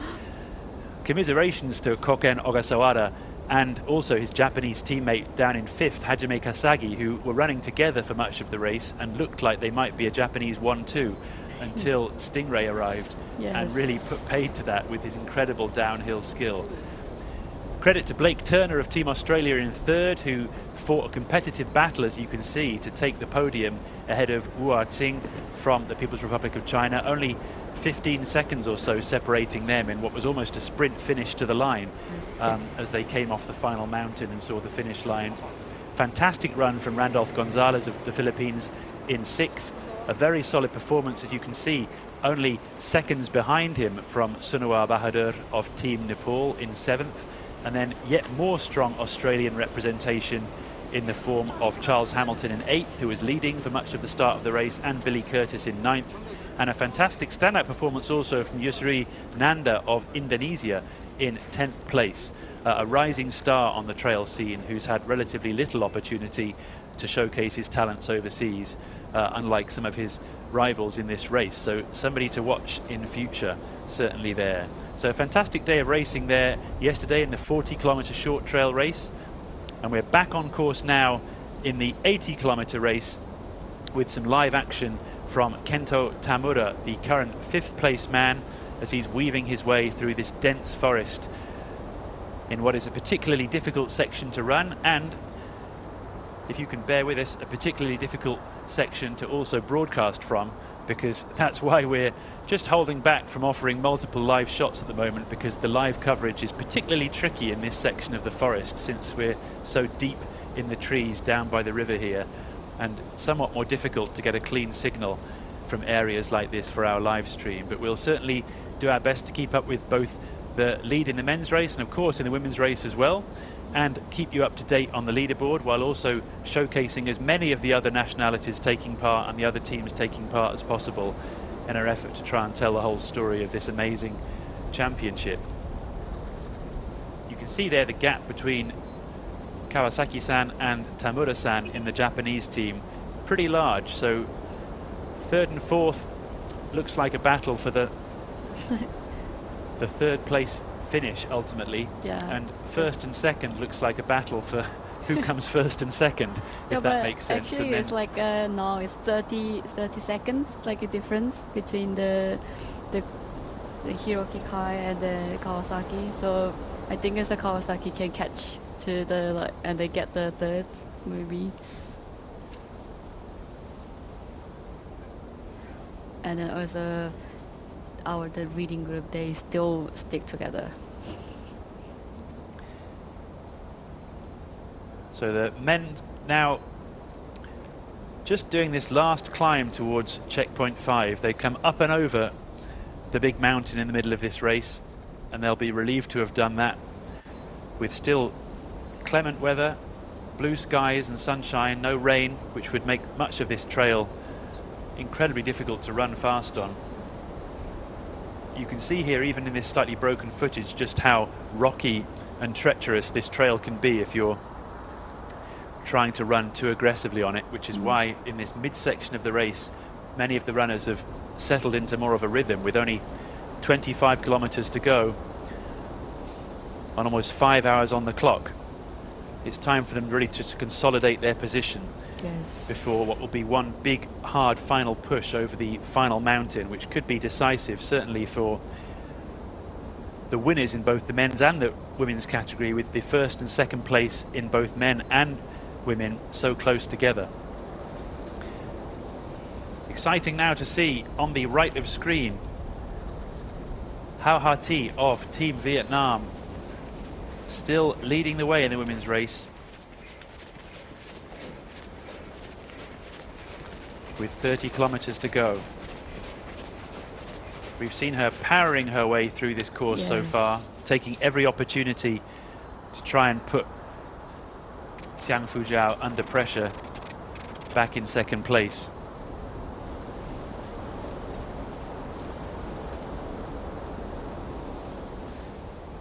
The gap though between her and Fujiao is certainly not a big one. And just as in the men's race, it's going to be a very exciting last few hours to see which of these 4 athletes, Xiang Fujiao, Hau Ha Thi in the women's section and in the case of the men, Mikey Demoantes and Min Si end up taking the gold because Yes. there's really nothing to choose between them.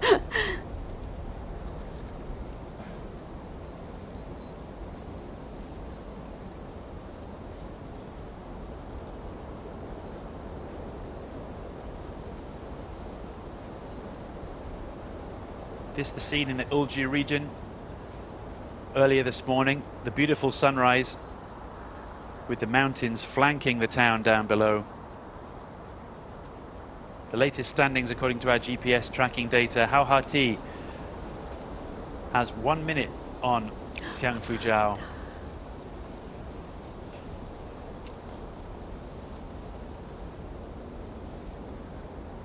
With Team Japan doing a great job of putting pressure on them both as they try and eke back the gap between them and the leaders. Perhaps the difference in the women's race relative to the men's is that the two Japanese runners are really some distance apart, more than 8 minutes apart. And so they're unlikely to be in a position to help one another, particularly up the tempo in their chase for first and second. The men, on the other hand, all quite close together now, certainly in the case of third and fourth on the Japanese side. So every opportunity potentially for them to team up and try and help one another up the tempo in their own division and put pressure on the male leaders. Cecilia Matas there in fifth, you saw on the women's division, putting pressure on Kanako Edamoto in fourth. Potentially a chance for the Australian to split those two Japanese runners if she can keep up that pressure that she's putting on.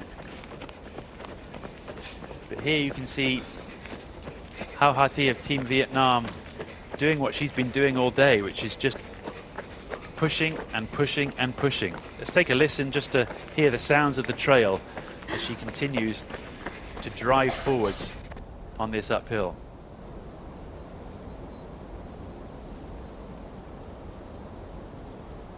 Yeah, I think it's around this area, the signal is very bad.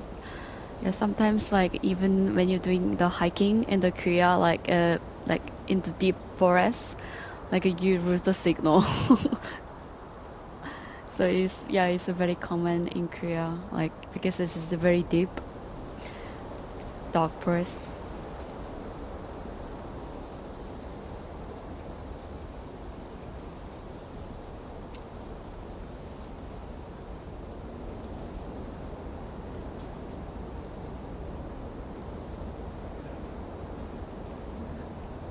So we're sticking with Hao Ha-Ti as best we can. You could see the cameraman keeping up with her throughout. We're just desperately hoping that the signal from his streaming device can get enough of a connection to help us get a smoother shot of her, but we're with her every step of the way.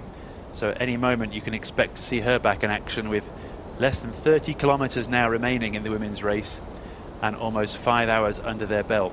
Solby, the weather's been, I think, really actually very kind to the runners these last 2 days. Yes, because I worry about that because when I see the forecast this weekend, they say that they have a chance for the rain, but especially in this like a really rocky place, during the race, the rain is a very like a dangerous thing because like the athletes can like slip like every time, but as you can see, the weather is very nice, so I think it's a really good,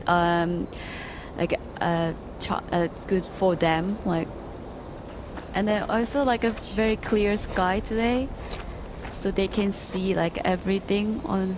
There's like a fantastic shots here, can see. Telling the story of the men's race with 23 kilometers to go. There they are. It's still big together. The conjoined twins, if I can say that, of Min Si and Mikey Demoantes. They've been stuck together all day long.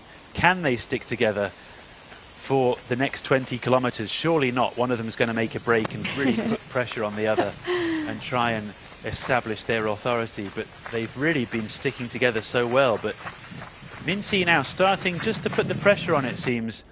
Mikey Demoantes is not looking quite as smooth and fluid as he was earlier in the race. This fantastic drone shot looking down on the trail that they're running through, flanked by these giant forests, so you can probably understand as a viewer why it's been difficult for us to get footage from inside that dense forest. We've certainly been doing our best. This drone shot illustrating exactly that challenge of streaming continuously in an ultra trail race. Not an easy process, but here we have the drone shot. We cannot see. It's even hard to spot the trail, but yeah. The crucial detail here is that they're approaching checkpoint 5, which we will eventually see in this drone shot as we tilt up and get a sense of the scale of the surroundings that the men are running through. But these forest tracks that they've been weaving through take them really into the heart of the mountain, yes. into the depths of the forest below, across rivers, across streams, across boulder fields, and then up onto the top of the ridge lines, where later on in the race course, stay tuned because you'll see the sights of Simbolsan as the men arrive at checkpoint 5. The man on screen, Min Si of the People's Republic of China.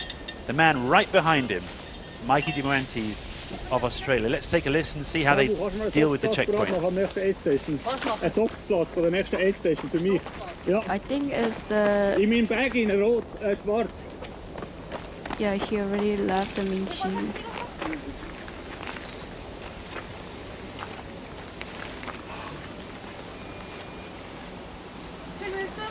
Fascinating to see the different strategies of the two men at this aid station.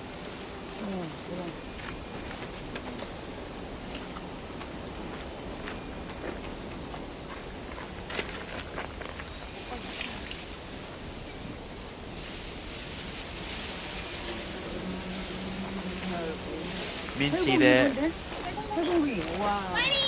cool and calm, off he went. Mike de Moantes clearly needing to cool down a little. Yes. Took his t-shirt off, soaked it in water, and then put it back on. Filling up only one flask, holding it in his hand, barely even stopping to put it into his waist belt. And psychologically,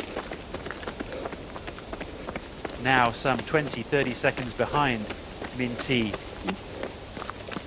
the Chinese runner who set off on a mission perhaps right now to try and psychologically break his opponent, Mikey de Moantes. He really dealt with that checkpoint very smoothly, didn't he, Min Si? Yes. I think he stopped to refill his flask, and that was probably it. Yeah, that's it. And then just quickly go. Very interesting. A great opportunity at these checkpoints for runners close together to try and just psychologically undermine the confidence of their rival rather than necessarily trying to. Yeah, I think it's very important because as we already seen, like on the checkpoint 4, he even sitting down and then eat some food in there. But right after that, at the checkpoint 5, he just quickly go and they grab some water. That's I think he has a strategy for that. Very good point, Solby, actually, because yes, you're right. When we look back at checkpoint 4, we saw Min Si sit down and eat an entire bowl of noodles, didn't we? And we were wondering at that stage if that's a smart move, because some of the other runners, particularly Mikey de Moantes, who's now behind him, they barely stopped. They just refilled and off they went. Yes. But now, as we mentioned, perhaps getting that solid food down, getting that sodium in through the cup noodle there could be vital with still a long way to go. He's looking fresher, more determined, and probably in a better situation perhaps at this very moment than Mikey de Moantes, who might just be in a low patch. There's still a long way to go. He can easily get out of that. But nevertheless, a stark difference in the checkpoint behavior of these two men at checkpoint 5. Crucially, an unmanned checkpoint, no support allowed at that checkpoint, which is why the men are on their own. Perhaps what Mikey needs right now is a supported checkpoint to raise his spirits and give him something beyond just water in a flask and a quick glug of Coca-Cola. But interesting to see him take his t-shirt off there and wet it. I did that myself in a race last weekend multiple times just to try and cool down. It does help, but it also makes your t-shirt heavy. Yeah, so that's why I'm just thinking that is there a make it heavier than... It does feel quite different when you put it on. Initially, of course, you feel the coolness of the water, but then you also start to feel the heaviness of the fact your t-shirt is twice the weight it was when you took it off. So it's not always the simplest solution, but if you're really overheating, a smart move. And as they gain elevation now, as they're doing, and the air starts to cool, the effect of that wet t-shirt will really help to cool his body down. But what's interesting is Mikey Dimoantes is one of the only runners in the lead pack in the male division to not be wearing a running vest. Oh, yes. So yes. actually, if anyone needs cooling down, it should be Min Tze, who's been wearing a running vest the entire time and probably is feeling the heat of that running vest. But Mikey, on the other hand, arguably doesn't need to cool down if he's only wearing a t-shirt, but you know, everybody's suffering on these trails in different ways, and it's interesting that Min Tze, who's from Yunnan province, not exactly a hot, humid place for much of the year relative to some of the other people in the race from, for example, Chiang Mai in Thailand, like Jantrabun from Thailand, or from the Malaysian runners in Sabah. Yunnan, more of a high altitude running location, but he's not suffering, it seems, from the heat at all.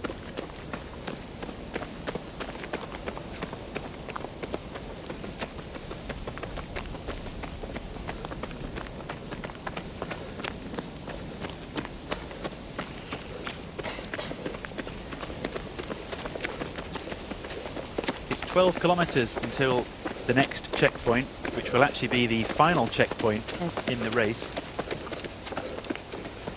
And it looks to me like both men only took one soft flask each, so 500 milliliters of water only they took, it seems, with them on this next 12-kilometer run, which is relatively flat, relatively runnable. So a good chance for them to stretch their legs, and that's why I think they took so little water, because I presume they know this is a relatively fast section of the course. And then they need to save the energy for the last very high uphill. Exactly right. It gets much harder after the next checkpoint. Yes. But great to see on the right of screen the familiar face and the familiar running form of Xiang Fujiao. Oh, yes. Instantly recognizable there with her running poles and her rhythmic, consistent running form. She just trying to folding again in the pretty back to the giver.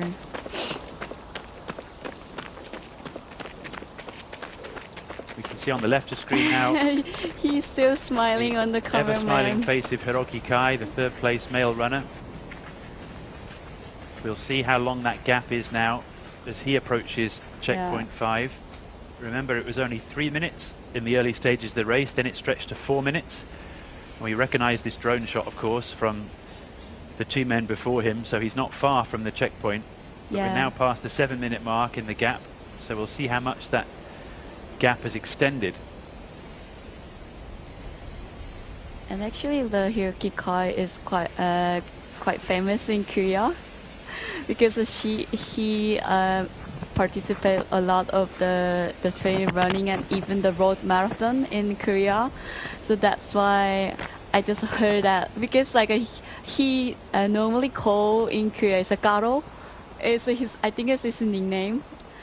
And then that's why I didn't recognize at the first. Yes, that's why. And then, yeah, he's just a Japanese name as a Hiroki Kai. And then, he's really famous. And then, because I think it's he always smile, like when he's running. And then he also really good at trail running and the marathon. Yeah, some great insight there from Solby, a local celebrity, not even stopping, my goodness, at the checkpoint. Just has his number scanned and off he goes. He even didn't feel the water. He just Amazing.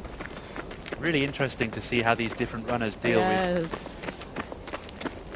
the conditions. It looks like he had a quick look at the checkpoint to see if there was anything attractive to him, but not interested. Not interested. And crucially, I mean, aside from the food and so, the fact that he didn't take any water is fascinating to me, because it was obvious that Mikey Dimoantes needed to cool down. Min Tze also certainly refilled his flask, but even though there's 12 kilometers still until the next checkpoint, Hiroki Kai, or Karo, as he's now going to be referred to in this live stream, doesn't seem to need any form of hydration, which is certainly impressive. That will gain him, I would say, at least 30 seconds. He's now, as we can see, a 7-minute 40 gap on Mikey Dimoantes. But I think the effort he put in at that checkpoint to just miss it out entirely will pull back, I would say, at least 30 seconds, possibly even a minute, knowing that that Mikey Dimuantes really took his time at that checkpoint. The T-shirt came off and so on. So interesting, perhaps that time gap can be narrowed after all. Great effort from Hiroki Kai to keep pushing and put himself at slight risk at this race, all in an effort to try and claw back that gap. And I wonder even how much intelligence he has from his support crew to know what that gap is. It's hard to know when you're racing, especially in these types of very dense forested conditions. There are not many opportunities to look ahead and see the runner in the distance, as there might be in a more open ridgeline style section of the race course where you can look up the mountain and see the runner ahead of you. In this kind of terrain, it's hard to know really how far ahead or behind the runners will be. So a bold move from Hiroki Kai, but an exciting move that's really, again, providing us with more entertainment to keep up with the leaderboard here, as the 4th place runner arrives. Yu Kawasaki, this is, arriving into the checkpoint, and let's see, same again. 8029, Yu Kawasaki, the top-ranked Japanese runner in this race. Also not interested in taking any water. Very interesting. Remember, they've just done 11.5 kilometers over a mountain to get to this point from the previous checkpoint. They're now doing another 11.9 kilometers to get to the final checkpoint. So 22, 23 kilometers in total where they won't have had a refill. And another Japanese coming. And this Goshi Osada.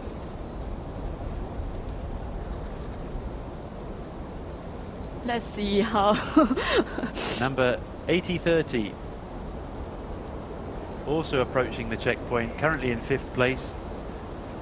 Will he also miss out the checkpoint, making it 3 for 3 on the Japanese team, managing to push through without any form of hydration?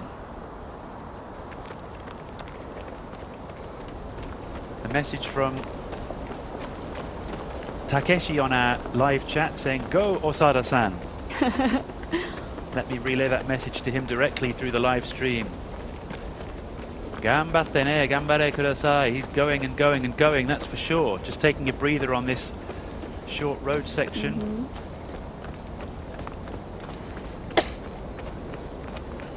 But looking smooth and controlled. Yes, almost a 5-hour pause already. At the 5-hour mark. A question from our friend Steve on the chat group. He says, what's the temperature here in Ulju? Well, Steve, it's basically around 22 degrees, so certainly not as hot as in Hong Kong, that's for sure. And in the early morning it's been very fresh and ideal running conditions, frankly. But what's happened is, in the sort of mid-morning lunchtime kind of period, even though the temperature's not getting anywhere near Southeast Asian levels or Hong Kong levels or Singapore levels, it's nevertheless starting to get a bit stifling down in the forest where there's very little airflow, and also up on the ridgeline where it's very exposed and the sunlight is directly on your body. Yes. The athletes are starting to feel the heat. Just as a point of reference, yesterday I ran up the biggest mountain at the end of this race, Shinbul-san, and initially I took a windbreaker with me, thinking it would be sensible to do so because it was likely to get breezy, but that only lasted about 2 minutes and I was already overheating. So it was down to the T-shirt for the entire forest run up until the road, and only really at the top where the wind really started to bite did I need to put that windbreaker back on. So it's deceptively hot, I would say, is the answer. It's certainly not hot by Southeast Asian standards, but without enough hydration it can easily catch up with you, and that's why I'm particularly interested to see how these men cope after really not looking after themselves at the checkpoint. But that's what competition is like, of course. Yes. In their minds there is only 20 kilometers to go. Yeah, but it's really interesting because like I know like they just like quickly came by, but not just like a past like without any water fill. That's why I'm just like, how can they survive like it's 11 kilometers to the next Very checkpoint. impressive. Equally impressive on the right of screen. Xiang Fujiao in the women's race.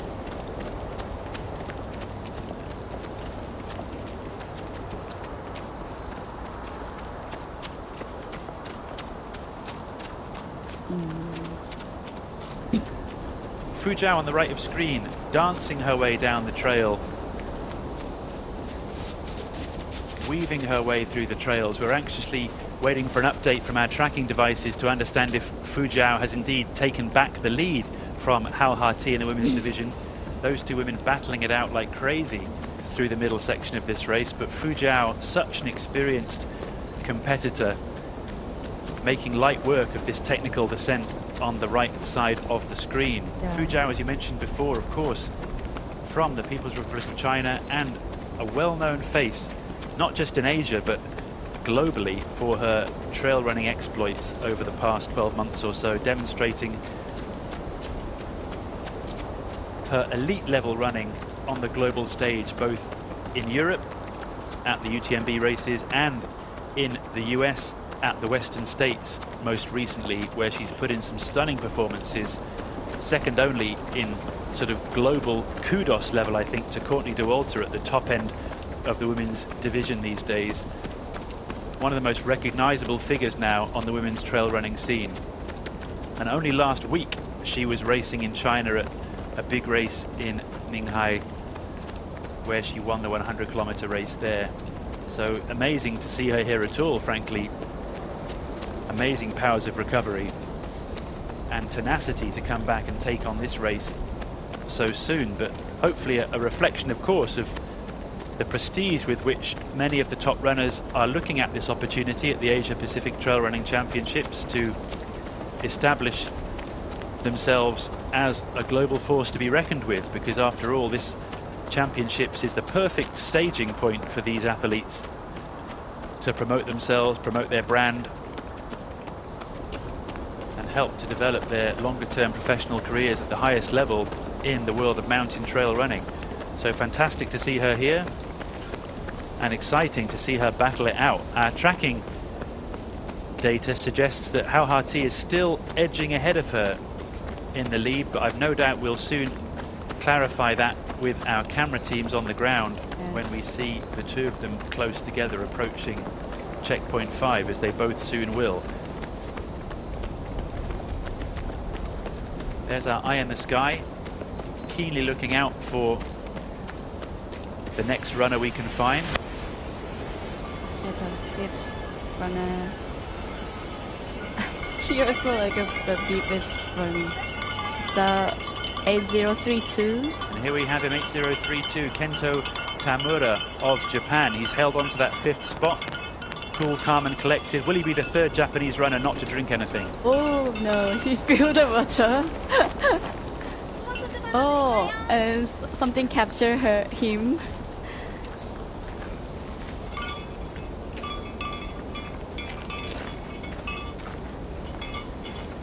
Interesting. Oh, initially I thought he was going to immediately leave after filling his bottle, and then he got a little distracted.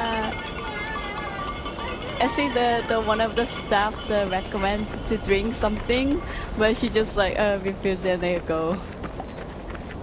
Nevertheless, another solid performance from Tamura-san at that checkpoint, although I feel like he did something I always do at checkpoints, which is he thought, no, I won't. And then actually, maybe I will. I'll just take a look. Oh, okay, shall I? Shan't I? And suddenly 30 seconds have gone. And you wish you had just got on your way instead of hesitating so much. True. But good job to him. I think I might have ended up wasting another minute or two examining all the options and then deciding actually I didn't really feel like it after all.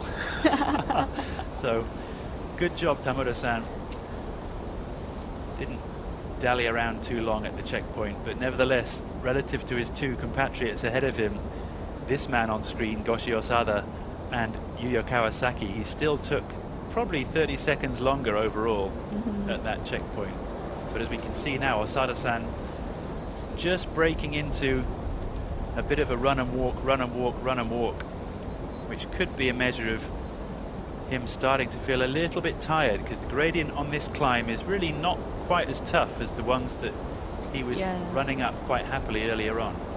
So perhaps a little bit of a fade at this point in the race for Osada-san, but that's okay. He's an experienced runner too. I'm sure he can get through it and pick himself up. On the right of screen, the dancing feet of Xiang Fujiao. Again, just so consistent, so smooth, running on her toes, just as she was earlier in the race. We believe she's still in second place, but the gap between her and the Vietnamese runner Hau Ha-Thi looks very small indeed.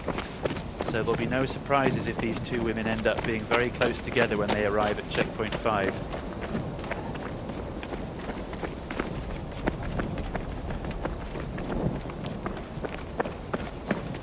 We can see the sky above here now clouding over somewhat. That may be relief to some of the runners who are not overheating. facing the sun. Yeah.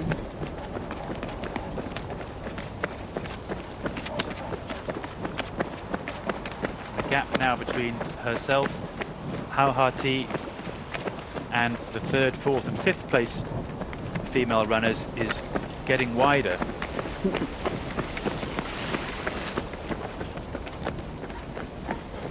Some lovely green scenery down here as they approach this small village.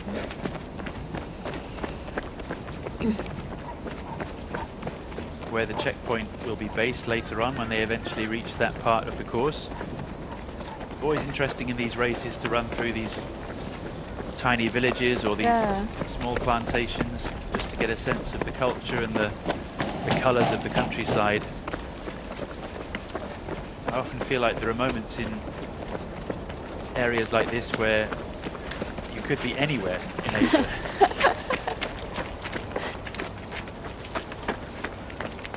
Quite a good guessing game to work out which country you're in if you run along little roads like this. So, the People's Republic of China taking this race by storm. On the left of screen, Min Si. On the right of screen, Xiang Fujiao. Out come those poles again as she sees a hill ahead of her. Yeah, I think as a team, China is really like a strong in the long distance race.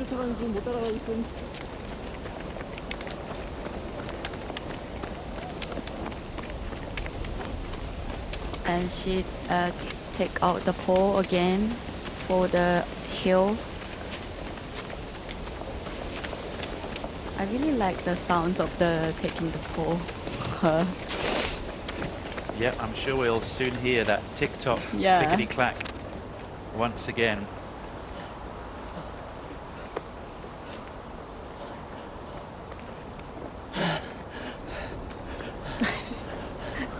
We can hear the cameraman sounds.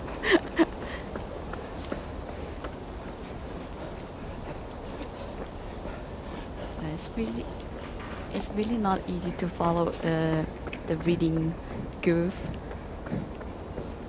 by holding the camera. It's not that easy.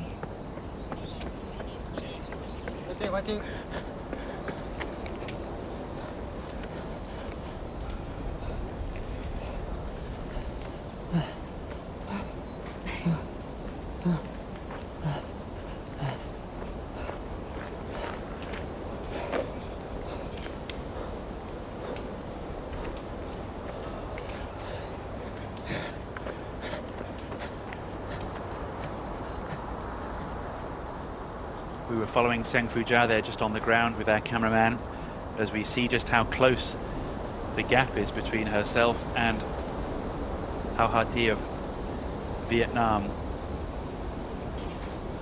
Exciting to see as they approach checkpoint 5 which of those two women will arrive at the checkpoint first.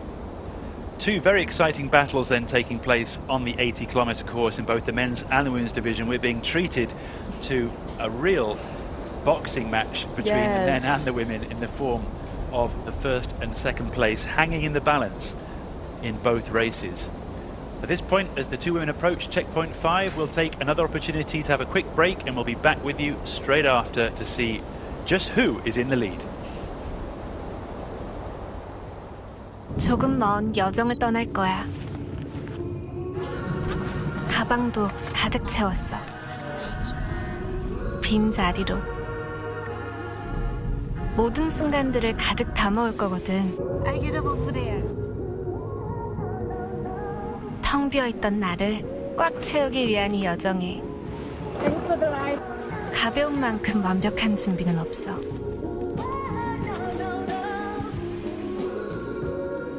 준비된 가벼움, 소초다운 코오롱 스포츠.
Every moment is a chance to redefine your limits. It's a decision to grow. Every drop of sweat, every beat of your heart. So let us remind you of you. Your pain, your sweat, and every goal you've already met. Workout completed. Amazfit T-Rex 3.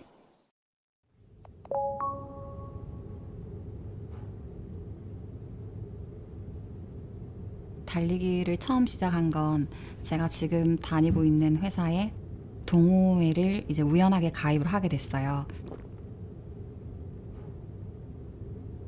전에 뭐 달리기 경험이 있던 것도 아니어서 그 쉬지 않고 달리는 것 자체가 너무 힘들었고, 나는 이렇게 힘든데 옆에 같이 달리는 사람들을 보니까 너무 행복해 보이는 거예요. 재밌어 보이고.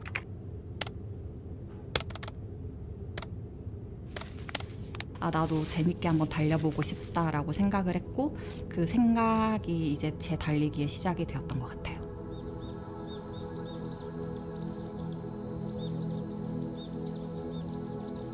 저는 곧 UTMB CCC 코스 출전을 앞두고 있거든요.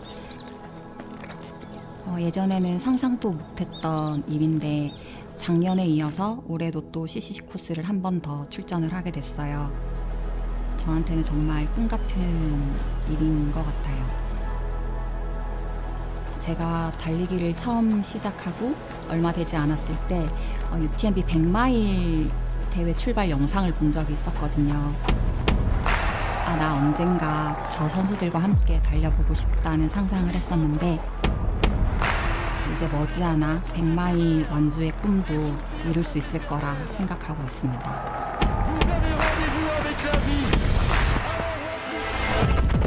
트레일 러닝을 하면 할수록 그 자연 속에서 자연과 함께하는 순간들이 더 좋아지더라고요.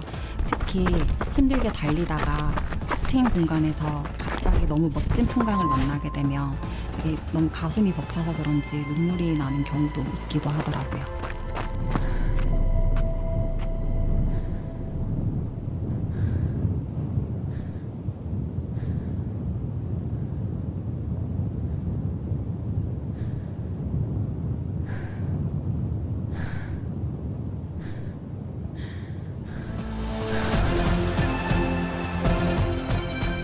달리기를 왜 하냐?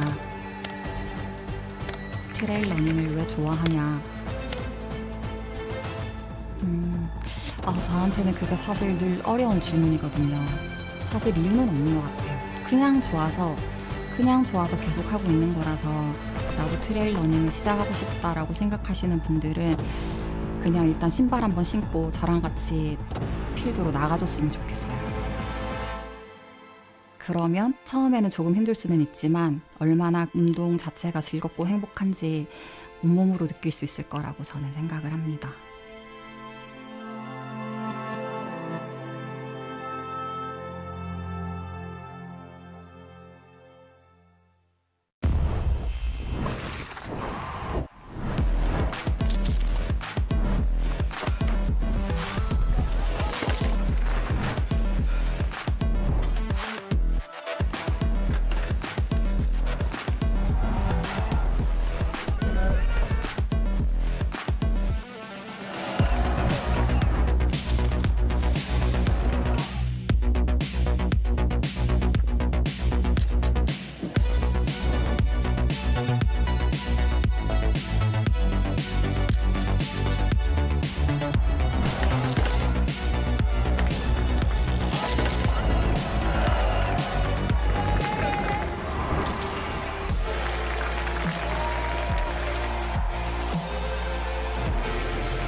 Welcome back to the Asia Pacific Trail Running Championships. The man on your screen, Janthrabun Kangchaipapana of Thailand.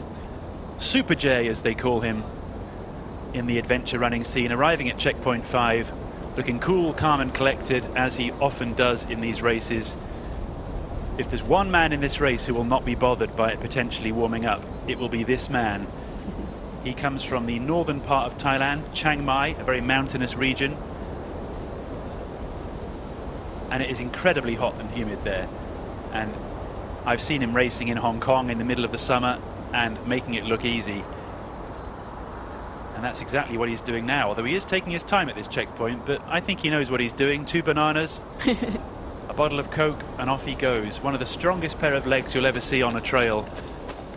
Super J. The man in front of him in 10th place, incidentally, we just saw on the leaderboard briefly there, Arni Macarenas.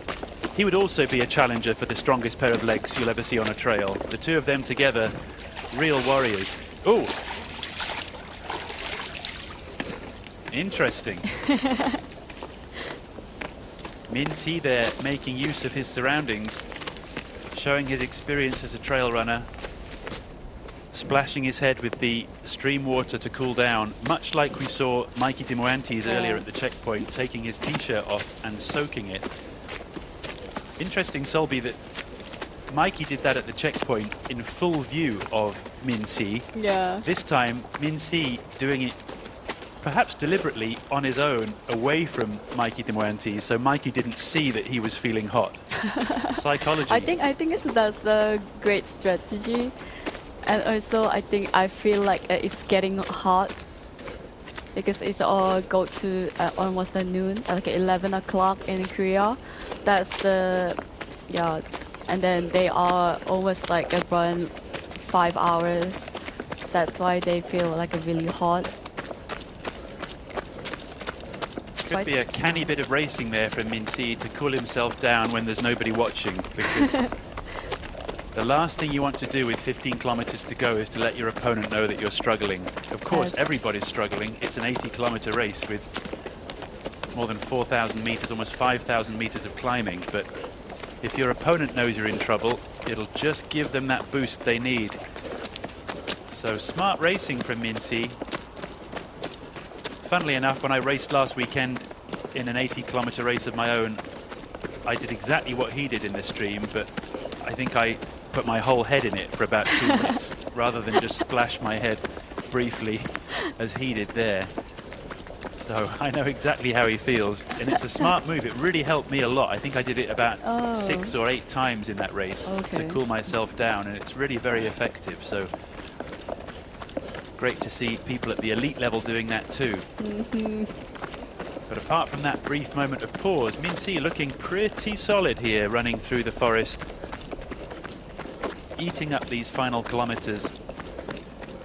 But what we know, and I'm sure he knows as well, is that ahead of him lies a very tough and very steep climb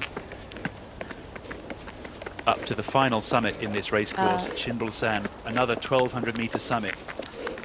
And so, however fresh he looks now, he still has a long way to go before he reaches the finish line, even though it's only 15 kilometers away, because this last 12 kilometers of the race are anything but a walk in the park. Switching over now to Xiang Fujiao in the women's race, looking smooth as ever. Oh, he's officially now, according to our timer, the current women's leader. One of the messages on our message board suspected that might be the case, and indeed they were right. Xiang Fujiao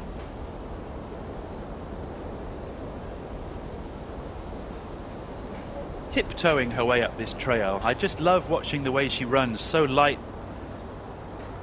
so delicate really, but so consistent. I think this is the thing I've always noticed when I've raced alongside her. Oftentimes I'll race alongside her and I think I could run faster than this, and I'll overtake her, and then I'll slow down, and she won't. And that's the crucial difference, and that's why she's done so well, I think, in recent years. It's the fact that her average speed across the ground, irrespective of whether it's uphill, downhill, technical, or not is pretty much consistent. And when you can do that over 80 kilometers over 10 hours, stopping only briefly at checkpoints, you're very, very hard to beat.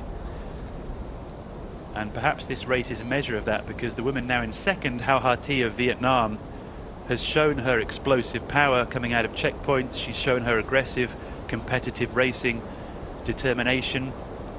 But it's this consistency, this metronomic, rhythmic running of Xiang Fujiao. I really like her move. Like she's really like a rhythmic and then also very steady.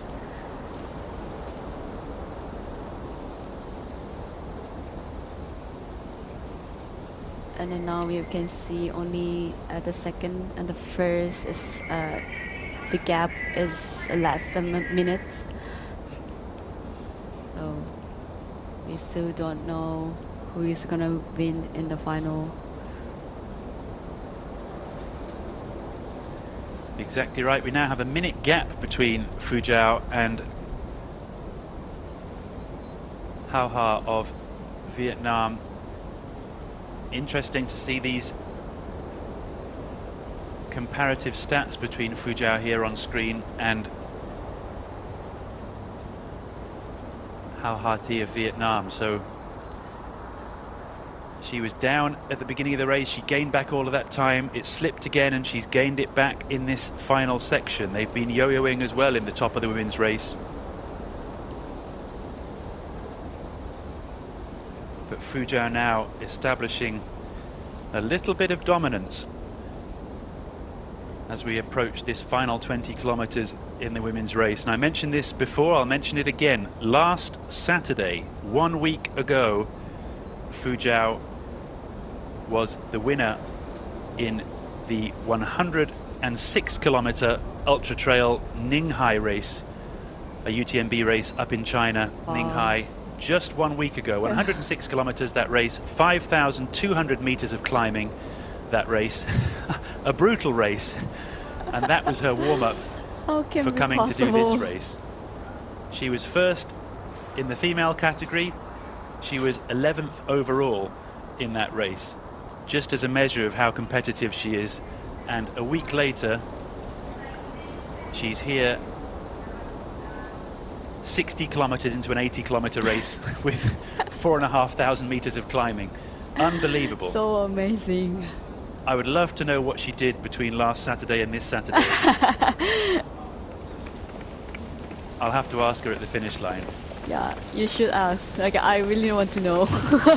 Maybe she just lay down for a week. I don't know. But especially impressive considering, of course, she had to travel during that time as well. She's not from Ninghai, so she had to travel from Ninghai, possibly back home, have to check with her, and then had to make her way, obviously, to Busan. I saw she arrived in Busan 2 days ago. And then, of course, from Busan to here. This whole process is worth remembering. This is a real strain on the body. Even a week is not enough time to, like, to travel, even. Yeah. But fantastic effort by her, fantastic achievement by her. And something else worth mentioning, there's another big race in China next week, I believe, the Saigu race, another very competitive race in China. And I'm pretty sure she's expected to take part, but I will check if she's on the starting list. But the Saigu Trail is one of the biggest races in China every year, and that one is a week from now. Wow. So, again, for anybody thinking it's a big achievement to run a marathon, sorry. Not anymore. Try doing back-to-back or back-to-back-to-back 100-kilometer mountain races instead.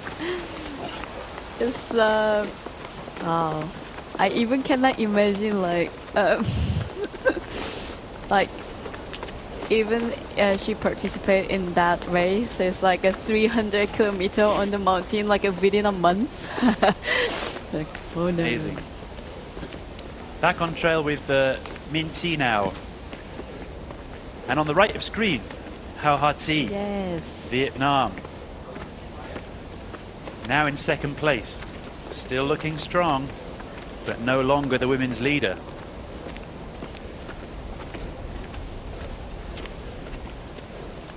Still looking strong though, still looking determined, pumping those arms with that proud Vietnamese flag on her arm warmers. Certainly doesn't look like she's giving up the fight at this stage. Great to see her in action again. We haven't seen her for a little while because she's been in that dense forest section where we've been struggling to get transmission, but the runner's been alongside her the whole time, and finally that signal's coming through nice and smooth. Great to see her in action, breezing up this dirt road. As we see on the left of screen, Min Si, the Chinese runner, in the lead in the men's division.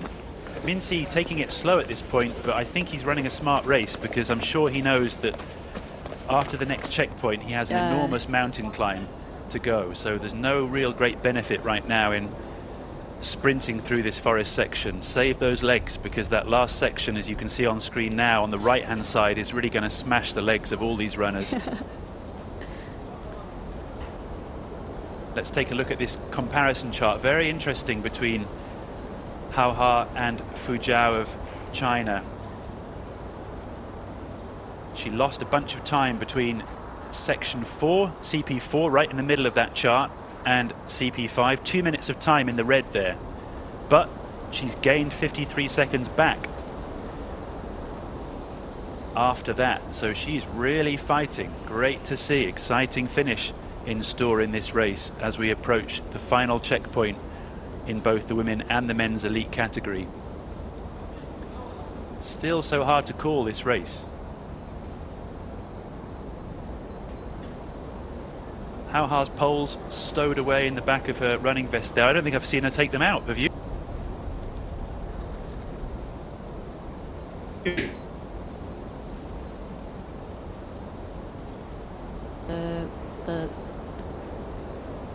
The last one. Exactly, perhaps she'll be saving those poles for the last big climb up Shinbulsan, the steepest perhaps, the most technical perhaps of all of the climbs in this race course. That's not her running in fast forward, that's just the video stream catching up, in case anybody's thinking she's pressed a superhero button for a moment and jumped on one of those Super Mario arrows. That's just the stream catching up with itself. Yes.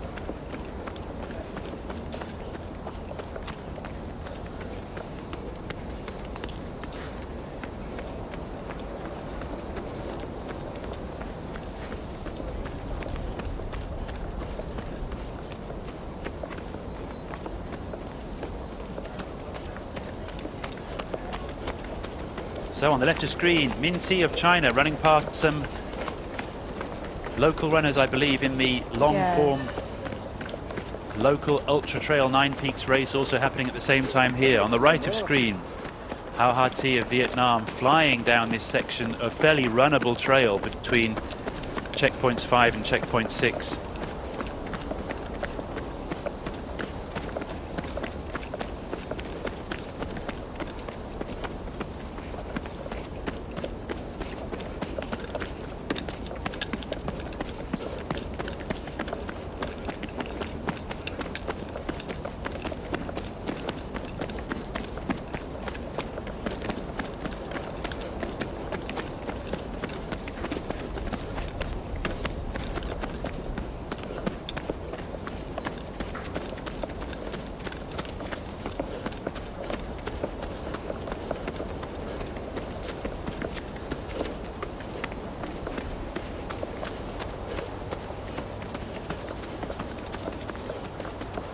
Speaking of poles, we haven't really seen Min Si take his poles out either, I don't think, throughout the entire race. He's got a quiver, He's got the poles in the quiver on his back there. Perhaps but he's also saving them for this big climb at the end. Oh. Here he goes again. Smart move, perhaps, knowing that he's got this big exposed ridgeline climb, passing one of the local runners there. I think he knows at this stage that as long as he keeps cool and he keeps moving, he might have this win signed and sealed. Yeah, so really he's important. Giving himself the time and the space to cool himself down. knowing that the next few kilometers to the checkpoint will not necessarily win him the race. It's the big climb coming up after that. And for any viewers watching, if you need to pop out and make a cup of tea or something, do so now, but do come back in around 30 minutes time when we'll start to see these runners head up this mountain, because the views from the top of Shinbulsan, really beautiful. And rest assured, our teams are already climbing that mountain with our drones and with our camera units to capture the beauty of that. And we saw some really dramatic footage, didn't we, Solby, yesterday from the top of that mountain, and we'll look forward to showing you that again, because it's really the jewel of the crown, I think, in this race course.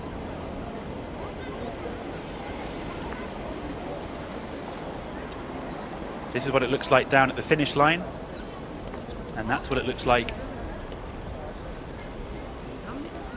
on the leaderboard. Hao Ha-ti and Xiang Fujiao, of course, they're slightly the other way around, but this is looking back at the checkpoint 3. I'd like to take you through to show you how everybody else is doing in the race beyond the leaders. So this is looking back at the third checkpoint some 2 hours or more ago, when so many of the runners have now passed through. We can show you the full lowdown. So for anybody watching who's looking out for your favorite runner, let's take our time and go through this so we can really give praise to all the runners from all the countries taking part in the event beyond the leaders. We've seen, of course, the 2 leaders. We mentioned, of course, the 2 Japanese runners in 3rd and 4th, and we've seen Cecilia Matas also, and Rashila Tamang of Nepal in 6th place. Let's take a look at the rest of the runners fighting so hard to compete in this Asia Pacific Trail Running Championship. Between 11th and 20th, we have many of the top runners from the Hong Kong China team. We have Man Yi-chung, a favourite in the Hong Kong team, Angie Yan, who we heard from earlier, such an inspiring story, a cancer survivor, such inspiring words from her about getting through the hard times in these races. A couple of Korean runners, 3 Korean runners in fact, in this list. One I can mention, who I know is Heejo there in 18th place, Heejo Jang. It's her first chance to race on a big international stage as an elite runner. She comes to race in Hong Kong sometimes, a Korean native who's based out of Shenzhen, China, southern China. Fantastic to see her in the race. Fighting to her and all of her Korean compatriots. So great to see her doing so well in the top 20. And then how many? 1, 2, 3, 4, 5 of the Team Hong Kong China runners occupying that middle chunk of the leaderboard. Looking further down, more runners from Hong Kong China, representation from Team Thailand, Team Vietnam, Team Philippines, and a very warm welcome to Ashwini Ganapathy from Team India in 30th place. Great to have representation from the length and breadth of the Asia-Pacific region in these championships. Really exciting to have so many runners from so many backgrounds and different places taking part in this event, battling it out as they are across this tough course. On the men's division, again, looking back at checkpoint 3, so again, this is some 2 or 3 hours earlier in the race, but we can use this data to see the full leaderboard, since many of the runners have not yet reached checkpoints 4 and 5. So back at checkpoint 3, these were the standings. We had Mikey Durantes, of course, and Min T. We've seen them. The Japanese runners, we've seen them on screen. But let's take a look lower down. So Ani Macarenas of the Philippines, many supporters of his online. Gopal Tamang of Team Nepal, and we've seen Super J in 10th from Thailand. Let's take a look at the next chunk of the runners back at checkpoint 3 at that time. Larry Apolinario from the Philippines, many of his fans. Minchul Ko, you've talked about him. Selby, hailing from the Jeju Island area of South Korea. Another of his Korean compatriots right behind him. And then Turutha Tamang, another well-known face on the running scene from Team Nepal. And 2 of the runners I've talked about racing against and with, Milton Amat and David Simpat from Sabah, Malaysia. Always great to race there. I can highly recommend going to explore Kota Kinabalu in Sabah if you're looking for another Asian adventure. Another Korean runner, Gi-hun Jo, and another man I've seen receiving lots of support online on our chat, Riz Pawid of the Philippines, before Japan and Korea round out that top 20 back at checkpoint 3. Let's take a look down, and we see Team Hong Kong China again taking over this section of the leaderboard. Ga Yao to Wong Ho Chung, the most famous runner perhaps now in Hong Kong, with so many successes under his belt overseas, including a top 10 finish at the UTMB race a few years ago that really inspired so many runners in Hong Kong to believe they could do the same in future. Many of his compatriots down in that middle section of the race course. And a shout out also for Kiran D'Souza from Team India in 31st place. And then runners from the Philippines, from Vietnam, from Macau, China there, and 2 more runners from Malaysia, and another of Super J's Thai compatriots down in 31st place, 38th place, I beg your pardon. Great to have so many runners, as I say, from so many parts of Asia coming together here to take part. Please cheer them on the live chat. Let us know who you're supporting. Let us know where you're watching from. This, of course, Yuri Yoshizumi. Oh, she just She does not need anything at the checkpoint either. These Japanese runners are amazing. Makes me worried about doing a race in Japan. Maybe there are no checkpoints. Isn't it? Yeah, but the interesting is like only Japanese runners, they just pass this checkpoint 5, and maybe just they have like a sharing their strategy among the team. Incredible. Next time I go and race in Japan, I obviously know what we have to do. Unfortunately, unlike them, I seem to get quite hungry during races, so I don't know how to solve that problem. Amazing, you're quite right. That must be the at least the fourth Japanese runner we've seen go through that checkpoint and not take anything at all. Yoshizumi-san, to be fair, is probably half my size, so probably needs half as much calories and carbohydrates as I do, but nevertheless, incredibly tough competitor to just keep on pushing. And there she is in 3rd, next to Hao Ha-Ti, of course, in 2nd, still looking strong, still looking smooth. Both of them, of course, chasing the race leader, Xiang Fujiao, who is establishing her dominance in this race with 20 kilometers to go. Both women looking strong here. Yoshizumi-san on the left, running up a hill, which is why she's running slightly slower on camera than Hao Ha on the right. But this section's certainly runnable for both of them, and we saw Yoshizumi-san skipping down the road earlier. I'm sure she'll do the same as soon as this gradient becomes a little bit more easy on the quads.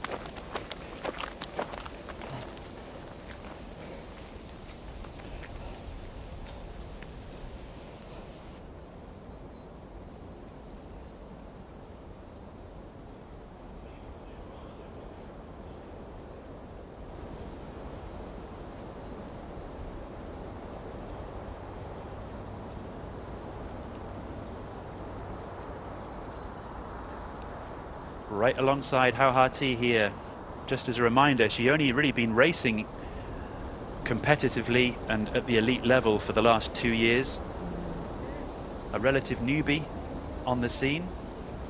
Big smiles at the press conference, very happy to be here, very happy to be representing Vietnam. Back in 2022 in the Vietnam Mountain Marathon, an established race in Vietnam, she not only won the women's race, she won the overall race, beating all of the men at the same time. A real competitor and a real force to be reckoned with in the coming years. Great platform for her to showcase her skills here at the APTRC.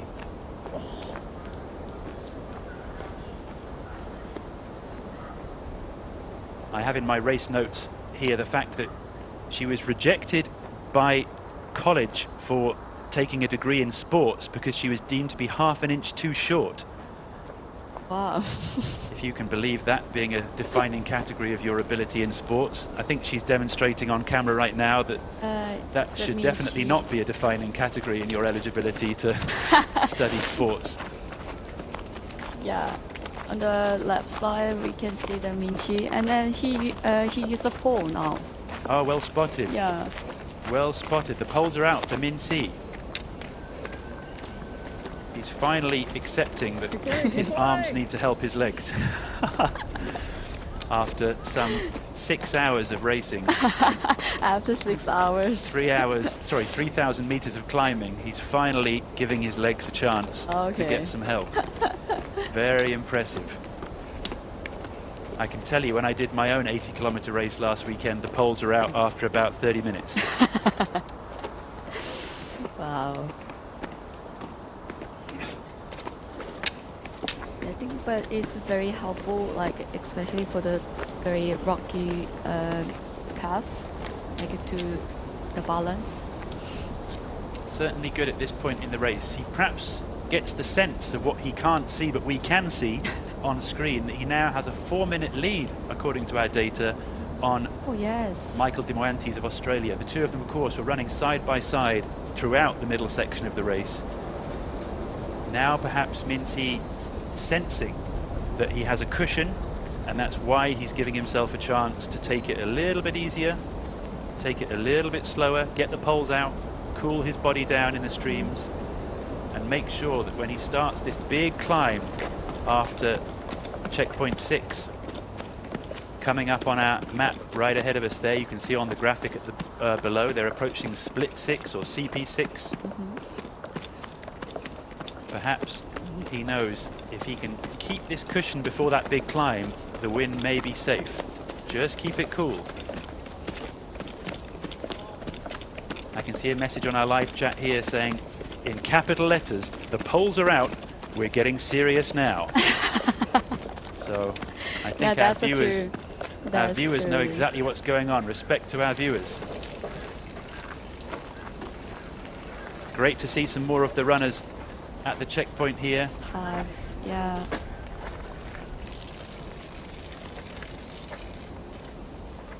We have the 8058, that's Dongkook Jang of the Republic of Korea, another Korean runner. And then I saw the one like a Hong Kong athletes in there. Great to see some runners from the other countries slightly further back in the field, but certainly they are fighting every step of the way to do their country proud, do themselves proud. There we go, Dongkook Jang, as I say, number 8058. And I also realized that he also didn't wear the vest, the running vest. Yep, very true. Yeah, he's also running with no vest, very little support in the way of nutrition and hydration, keeping it light. Mincy now, the poles are out, and we certainly are getting serious, but we're slowing down a little, let's be fair. I mean, this is the type of gradient I'm sure he's capable of running up, but I think he might be playing it smart. I feel like he might know that he's got time on Michael de Moyantes. He certainly knows he's got time on 3rd and 4th place. So perhaps he really is just saving himself for this climb. Because this road climb might look a little steep, but it's nothing on the climb that he is about to have to do when he reaches the mountain. So a smart move. Slightly unusual left and right arm here. I wonder if he has an injury. The way he's moving his left arm versus his right arm on the poles is not particularly balanced, but never argue with a man who's in first place with 11 kilometers to go. He knows what he's doing. So only 11 kilometers left. Wow. Up he comes. Don't be confused by the runners ahead of him. You can see on their bib they're part of the Ultra Trail 9 Peaks race. That's the local race taking place simultaneously with this main race. Kudos to our cameraman there. He looks like he could do with a support crew, but pushing super hard to keep up with Mincy. Wow. Because we've got 2 cameras in action, as you can see, on our race leader, Mincy of the People's Republic of China. And you can see another camera crew there, one of the Chinese camera crew following the Chinese team around. I think we can hear the cowbell. I think someone a lot of interest in this race, a lot of interest in these runners, and here we go. Checkpoint 6. The 6. Will he sit down? Will he stop? Or will he just keep on pushing? No support at this checkpoint, remember. No team, no support. They're on their own. This is the last checkpoint. Correct, the last checkpoint. Crucially, apart from the support, the crucial detail for me as a runner would be that there's nobody here telling you the time gap. There's nobody here giving you intel about your position, and that's one of the most important things at this stage in a race. Of course, it's nice to have somebody fill your bottles for you, but the thing you really want is someone to tell you 4 minutes to second, 11 minutes to third, and also someone to remind you 12 kilometers to the finish, 600 meters of climbing, 1,600 meters of descending. This kind of data, when you're this tired, at this point in the race, is really all you need. And there's no one giving it to him because there's no support at this checkpoint. And when you're tired, that kind of thing can start to weigh on your mind. If you haven't remembered the race course, if you're not familiar with the race course, if you haven't made notes and stuck them to your arm, which many runners do these days, or you haven't made a little spreadsheet like I often do and slip it in your pocket, you can't remember much when you're this tired. So having that intel at this stage is so crucial, and having no support allowed at this final checkpoint is a big challenge. So he's going for the caffeine, going for the sugar, going for the Coke. This has been how long now? A minute? Yeah, about Looking behind him. Yeah. 2 minutes. Yes, and he goes. Taking his time. And interestingly, they go back on themselves slightly here, it looks like, which means there's a little bit more of an opportunity to assess who's behind you. He'll be looking out to see if he catches glimpse of Mikey de Moantes, but we saw at the last time check he had 4 minutes on second place. You can see bottom right of screen, we're now at 2 minutes 15. And after he checked the backside, and then he realized that there is nothing chasing him, so that's why I think he a little bit slowed down to the top. I think you might be right, Solby. He's really taking it slow here, because I think he knows if he can just hold it together, this big climb ahead could be his for the taking.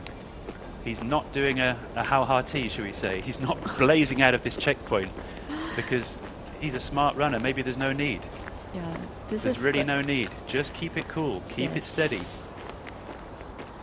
I think this is the hardest part of this whole race, because like it is slightly end of the race, but it's still up to the mountain top. So this is not easy. Yeah. Now he starts to break into a run. He's put his bottle of Coke away. The poles are still out. I wonder if they'll stay out for much of the rest of this climb. I imagine they will.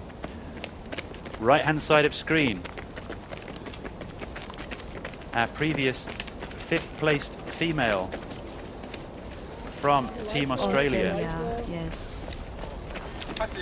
He arrived at the checkpoint 5. This one, of course, Cecilia Matas of Team Australia. She was looking so strong. On the left of screen, her teammate, her compatriot, Mikey de Moantes, also Team Australia. Here he comes into the same checkpoint where Min Si has just been.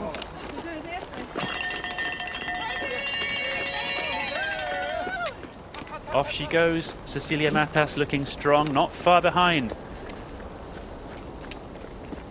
the top 4 women who we saw earlier. Has she moved into 4th? We'll find out in a moment. Cecilia Matas looking strong and smooth as she powers out of that checkpoint. She still kept the doing the green and gold place. proud. Just as the man on the left of screen is approaching the same checkpoint we just saw Min Si leave. Yes. Let's see how big that time gap is. Mikey. Keep pushing. You're doing so well. He's starting to look a little bit tired though, let's be honest, compared to how he looked earlier, but can he push hard through this last section? He's done such a great job. How long will he stop here? Does he need to cool down? He's just... Let's take a moment and see how he deals with the checkpoint.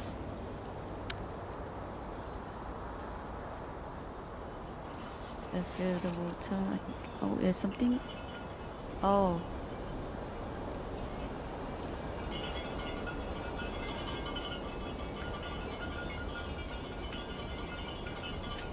Swapping the gels. That looks like a drop bag. Picking up supplies. Min Si didn't seem to need to check his own drop bag if one was even waiting for him there.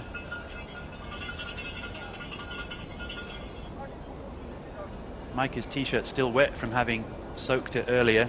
Not really dried up in this weather conditions. The sun perhaps not really blazing down. And also he just keeps sweating like during the race. That's why. Great shot. Look at this split screen.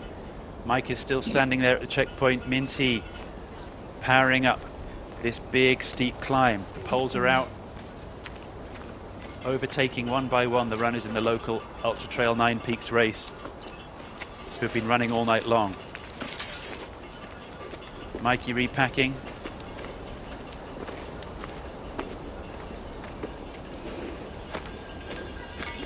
looking a little bit lost at this checkpoint. Needs a bit of encouragement perhaps, but as I say, unsupported checkpoint.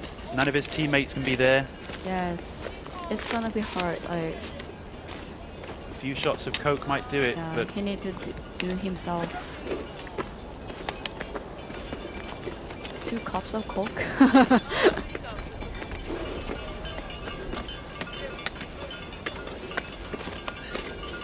everything you're seeing on the right of screen is what Mikey de Morantes has to next do. Up these steep stairs.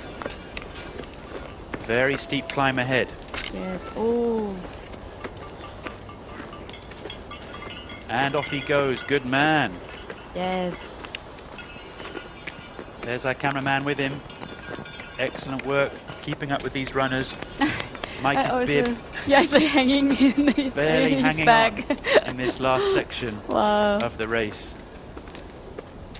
That's the kind of thing that would probably bother him and annoy him at the beginning of the race, but right now I'm sure he couldn't care less. Yes. Just under 11 kilometers to go, around 12 kilometers in total from the actual checkpoint, 11 kilometers probably from the position that Minty on the right of screen is currently in. But boy oh boy, the first half of this last section is hard work. If we can bring up the elevation graphic on screen at some point, you'll see exactly what I mean, just to illustrate what these guys have to next do after leaving this checkpoint. But he's giving it his all. Remember, Minty at this point was walking really up this hill. Yeah, but he is not. He just like finding his pace in here. He's still fighting. On the right of screen, that's Kanako Edamoto, I believe. Indeed it is. The graphic proves me to be correct. Straight after Cecilia Matas. So Cecilia into 4th place. Solid performance from her. She did indeed split the 2 Japanese runners as we suspected she might, based on the way they were running.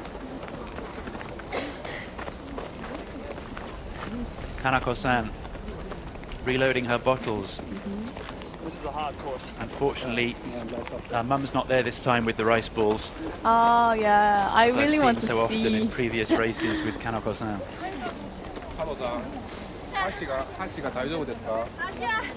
Oh, Ashiga daijoubu desu ka, says her supporter. She's asking, are your legs okay? Yeah. Daijoubu desu, she says. They're okay, thank you.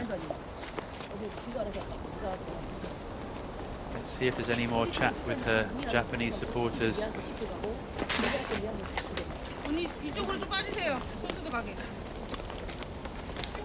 On the left of screen. Oh yeah, it's the fighting, say the supporters to Kanako-san. Oh, it's the off she goes. 3rd man arrived. Yes, that's right, exactly right. 6. That must be Hiroki Kai, Yeah, I think. Is that right, Solby? Yes. That's the man. Oh, look, somebody's trying to put his bib back on. Try, but it's not working. Still got the sunglasses on. The man, I believe you told me they call Karo. Yeah, Karo is a... Karo. In South Korea. Refilling, taking his time. I heard that he's also really good at the road marathon. And then I checked that he's the personal best. It's a 2 hour 15 minutes. Oh yeah! 2 hours 15 marathon runner. Yeah, she's really fast even on the road. Amazing. He's a really amazing runner. And 2 hours 15 marathon road runner. There's a great detail. Yes.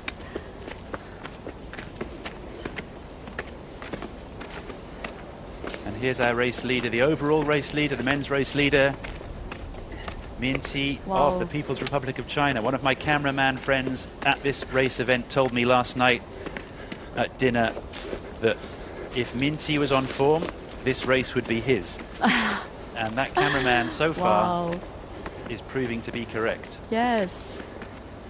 And now we see why he carried poles for 60 kilometers and 5 hours of racing. He carried his poles for this moment now. Wow. It's really like a steep mountain. This climb is long and this climb is steep. And the descent on the other side is exactly the same, long and steep. And this might be why we saw Min-si just taking it easy in the hour before this climb began, as he begins to pass many of the runners in the Ultra Trail 9 Peaks race, also happening at the same time. Maybe let's take a moment just to listen to the sound of our cameraman behind him, just illustrating how steep this climb really is. Yeah. Hands on the ground here for Min-si, reaching for the tree roots. And there's the second male, and actually he doesn't have the pole, so that's why he used his hands, like put it in the whole thighs. And then I think I heard that this is very helpful. Like without pole, you can use your hands. Some great camera shots here of the men's leaders. Rest assured, we'll be returning to the women's race very soon. We just want to capture this crucial moment in the men's race as these two leaders depart the final checkpoint. Fantastic to be able to see side by side the two men who have dominated this race really since the first checkpoint. On the right of screen, Min-si. On the left of screen, Mikey de Moantis. You can see here, interesting statistic again, just how much time Michael has lost to Min-si since the second checkpoint, where everything started going into the red. 2 minutes down, and then in the last chunk, 4 minutes down, as Min-si started to just ease away from Mikey de Moantis. But what a warrior. Look at him on the left, hands on knees, no poles crucially for him in this race. He might be wishing he had a pair right now, even if he still thinks he doesn't enjoy running with them overall perhaps. But right now, gosh, it's so much nicer to have a pair of poles when there's a climb like this at the end. But not for everybody, that's for sure. Still a bit of a hot topic for debate, this, whether to use poles in a long race. Some people like them, some people don't. Fair enough? Yes. They certainly helped me get to my strong finish last weekend, but there were times when I wish they weren't bouncing around in my bag. So it's also true. It's horses for courses, they say in English. Really up to you. The woman on your right, Hao Ha-Ti, has been carrying them all day long, and I don't think I've seen her use them. So maybe she's like Min-si. She's saving them for this last section. Last mountain.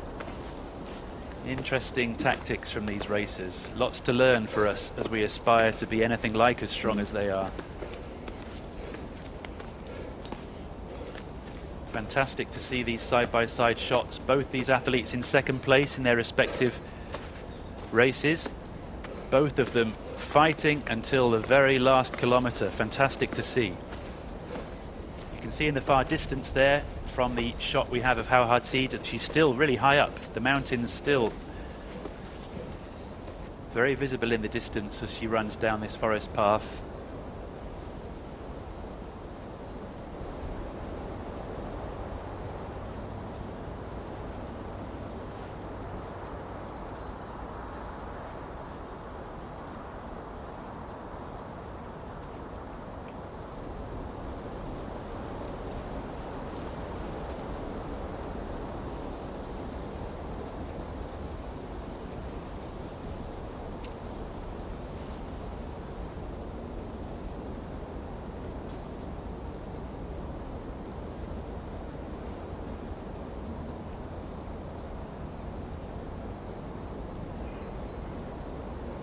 Great to see more and more people messaging us on the live stream as this race approaches its conclusion. Please keep sending us messages of support, messages of interest, anything you want to ask. Somebody asked me where I'm from. That's kind of you. I'm from the UK originally, but I live in Hong Kong, the trail running capital.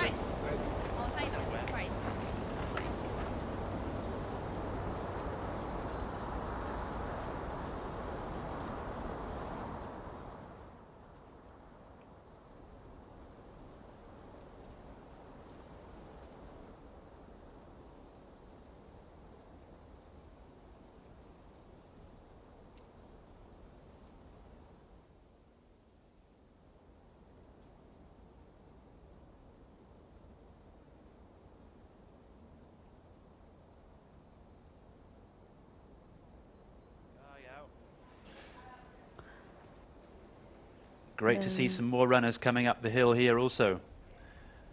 As we approach, I believe, checkpoint 5. This looks like, I believe, Kawasaki-san. Yes. Yuya Kawasaki, indeed, from Japan. Yeah, I think it's he heading to the checkpoint 6. Exactly right, Yeah. thank you. Heading to checkpoint 6. 4th place male. The highest ranked Japanese athlete in the race. On the ITRA Performance Index. If you haven't already, please follow the ITRA page on Instagram. Some fantastic content there. Yes, and Edging he towards arrived. 100,000 followers on that page. Be great to get that over the 100,000 mark. Head over to ITRA on Instagram for some great action from around the international trail running scene. Lovingly curated page, full of great content. Head over and check it out. Keep in touch with the ITRA community as Yuya Kawasaki of Japan gets his own drop bag out. This is something the athletes have at their disposal at the final checkpoint. And out come the poles. There we go. I think that's a smart. Like you can just take the pole in the drop bag, and then they already know that they have the last bit of the big mountain there. Interesting to watch. Yes. Out come the poles. On goes the waist belt.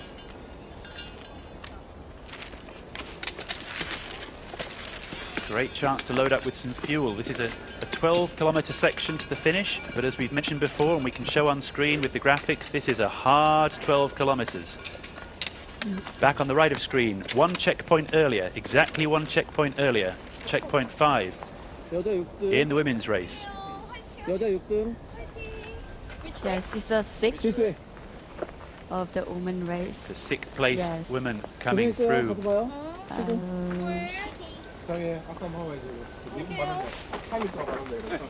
She took like so many bananas. I can't see the number.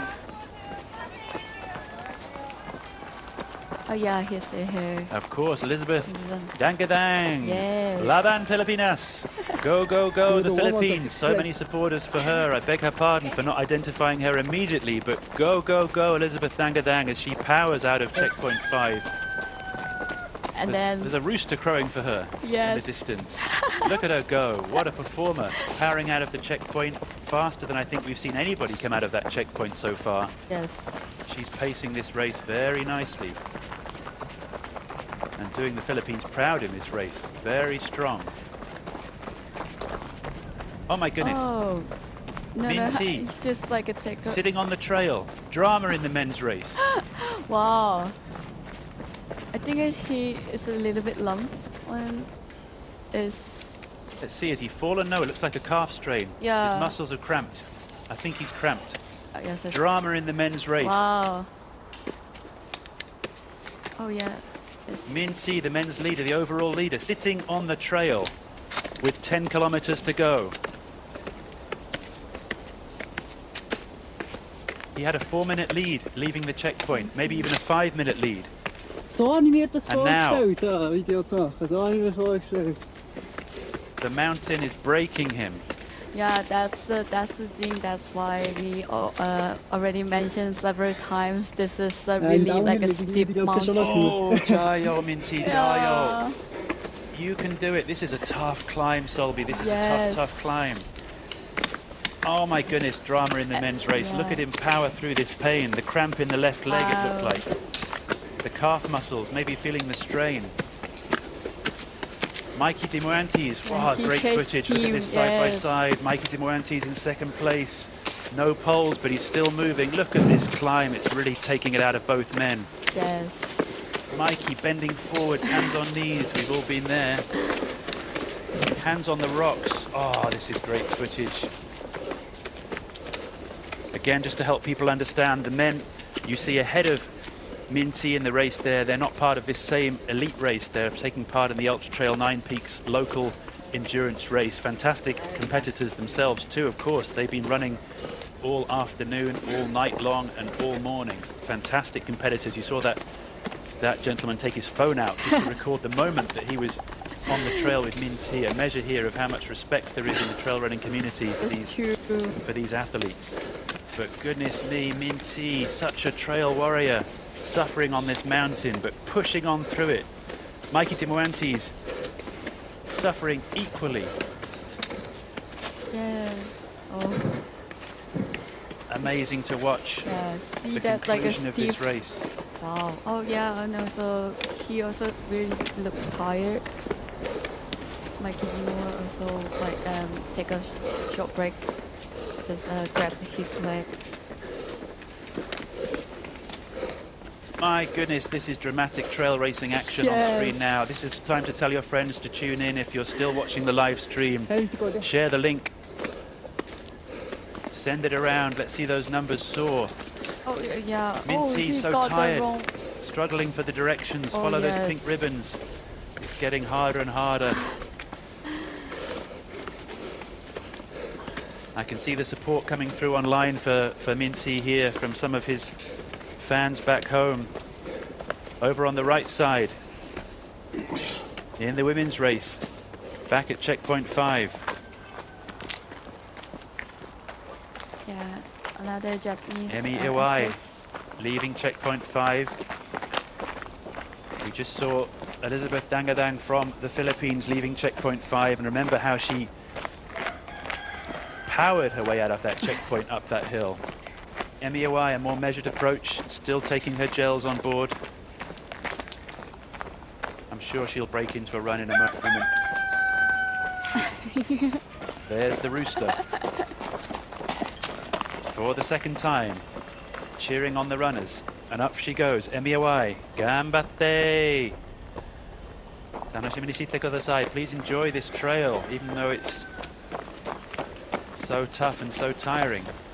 There's the cameraman running back down to the checkpoint to gather the next runner. Good job to them. They're shuttling back and forth all day long.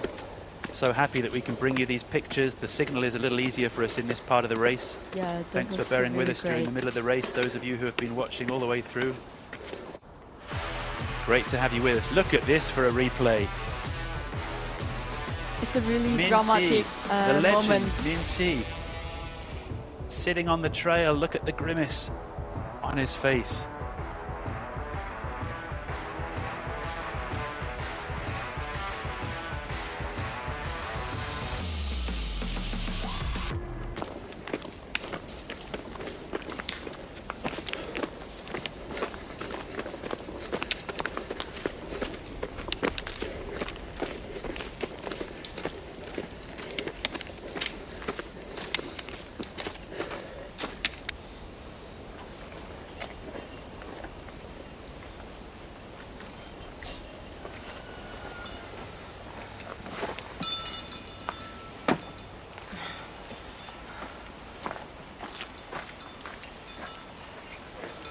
Checkpoint 5 in the women's race, Man Yi-chung, Ga Yao. So great to see another Hong Kong China runner with such a following from Hong Kong at the checkpoint. Fantastic to share more of these countries and territories represented here at this race. Man Yi-chung, what a legend. Off she goes from the checkpoint. She's such a competitor. Man Yi there sporting the TH Sherpa shorts with the APTCR logo on them, specially made for this event. And the Hong Kong China vest, wearing her long socks as she always does, wearing the tape on her legs as she often does, and as she always does, powering out of the checkpoint as consistently as you like. Fantastic effort from Man Yi, consolidating her top 10 position, and I've no doubt she's still fighting for a top 5. She's such a competitor. You can see her there, closing down one of the male runners ahead of her.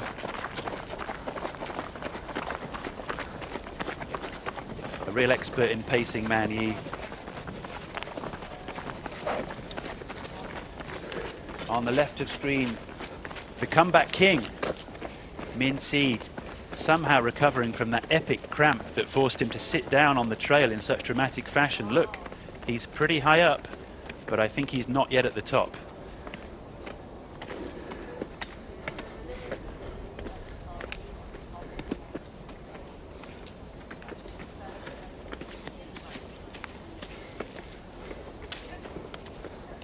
So the left of screen, Min Si leading the men's race. On the right of screen, Hao Ha-Ti receiving some support from one of the local runners in the local race taking place here as she pushes to keep her second place and put pressure on Xiang Fujiao in first.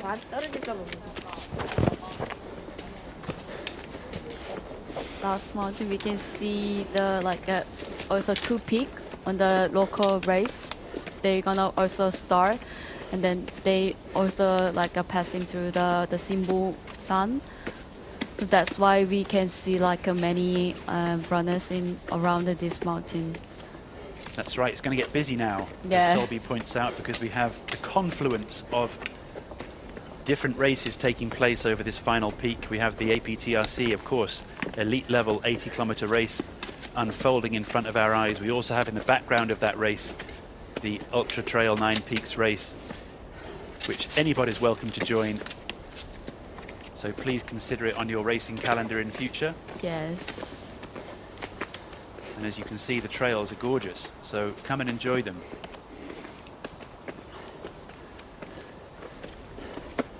Bit of a challenge though for these elite runners. As you can see, they're starting to encounter more local runners from the local race. They're starting to encounter more hikers. That's why she a little bit struggle with the people, but yeah, everyone just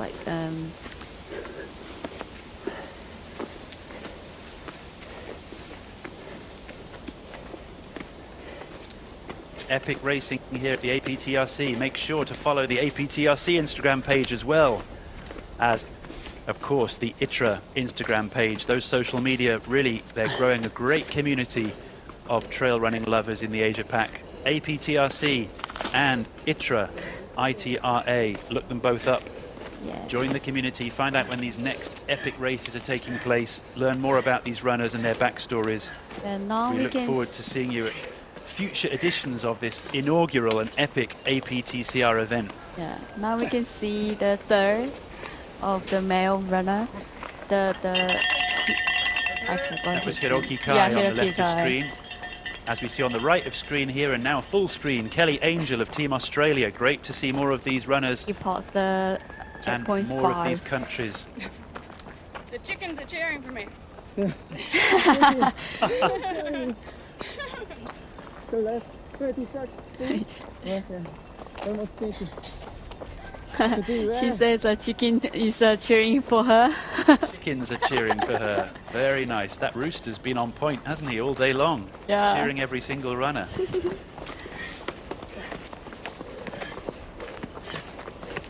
Kelly Angel there of Team Australia looking strong and solid as she leaves that checkpoint, much in the style of Elizabeth Dangadang of the Philippines, who we also saw running straight out of that checkpoint. Yes. Great to see these women pounding their way out of the checkpoint in a way that actually many of the men were not able to do. So very impressive pacing from the ladies in this race. So on the right of screen you have Min Si of the People's Republic of China in the lead in the race. On the left of screen you have Hiroki Kai of Japan, third place male. I think the Hiroki Kai also got the pole from the last checkpoint because he didn't get any a keeper or a belt. Good spot. You're exactly right. I think some of the Japanese athletes strategically have left their poles at the final checkpoint in their drop bag, which is allowed, and they've chosen to leave their poles there to collect them for this final section, knowing how steep and how technical it is. Yeah. Perhaps a smart move. Now getting busy at checkpoint 6, where we see more of the elite men arriving to refill.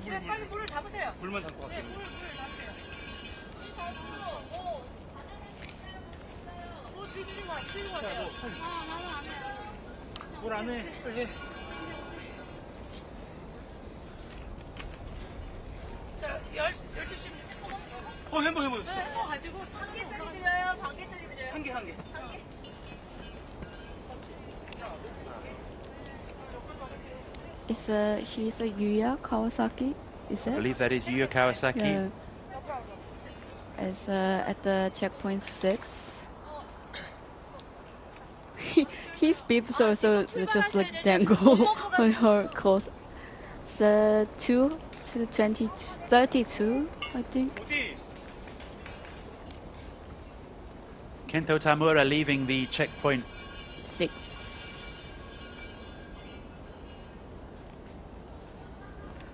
That's right, Kento Yeah. Tamura on the left of screen, leaving the checkpoint. Joining his Japanese teammates, Yuya Kawasaki and Hiroki Kai, for this final and brutal climb. But Mincy again pausing for breath. Let's take a moment and see how he's doing. Yes, keep going.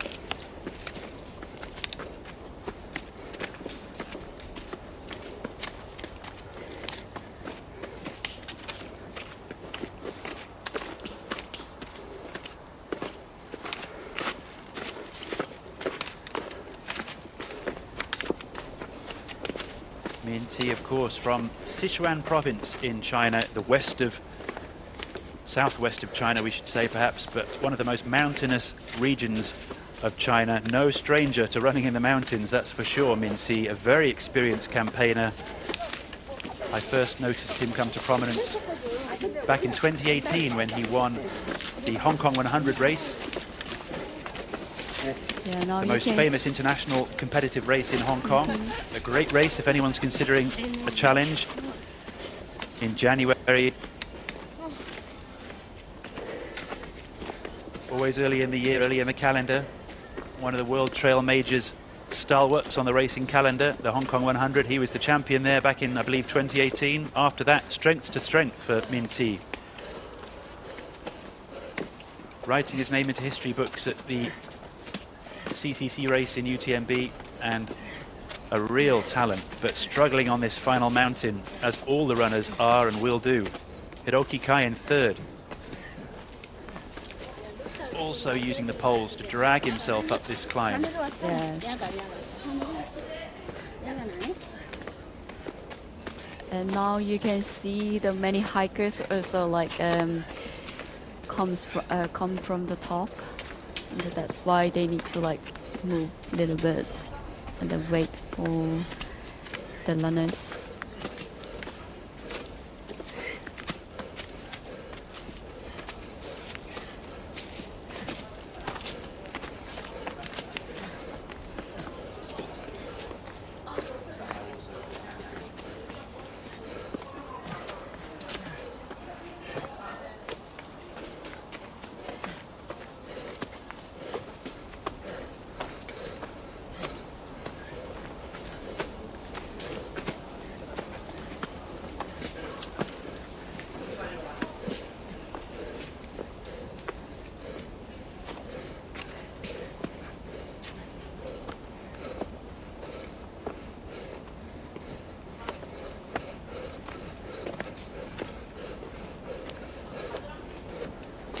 More top elite women arriving at CP5.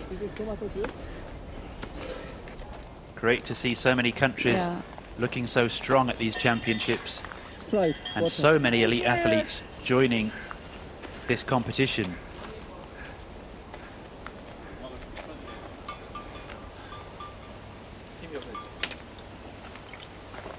The woman on your screen, Arika Ito of Team Japan. A solid performance from her. There she is. You can see her popping up in 10th place, 1 hour off the lead. Arika Ito, 679, her ITRA Performance Index ranking, just off 700. That might improve after this race. A solid performance from her. Another Japanese elite in the top 10. Yes.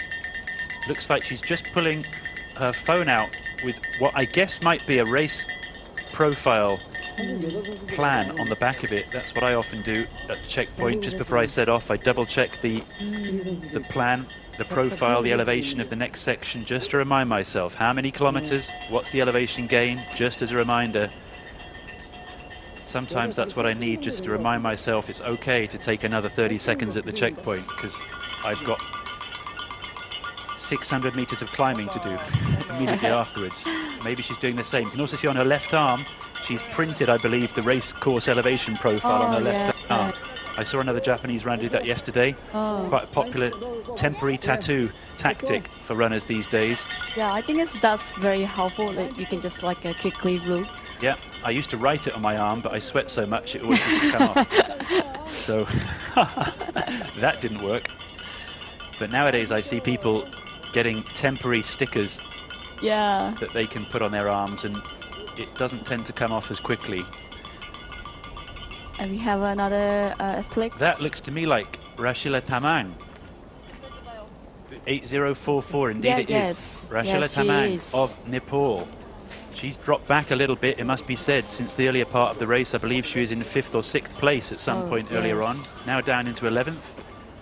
But only 2 minutes behind Arika Ito of Japan. And certainly a strong competitor with every possibility of making up that ground and finishing in the top 10. Rashila Tamang, one of the strongest athletes we've seen in the female category in Asia out of Nepal in recent years. And a real talent. Let's see if she gets the rooster treatment.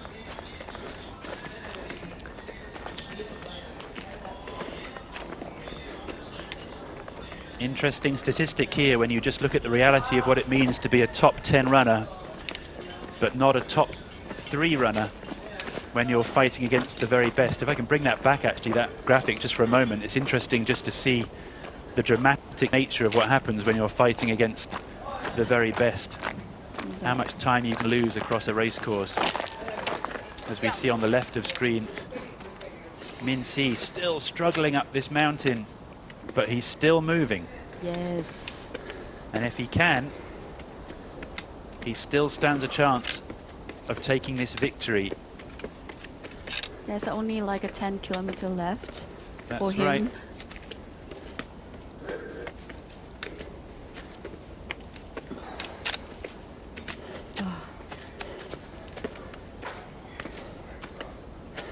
Just see his pole technique and consistency and rhythm is really starting to go now. There's no sense of real drive in the poles. They're just dropping ahead of him. Some of them are slipping. You see the pole slip occasionally because his positioning of the pole is not really that precise. Yes. So hard when you're this tired and you're pushing so much. You're just not placing the pole where you want to place it. He's taking 5 steps without placing the poles at all sometimes because he's reaching for the bottle. Totally empathize with this situation, of course. So tough in these situations, but fascinating to see how these trail warriors cope with this type of challenge. You can see the summit right above him up there.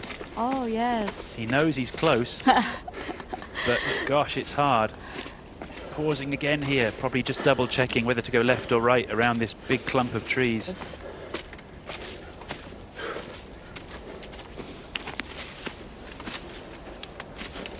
But really leaning into those poles. They're certainly helping him out at this moment. I wonder how Mikey Demoyantes is doing without them behind him. Yes. But gosh, yeah, perfect example of the challenge of long distance ultra trail running. We have also another women athlete. Another Japanese athlete. This is, I recognize her, Yukari Seimiya. Yukari Seimiya, if I'm correct. We'll see the name pop up on screen in a moment. I believe that's Yukari-san, Yukari Seimiya of Japan. Your phone. Flash on. Phone. 플래시가 배터리 나갈 것 같아. Quick mandatory gear check for the elite level athletes. They have to show that they're still carrying a functioning mobile phone for safety reasons as they head over Shinbo-san. Yeah, and also like the cameraman just to point out because her like a flash is on. Yeah, he's worried about the like battery is gone faster. That's why he's just like checking. Good point, Selby. Yeah, I think they're worried that the battery might run out. Yeah, that's even if the battery out, she is mandatory to like turn on, like on the race. That's why it's just like pointing out. Good point. Exactly right. And if the battery dies, of course, then technically her phone's off, which could get her into trouble if she's checked at the end. But Great trail spirit from the race organisers there, of course, helping everyone out as they try so hard to do their very best at this event. She has a like a waving to the supporter and also like every like a staff on the checkpoint. She still have a smile. Fantastic to see. And so nice to see some more of the runners in this race as the race progresses. She's checking her watch, big smile. And yet again, another female runner just cruising out of that checkpoint. Let's see how they do in the final climb. The men have run themselves into the ground in true fashion with the elite men. They always do this, breaking themselves. The women, let's see if they can hold it together a little better as they take on this final climb. We'll soon see them arriving, the top level front leaders of the women. Oh yeah. Look at this shot. He just like take a rest. I think that's the summit of the Sinbusan.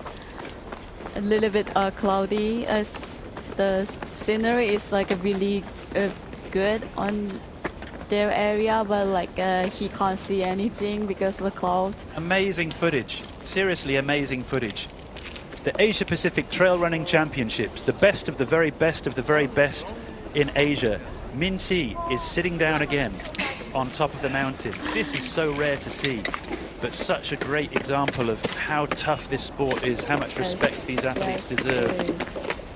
One of the best trail runners in Asia in recent years is sitting on the ground, humbled by the mountain, but what a warrior. Up gets and on he goes. He summited this final climb.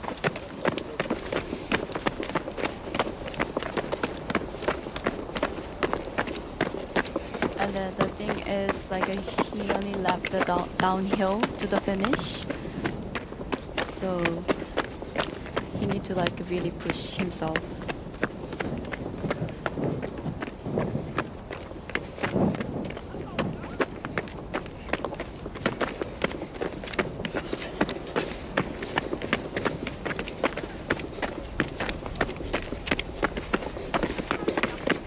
It's been an amazing journey watching Min Si in these last 30 minutes or so, facing the struggle of climbing this incredibly steep path up to the top of Shinbulsan, the final mountain in this 80-kilometer long trail race. Now he's faced with this very technical and far from straightforward descent on what are clearly tired legs that have cramped. And look at this shot from our drone team following him down the mountain. You can really start to appreciate the challenges that these runners are facing on this epic 80-kilometer course here in Ulju, South Korea. A beautiful scene.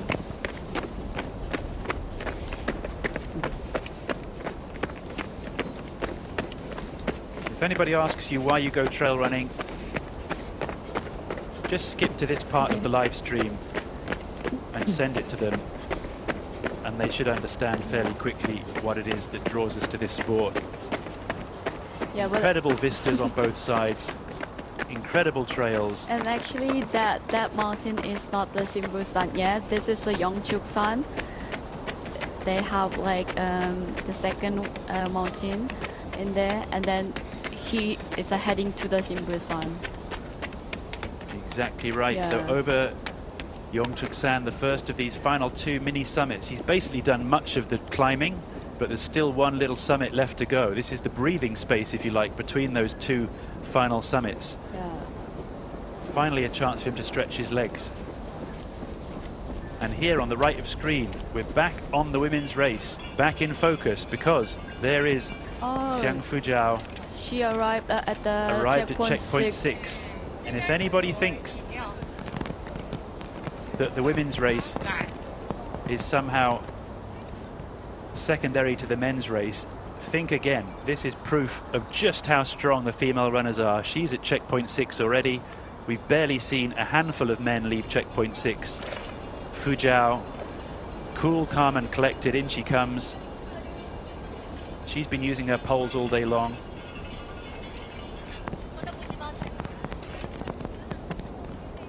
and off she goes. Maybe she'll go to her drop bag. Maybe there's things in there she needs. Yes. There it is. Each runner's allowed to leave some supplies at this final checkpoint. It's a good move ultimately for the race organisers, I think, knowing that this final section is so tough. It gives the athletes a little bit of security to have more supplies, knowing that this final section could take at the very least an hour, probably more, 90 minutes, even 2 hours. It's a tough old section, this last chunk. They may only think they have 10 kilometers to go, but there are not many 10 kilometers that are as hard as this for a race finish, that's for sure. And here we have Minty heading up to Shimbulsan, having just seen his Chinese compatriot Xiang Fujiao leaving checkpoint 6. Really not far behind geographically, just a handful of kilometers behind him. Yes, it's really surprised. Such a solid performance, as always, frankly, from Xiang Fujiao. I predicted that there'd be a woman in the top 10. There may even be 2, and that looks exactly what will happen here. As she's putting in yet another solid performance, and we see Minty finally receiving some reward for all of his efforts, pushing to the top of this mountain, pushing through that leg cramp, and finally able to enjoy a little bit of runnable terrain on this gorgeous, gorgeous ridgeline. Nice view.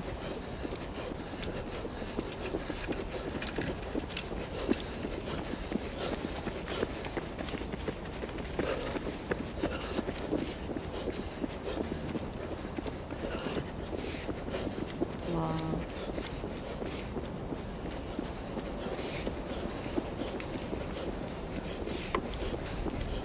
These trails have been cut into the top of the mountain here, many of them paved over with wooden boards to make it a little bit easier for hikers and runners to enjoy. Single track trail weaving its way across the mountains.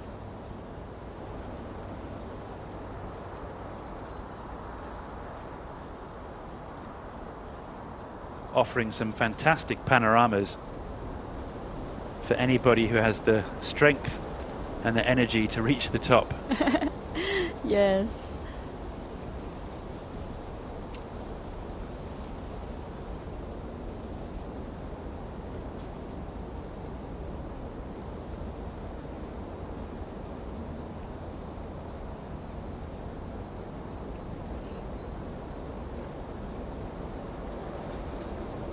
On the right of screen here, Hao Ha Thi of Vietnam, second placed female.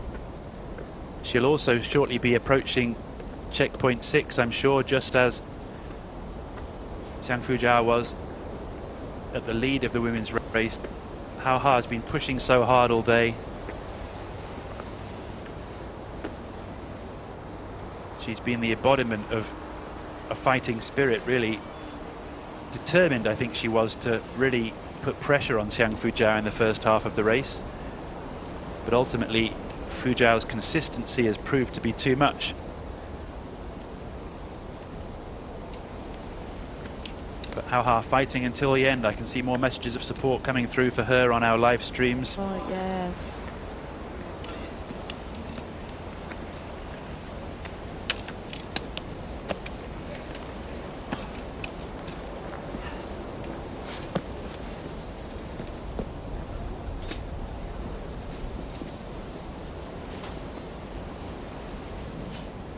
Ich habe eine schlechte Verbindung mit Unity. Ich habe gehört, ich soll irgendwie warten.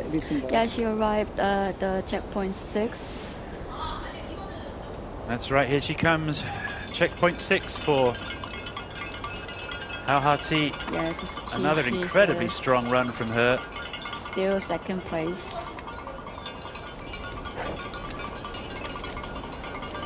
Quick refill of water.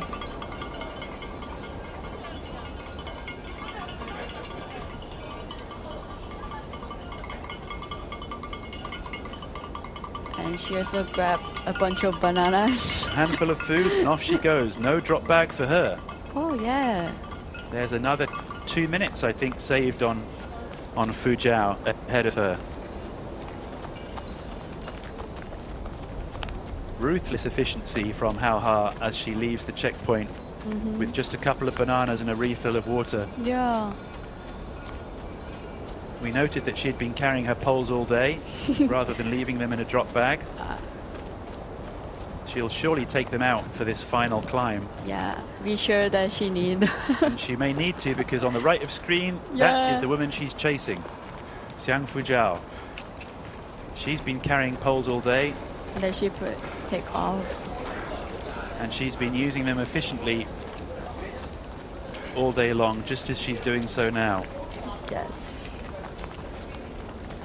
Earlier I told you that Fu Jiao had just done and won a 106-kilometer race last weekend with more than 5,000 meters of climbing. Incredible. 7 days later, she's here in the lead, climbing yet another mountain.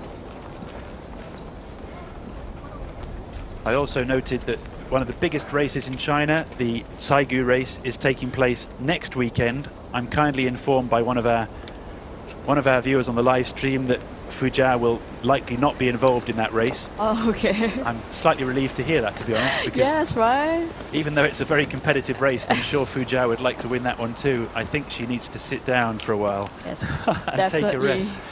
But of course, she knows what she's capable of, and she's demonstrating it yet again today by leading this race just a week after winning another incredibly competitive race in China.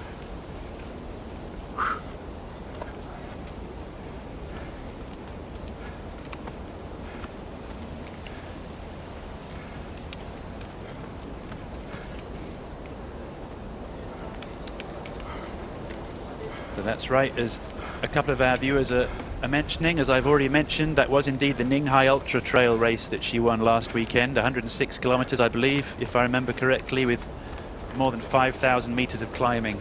Wow. Fantastic race there and very competitive. She made light work of that one in the end. And here she is again just a week later. Hao Ha chasing hard to see if she can close the gap.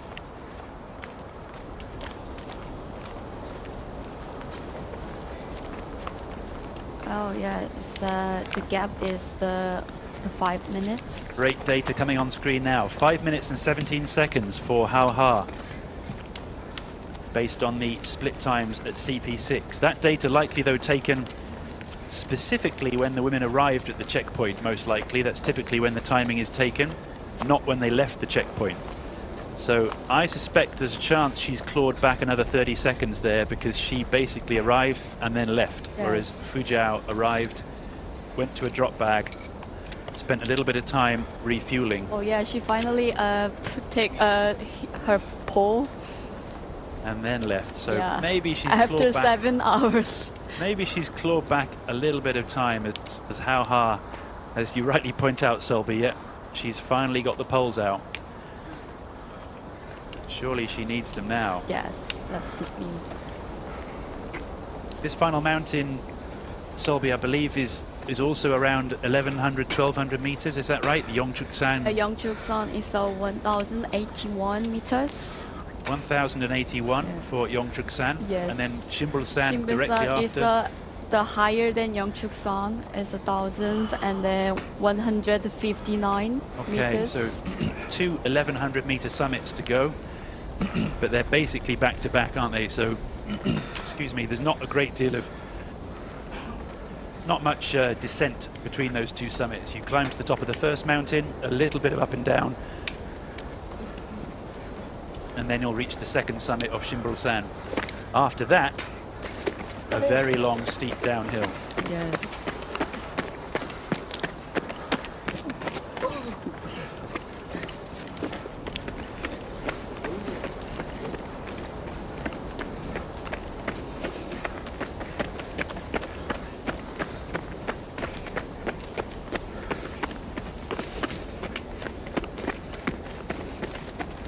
Truly exciting conclusion to this race. I've I've filmed and commentated and raced in so many of these races. It's very rare to have a 1-2 in both the male and the female that's so close together, where it's hard to know for certainty who the winner is with only 10 kilometers or less to go. Normally by now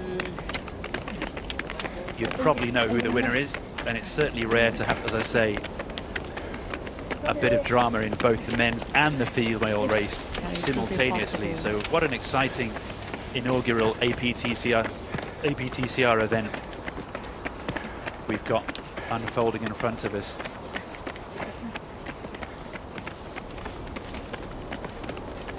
I think on the right view, the Fuzhou is really fast on the uphill, like using her pole. Yep, it's pretty solid and consistent, like I said before, and like somehow Fuzhou always seems to manage to achieve this ability to just keep on moving. It's what I said earlier when I've raced against her. You're with her for the first 50 kilometers. You're with her for the first 60 kilometers even, as a sort of amateur runner in the case of someone like me. And then it's just that last 40 kilometers in a 100K race. She just doesn't slow down. It doesn't matter whether it's steep or technical or up or down, she just doesn't slow down. At the checkpoints, she doesn't waste time. It's incredible. And that's why, try as you might, you can't beat her. And she's demonstrating it again right now. And so too, how hard, to her credit, both the two leading females just showing this incredible tenacity. Hiroki Kai also pushing hard. His poles have gone back in his bag by the looks of things, as he's enjoying the slightly more runnable section.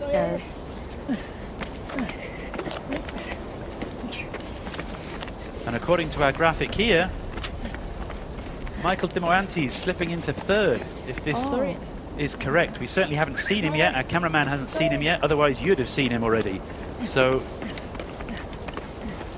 more drama in the men's race. Michael Dimoantes potentially losing his second place spot in this final climb over the summits of Yeongchuk-san and Shimbul-san. Hiroki Kai, who led the race over the first hour or two of running, pulling himself back into contention. Amazing effort. Michael Dimoantes, who of course set off from checkpoint 6 without any poles, may have suffered on that final climb, with Minty and Hiroki Kai both doing so, grabbing the poles in the case of the Japanese runners around him out of their drop bag. Kento Tamura you can see on the screen there, and I believe Yu Kawasaki should also be on the screen around the same area. Those two Japanese runners, they also took poles, Selby, I think that's right, didn't they, from CP6? At least one of them did anyway. I can't see, like. So as Hiroki-san and Michael work their way across that ridgeline, can Michael hold on to his third place podium spot if perhaps he's suffering from that climb up to Yeongchuk-san? We'll soon see, I'm sure, as the cameramen on the ridgeline there pick up these second and third and fourth and fifth placed elite men.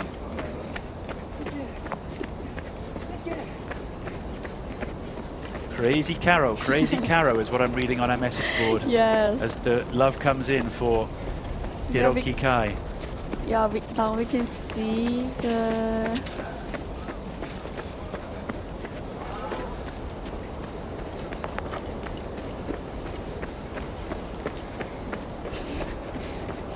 I'm not sure who is he. Oh, it's a Hiroki Kai. Here we have Hiroki Kai breezing through this. He's the second man now. This ridge line. Another beautiful shot here. Really can't wait to get up there tomorrow. You should. I cannot wait, honestly.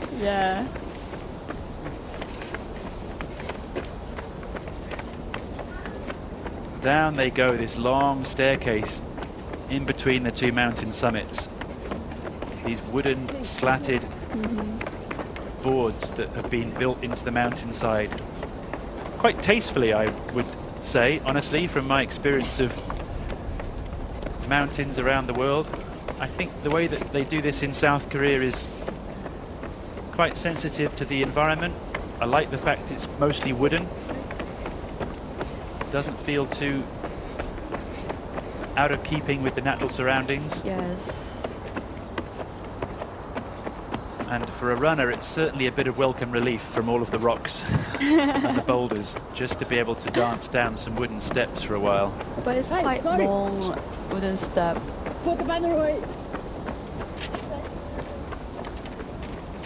Great shot here as they go across the roundabout, if you like, in the mountain trail city of Ulsan and Ulju. It's a really nice view. My version of traffic heaven, this. Running down the trail, round a little roundabout, and then crossing the road. No traffic lights, no cars, no honking horns. And there we see our drone on the hunt, I expect, for so Mikey Dimuantes of Australia. It's hard to find him in the midst of the simultaneously occurring Ultra Trails 9 Peaks race, the local race, with more runners coming through. But it's always a great game to do some drone spotting. One of my favorite pastimes, and there he is. Boom! Good work, drone cameraman. That is him, Michael Dimuantes, 8002 of Team Australia. Still powering across the ridgeline. Go Mikey, says Claire on our live stream. She's cheering you on, Mikey, if you can hear us. She's cheering you on with 7 kilometers to go. If only this 7 kilometers was a gentle, flat, rolling road, it would make life so much easier for you, Mikey, but unfortunately it is not. Instead, you have this big staircase ahead of you that you can see, that Hiroki Kai is now climbing up slightly ahead of you, but we know now from that great drone shot just how slender this gap is between Hiroki-san and Michael. It's not a big gap. There's still a lot to play for. Still have a chasing him. Let's go, Mikey, says Eliza on our chat. More support for Mikey. A lot of fans watching him, perhaps back home in Australia. You're very welcome to our stream. Angus as well. Come on, Mikey, let's send this around. I like this support. We've had Crazy Caro for Hiroki Kai all afternoon. In second place, getting some support now for Mikey. I saw a great Jayo earlier for our leader, Min T, as well, as he showed such strength and tenacity up that final climb. This is such a dramatic finish. Hiroki Kai looking like he's struggling a little, and so he should really up this final climb. Final climb, Shibul-san. Mike is not far behind. I wonder if Mikey knows how far behind he is. He can probably see Hiroki-san in the distance. This is a rare opportunity for the runners to see one another. Yes, it's true.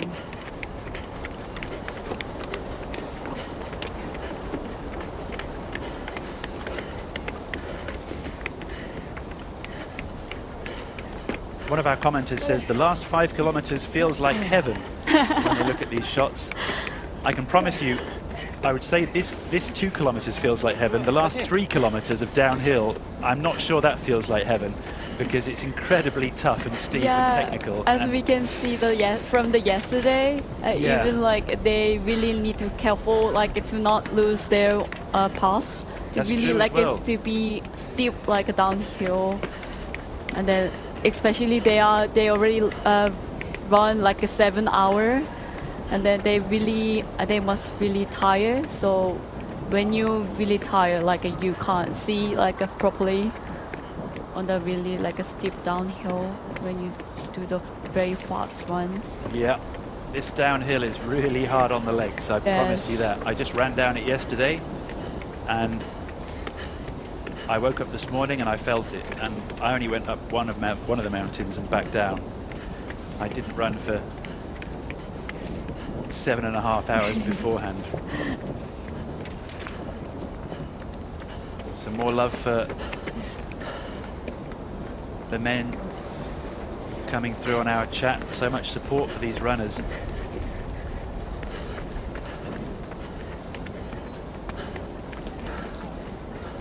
Let's bring that graphic back on if we can of the comparison to Michael Dimoantes. It's great to see that analysis of how Hiroki Kai has been doing in this latter part of the race.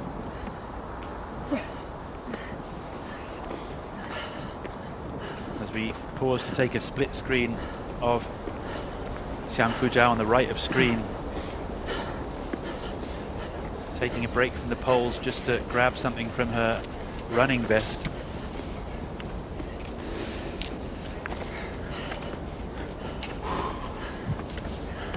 As she approaches the first of these summits in this final section of the race.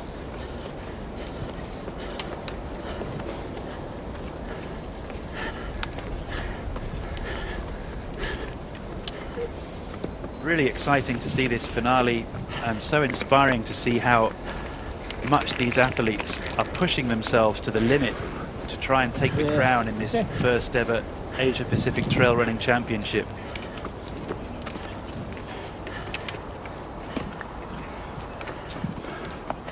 On the left of screen there, Hao Ha Thi of Vietnam. On the right of screen, Xiang Fujiao of the People's Republic of China.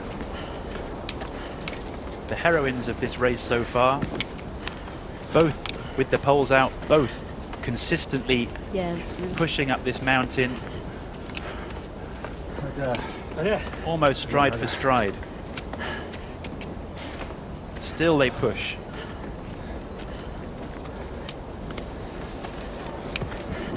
Working those quads, working those arms.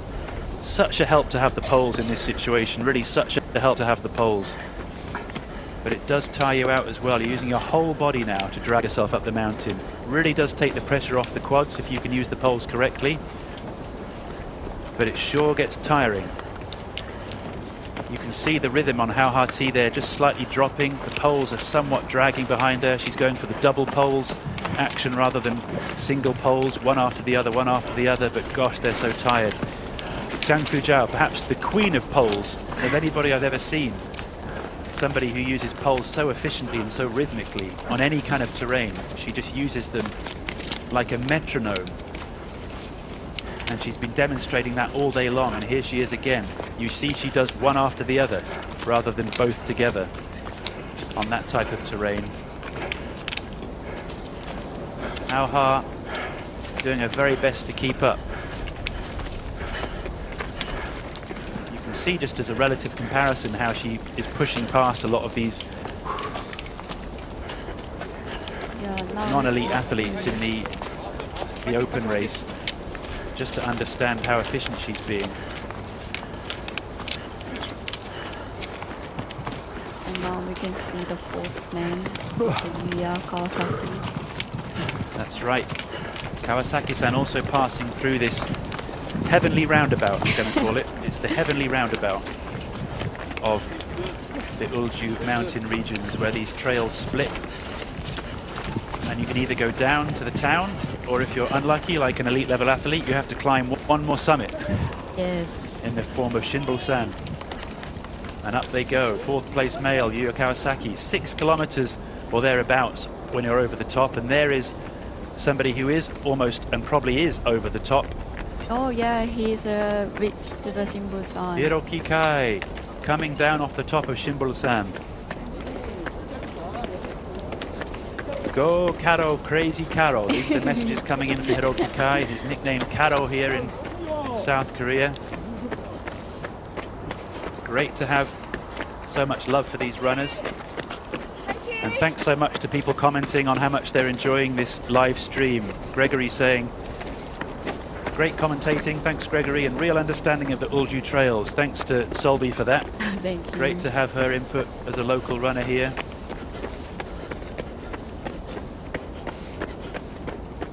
Gregory said he ran the Ulju 5 Peaks for the past 3 years in a row, so he surely knows what it's like to run on these trails. I'm really happy that you're able to enjoy watching it now, hopefully in the comfort of your armchair back home. That's the best, right? Hopefully not so tiring. Yeah. But he's putting a shout out to our cameramen too. Thanks, Gregory. Indeed, they've been working hard all day long today and all day long yesterday to keep up with these crazy runners. They are really superhero. Yeah. And thanks, Steve, for your compliments to the broadcast. We're really doing our best here. A little tricky earlier on in the deep forest to get as many pictures as we wanted, but a little easier now. We're up top, on top of the mountain. And back with women on the right side here, Yuri Yoshizumi of Japan. We've seen her battling hard all day as she continues to push up this mountain. Japan's top-ranked female by the ITRA Performance Index. And ahead of her, the same brutal staircase that we've seen.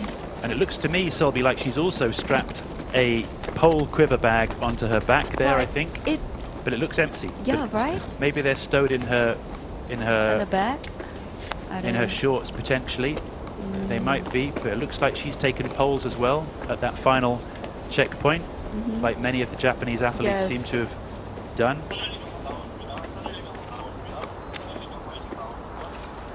Up she goes in hot pursuit. Another fantastic performance. She's 20 minutes behind Fu Jiao, but I suspect she's still not far from the top 10. I have to do some maths in a minute to work out if she's potentially in for an overall top 10 place. I'm fairly confident Fu Jiao and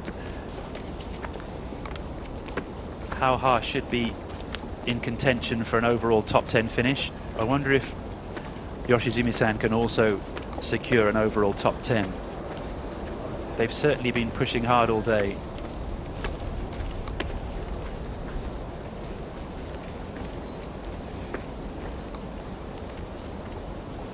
Yoshizumi-san, ITRA Performance Index of 772, just shy of 800.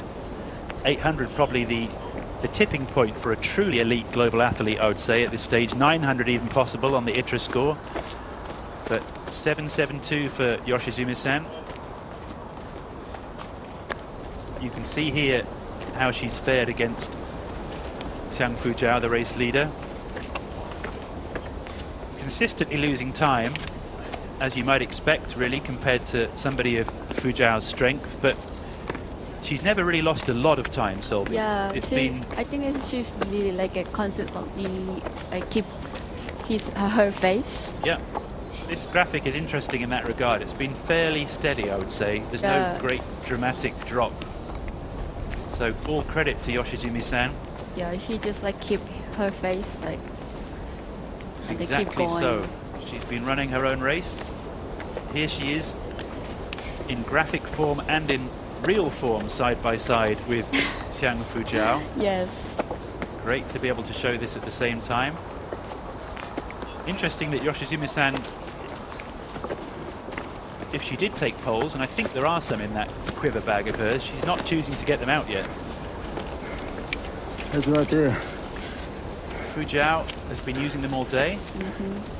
I'm intrigued. It doesn't look like she's put her wrists through the straps even, Fu Jiao. It's typically a good move to do that because you can get a lot more leverage on your pole drive if you do. Yeah, that's true. Maybe her right hand is in one. It doesn't look like it. I've been wondering that all day. She doesn't seem to have had her hand through the strap. There it goes, left hand into the strap. You can see there on the pole. That really helps to drive you forwards because you can put much more pressure and weight into the pole with your hands.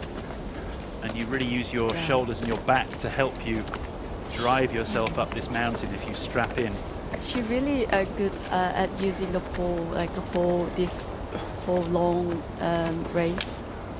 Yeah, and I believe that should be Hao Ha Ti. I think Hao Ha there in the iconic red arm sleeves of the Vietnamese team strip. I think that's her ahead of us on the right of screen as the cameraman does his best to try and chase her up the mountain also. Yes.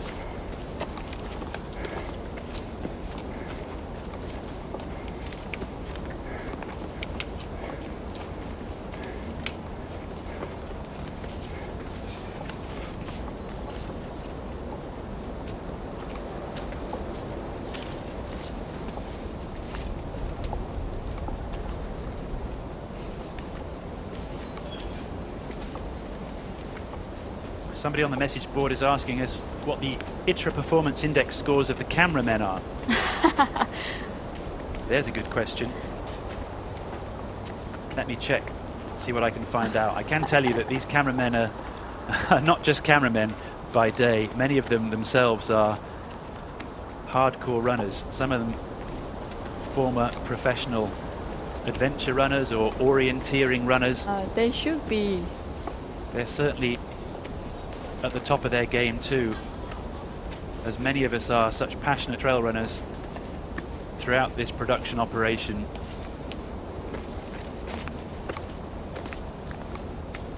I've spent many a race with a heavy camera bag on my back or a drone, running up and down mountains all day long. And today it's a very different type of exhaustion, sitting in a commentary booth for for 10 hours or so, but a pleasure to do so and watch these elite level runners just show us how it's done. But nice to see so many people enjoying this stream. More and more messages coming in showing their appreciation for this live stream and saying how much they're enjoying seeing this beautiful Ulju mountain trail here in the Yeongnam Alps. Somebody asking what the mountain is. This mountain, I believe, is the Yeongchuksan. Yeongchuksan, thanks, Solby. They're climbing up Yeongchuksan right now, the female elites. The men you just saw earlier had already summited Yeongchuksan. They're proceeding to Shinbulsan. Yes. And from there, they will finally descend down to the town. It's crazy to imagine that there's only 5 kilometers to go, but they're still on a mountain. In the case of the men. The women also 10 kilometers to go, but they're still climbing a mountain. Even 2. 2 mountains, exactly right. This must be one of the toughest final 10K of any race I remember live streaming or filming. Yes, it's true. When you look at your watch and you think I've done 90% of the distance, but I've only done 50% of the time or something like that. It's yes. Oh gosh, it's it's a mental battle at that point, certainly. Yeah.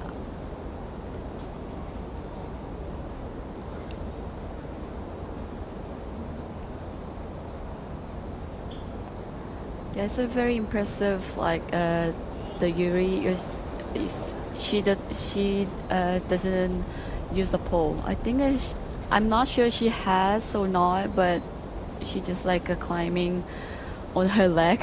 Yeah, it's a good point, Solby. She's just sliding away up the mountain with hands and legs and nothing else. No need for poles for her so far. She seems untroubled. Oh, they have another woman's on the nice to be back here checkpoint 5. Checkpoint 5, that's right. We can check in with checkpoint 5 again in a moment. Nice to see more and more runners from around the race course. 67. 8067, Jiyoung Park. Oh yeah. Yes, I beat the graphic. Jiyoung Park of South Korea. 1 hour 43 behind the leader. Ahead of her in 13th and 14th, 2 of the Hong Kong China runners have just passed. Angie Yan, who we heard from earlier. Such inspiring stories from her.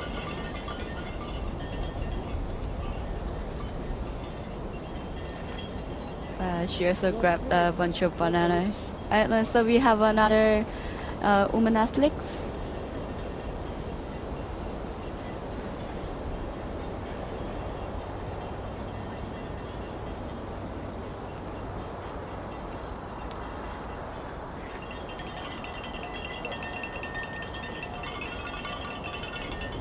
Angelique Caballo of the Philippines also coming through the checkpoint just behind Left Jiyoung Park. together. They're leaving together.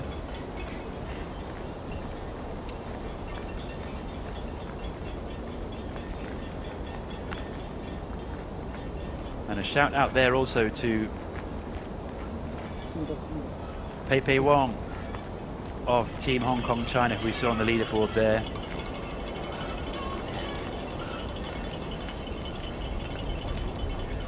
Fantastic runner out of Hong Kong China, Pei. Part of the amazing T8 team in Hong Kong, the Typhoon 8 team. Shout out to them, the T8 crew.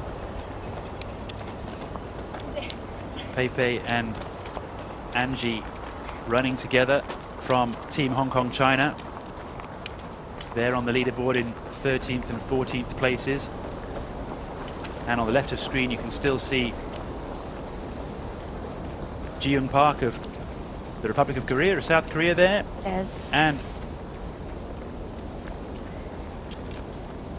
Angelique Caballo of the Philippines. Laban Pilipinas again will say go, go, go the Philippines, as both of these elite women leave the checkpoint in good spirits and looking strong. Further up the trail, Fu Jiao.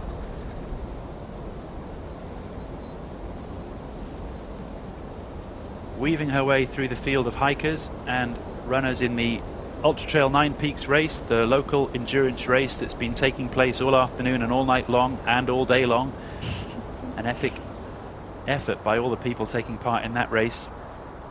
They can consider themselves equally elite when they reach the finish line after such an amazing achievement. Now we can see that strapping around the wrists of Fu Jiao that I was wondering about, that gives her that extra leverage, that extra power to use her poles. As soon as you can lean into that strap, it's no longer all in the wrist. You've actually got the whole of the forearm engaged with the pole, which gives you so much more drive with the way you're using the pole. It can also give you quite bad blisters if you use it all day long, I found. But really, you can cope with that if it gives you the power you need to help push you up to the top of mountains like this. So Fu Jiao, really an expert in the use of the pole. We've seen her doing this all day long. Yes. She must have very strong shoulders as well as very strong everything else, because this really helps. Interesting graphic on the left of screen now.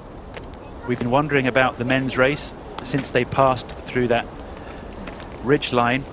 Min Si, who we saw suffering so badly on the climb up to the top of the Yongchuk-san and Shimbul-san mountains, still holding on to the lead from Hiroki Kai. It looks like also on the left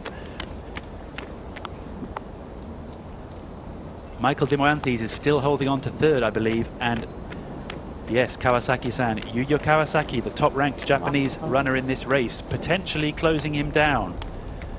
Michael clinging on to third after what must have been a brutal climb for him up that final mountain. Bearing in mind, of course, he did not have poles and he's been running light all day long.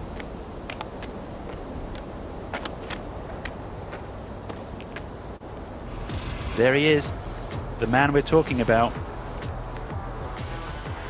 Michael Dimoanthes, still looking strong. Coming down those steep, steep stairs with not just rocks to dodge, but also hikers. Yes, this is very difficult. Good man, Mikey, still in the battle, still looking smooth as best he can after such a tough race. Great to see him still moving. But also the Yuya, the Japanese athletes, the fourth man is chasing him.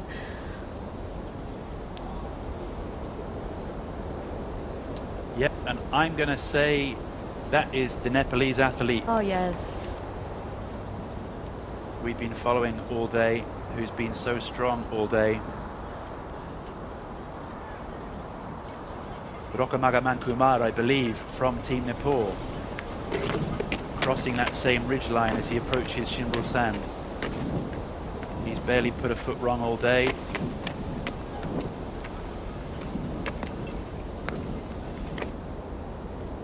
Doing Team Nepal proud. Shelby, I'm exhausted.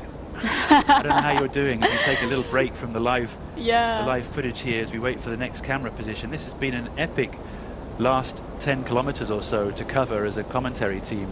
Yes. And there he is, as I mentioned, Rokamagar Mankumar. 776 is ITRA performance score for Team Nepal. Proud Team Nepal. They've sent a delegation here with lots of support from different parties to make that possible. Fantastic to see them in this race. They do really great job. They have 6 runners across the 80-kilometer and 40-kilometer distance. It's not a big team, but it's a team with enormous strength and heart. And they train, of course, many of them at altitude in Nepal, which gives them a fantastic training ground, but also quite different terrain to the ones they're encountering here in Korea. Yeah, and also I remember that also from his interview, he also mentioned that the Korea is more like a cold. Like I quite surprised, because I always say like Nepal is quite like a cold country because they have like a more higher mountain on their country, but they always say like this is more cold winter or cold autumn in Korea. Yeah, certainly challenging for all of these athletes traveling, but I mean, this is what makes this Asia Pacific Trail Running Championship so fun. Here we are in South Korea this time. Next year, who knows?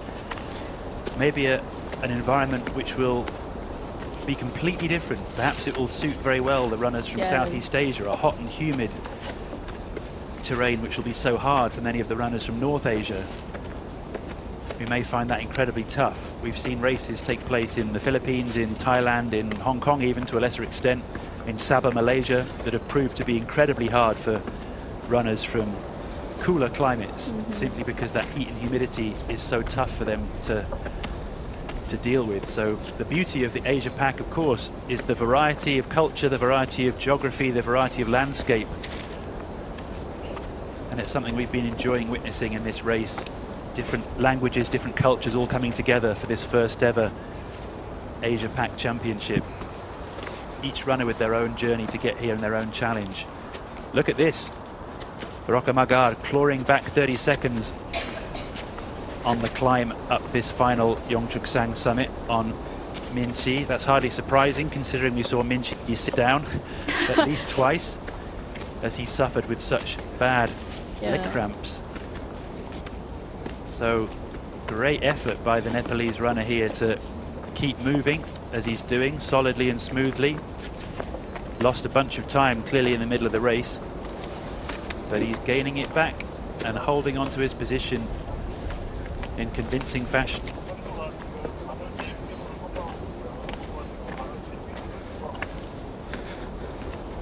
Beautiful shot here.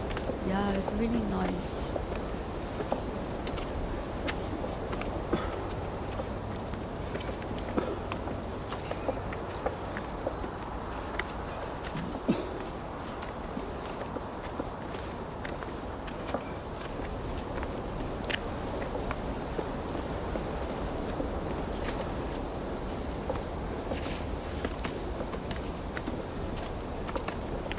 Really breathtaking scenery.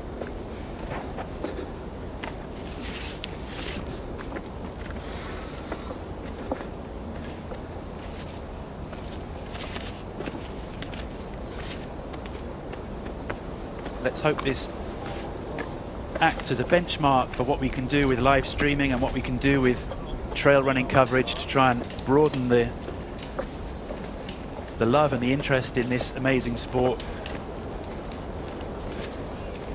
And what we can do in terms of broadening the technology and the way we can live stream this to the world and share these beautiful trails and these amazing athletes. I think now you can see like many hikers on the top of the mountain. Exactly right. Yeah, it's starting to get busy, isn't it, there? Saturday now, it's 1 p.m. local time. Many people coming up and enjoying the trails here. The access, actually, Solvi, we should say, is very well organized, isn't it? You can drive much of the way up to the top here, which is why we see so many people. That's why we can see the children. Yeah. The parents can bring their children to see this beautiful scenery. Yeah. There's families up there, there's kids up there, there's people wearing clothes that make you think, how on earth did you get up here? The answer is they didn't run up here. That's why they're wearing the clothes they're wearing. But what an experience for these athletes to now run through this spot. And there's that ultimate right turn, the big right turn that I took last night just before sunset. I was running down here myself, wondering if I'd get to the bottom before the sun disappeared. And here they go. It's all downhill from here, gentlemen. Yeah, it's only like a 1.5 kilometer left for the Minchi. Wow. But unfortunately, it's not all downhill on a nice, smooth road. Yes. I think that's the crucial You already detail. know. Oh dear, it looks like it might be at the top. When you make this right turn, you think, oh, glorious, here we go. Spread the wings, open the paraglider, and down I go. But then it starts to get just a little bit tricky about halfway down the road, and you realize it's not quite plain sailing. Yes, I think I know her. She's the Korean athlete. It's Bo Young-jung.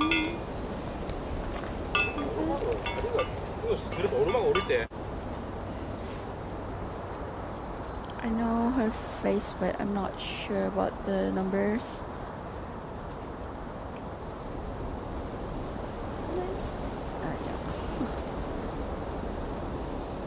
Back at checkpoint 5 in the women's race. Yes, yes, she is. Bo Young-jung, spot on, well spotted, Selby.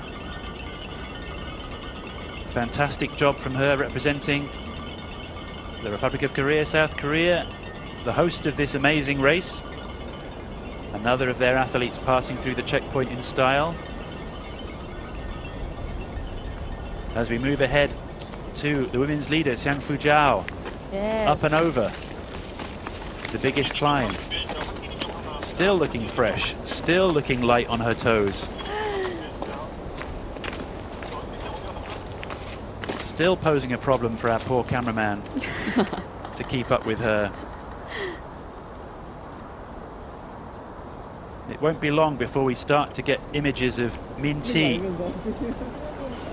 making his way to the finish line. And there's Hee-jo. Hee-jo, a favorite among many runners in Hong Kong who know her from racing in Hong Kong.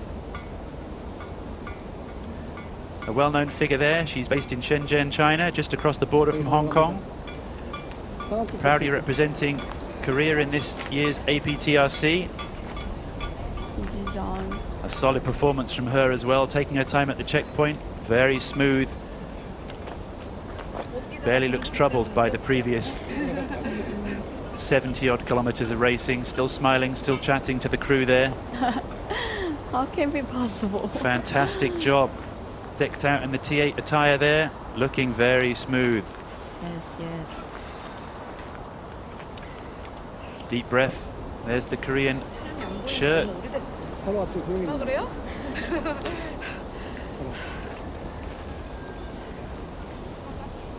네, 시작 전에 화장실 가는데 램프 안 켜고 가가지고. Tidying up after herself, what a legend. Did she sound in good spirits there, Solby, from the chit-chat with the support crew? Yeah, actually she say like she's a little bit worried because she can't see anything like anyone in front of her. So she just asking like how he's far from the front runner. And then like everyone saying not that much, so you can just chasing him her. Don't worry, Hee-jo. You're really not far behind. Yeah. Just keep going. I think she feel like she's alone in the forest. Yeah, it's hard, isn't it, at this stage in a race? Yeah. She may have spent the last few hours, who knows, running somewhat solo. But little does she know, she's doing incredibly well. Yes, yes, she is. And she's got every chance of making up some more places in the overall standings if she can keep pushing through this last big climb. On board now with Yuri Yoshizumi, third place in the women's race.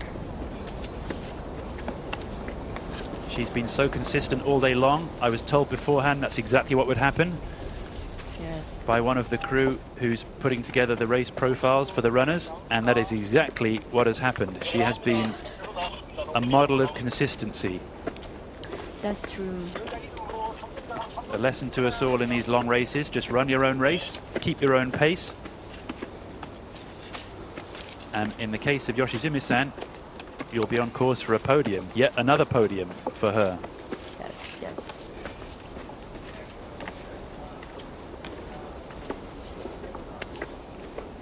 And I also impressive. She just keep her pace without pole. Like everyone just used the pole in this steep hill.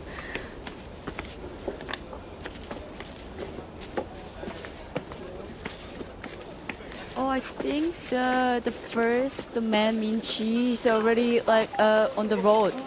I think you might be right, Solby. Let's drill down into this left-hand screen and check it out. Yes, he heading to the finish line.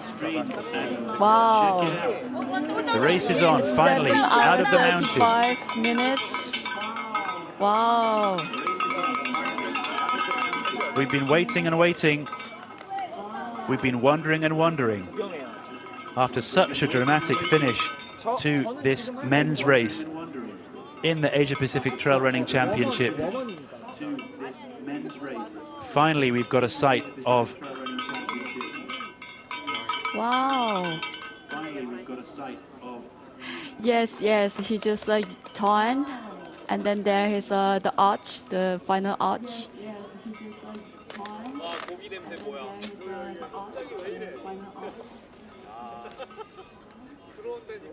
There is.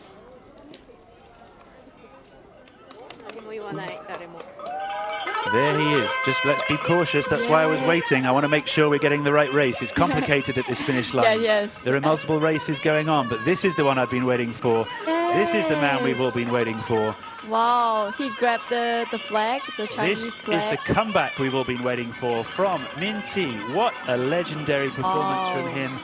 A man who just moments ago was sat down on the climb up the final mountain, clutching his leg. So incredible. And here he is, blasting through the finish line in spectacular 7 hours, fashion. 37 minutes. Wow. 7.5 hours. Min Chi, hold your head high. You are the Asia Pacific Trail Running Champion for the long course race. What a spectacular performance from him. Wow.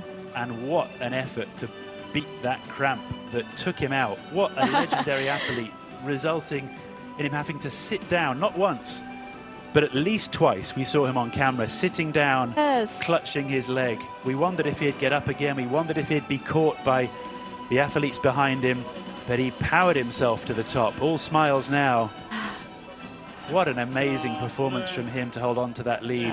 He's Huge respect to Min Chi of the People's Republic of China, this year's Asia Pacific Trail Running Champion, the overall champion, of course the champion in the men's division.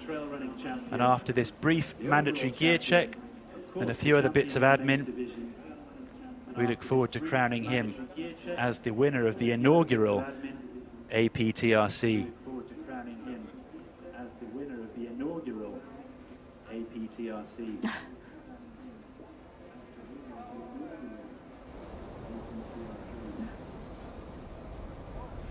A racer with clear pedigree coming into this race, that was never in doubt. The winner of the Hong Kong 100 race. A racer with clear pedigree coming into this race. A racer who's won in Europe, a racer who's competed around the world. Yeah, he finished his gear check.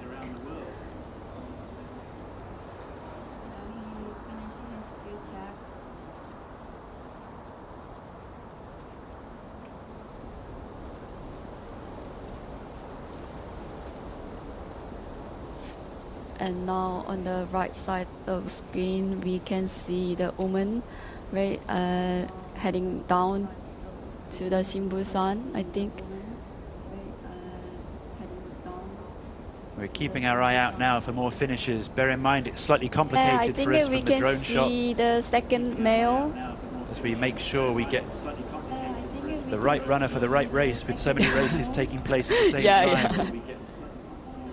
The right runner for the right race with so many races. I think it's the Hiroki-san. Surely this is Karo, this is Gogo Karo, this is Hiroki Kai of Team Japan. Look at the speed in this final section. Look at the Japanese flag. He grabbed the flag. Being grabbed by him. What a comeback for him also. Wow.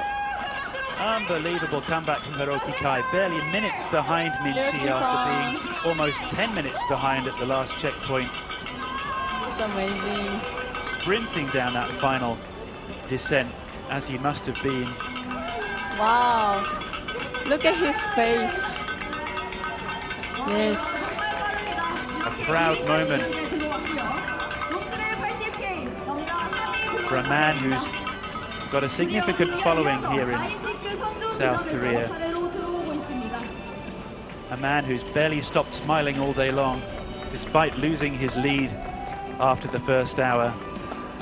And honestly being steamrolled, I would say, by a bunch of athletes in the downhill after the first climb. That would have knocked many people completely off their kilter and made them worry about how the next 60 kilometers were going to pan out. But not Hiroki-san. He kept his cool, he kept his composure. Yeah, look and at ultimately his he kept his place on the podium with this incredible finish. Wow. You mentioned to me earlier, Solby, that he's a 2:15 marathoner, Yes. I believe. And maybe that 2:15 marathon pace helped him fly down that last bit of road to the finish line. Because boy, oh boy, honestly, that is an impressive comeback to make up that much time on Min-si, even though Min-si was carrying an injury, clearly, or a calf strain or a severe cramp. Whatever it was out of those three, he was struggling, but for Hiroki-san to make up that much time in that final descent. Yes, that's true. And of course, take back second place from Michael de Morantes, who we'll surely see fairly soon. That's a fantastic effort. Team Japan, I've no doubt, will be delighted. Another fantastic performance for them. Hiroki Kai. Another name to remember from this year's Asia Pacific Trail Running Championships.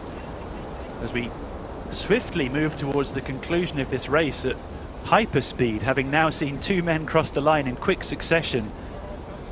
And now we're seeing the female leader, Xiang Fujiao, powering her way over this final summit of Shimbulsan. As we begin to shift our focus, of course, onto the conclusion of the women's race. Having seen the two men take the gold and silver medals, if you will, already on the men's side.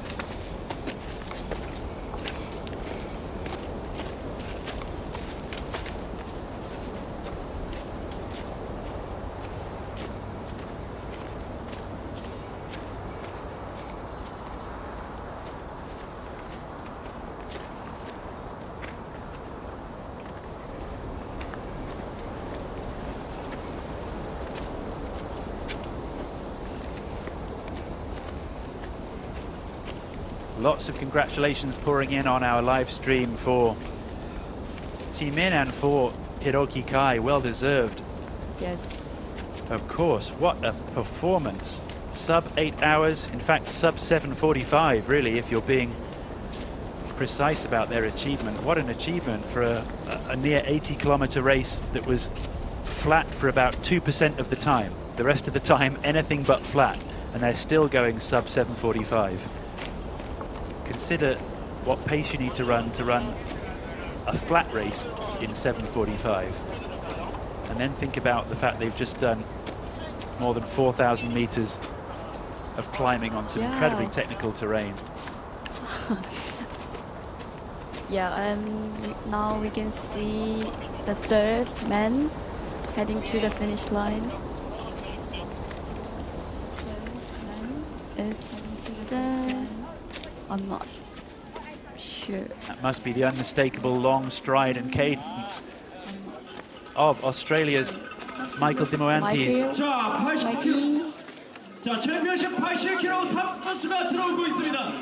Yes. There you can hear the Korean commentators down at the finish line announcing the arrival of the golden green of Mikey de Morantes himself. Followed so keenly online by many of our live stream viewers, striding with that long, graceful stride of his into the finish line. Such a well-earned podium for him. He too led from the front with verve, with spirit and with determination, battling with the Japanese runners at the start of the race. It looked like he was broken, and then he too came back, just like the two men before him, for a superb third place. Hands on knees. He's given this everything. Yeah, he also finished within 8 hours.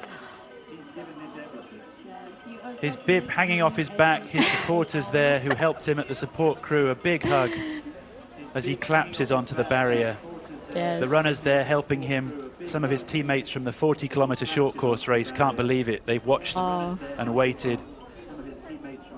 So pleased, I'm sure they are, to see him down, of course, safely off the mountain, having suffered, no doubt, quite a lot over the past, particularly 3 or 4 hours with that last climb. Mikey de Morantes carried so little during this race. No running vest. 1 bottle at each checkpoint is all we really saw him take and drink. Yeah, that's very impressive. Even he didn't carry the pole. Yeah, looks like he'd even got some kind of injury on his lip there. I wonder if he somehow fell or tripped, perhaps. Don't see any other grazes on his body. Just looking at the profile on his arm, another guy who's tattooed or stamped the race map temporarily onto his arm there. Looking back at his achievement, I'm sure he can spend the next few days just reflecting on what has been a huge adventure in the mountains for him and a huge achievement to bring home a podium for both himself and for Team Australia. Yes, it's true.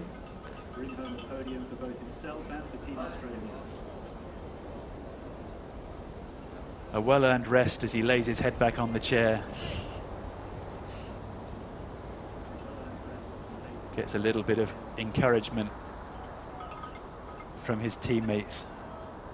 Amazing that he's got the mental aptitude to still be having this kind of analytical conversation at this point. I think I would choose instead to just lie on the floor. What an effort. There he goes, 3rd place around his neck. Doping control. And off he goes, as he says there, to doping control, in case anybody's wondering what happens next in this race. That's indeed what happens next. The top-ranked athletes are all required to go and have a quick test to maintain the integrity of this event. It's great to see that happen at this level now, as this sport continues to professionalize and become more and more competitive at the highest level, and it's a great way to celebrate the trail running community ultimately and how much this sport has evolved and developed in recent years, that these events are now being managed in this way and regulated in this way. It's good for the sport, it's good for all of us competing at an amateur level, aspiring to greater things and higher things, and I'm pleased to see it happen at these types of events. And I think the athletes all support it too. What a finish to this race. 3 minutes between 1st and 2nd, only 4 more minutes between 2nd and 3rd. Fantastic finish, just shows the strength in depth in the Asia Pac for these top level runners. Yes. Amazing to see these athletes come in such close succession across an 80-kilometer distance with so many variables, so many factors, and yet they're finishing so close together. And I think we have also another men's athlete. Based on the pace of this finishing sprint, I can only assume this is another elite level runner. Yes. Presumably from Team Japan. Yeah, and then the announcement is coming.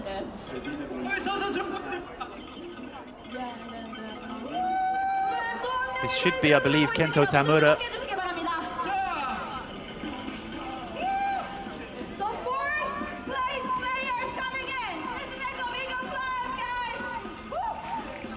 Wow, he's also so fast, like a sprint to the finish. Yes, yes, he is. In fact, Yuya Kawasaki, I beg your pardon, hard to tell from the drone shot. Kawasaki-san snatching 4th. What a performance.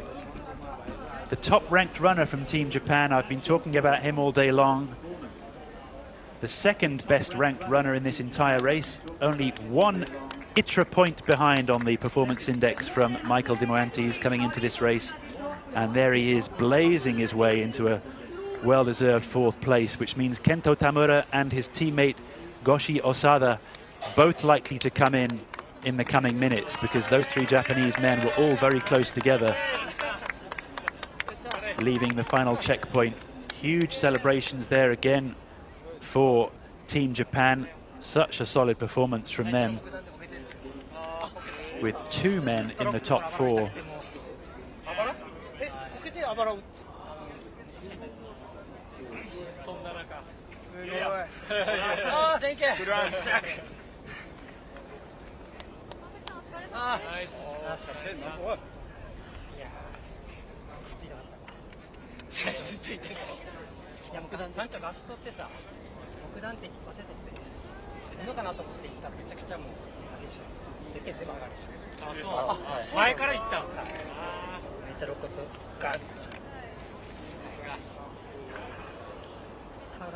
Talking there about the tightness in his muscles and in his stomach, trying to cope with this incredibly tough race, but still holding himself together very impressively at the finish line after that incredibly tough last 8 hours of his life running over these mountains. Yeah, see his legs.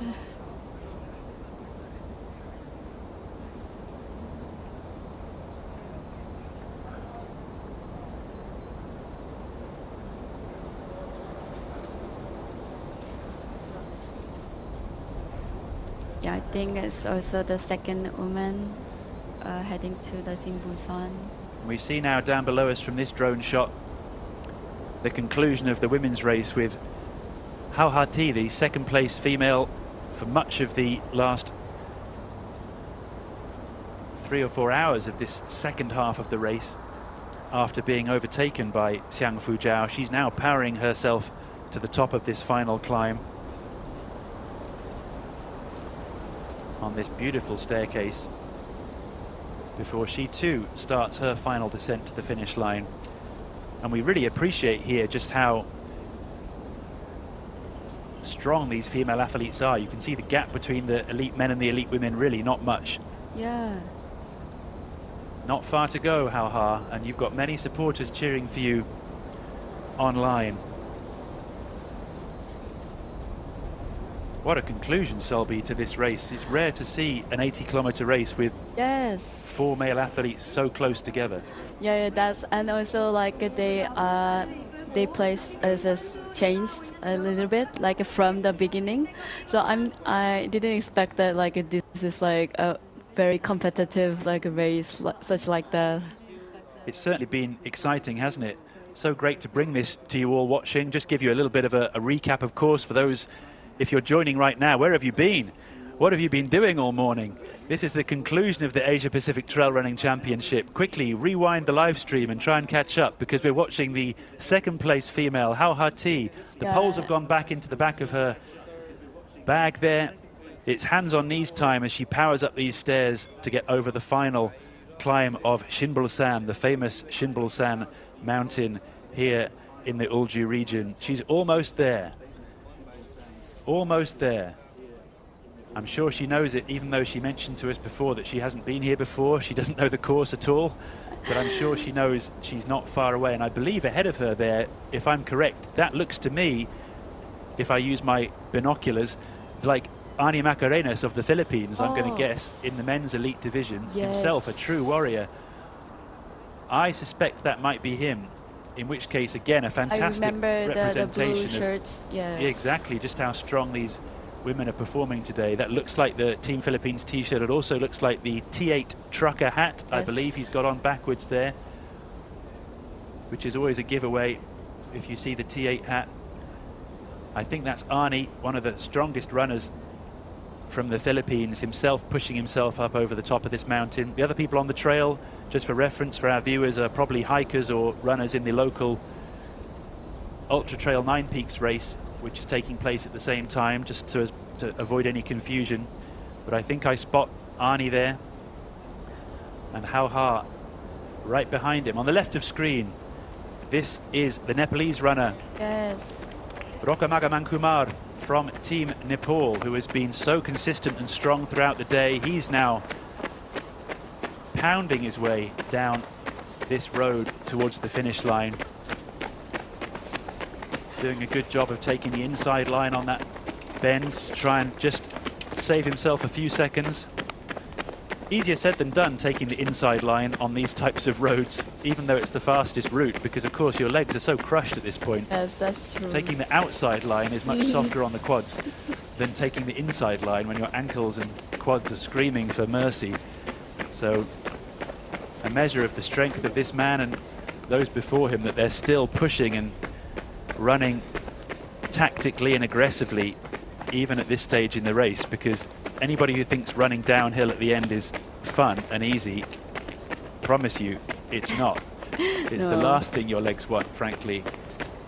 Even a gentle uphill would be slightly less painful than putting your whole body weight down into your knees and ankles at this point in a race.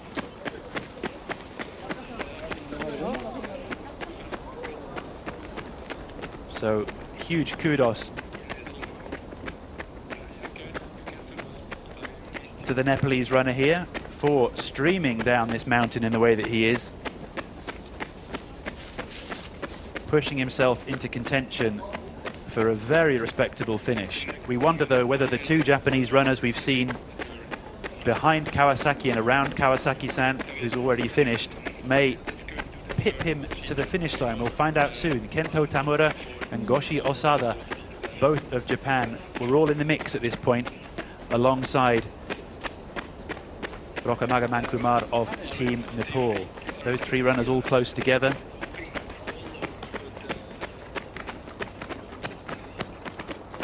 It's going to be an exciting conclusion to the rest of this men's top 6 or 7.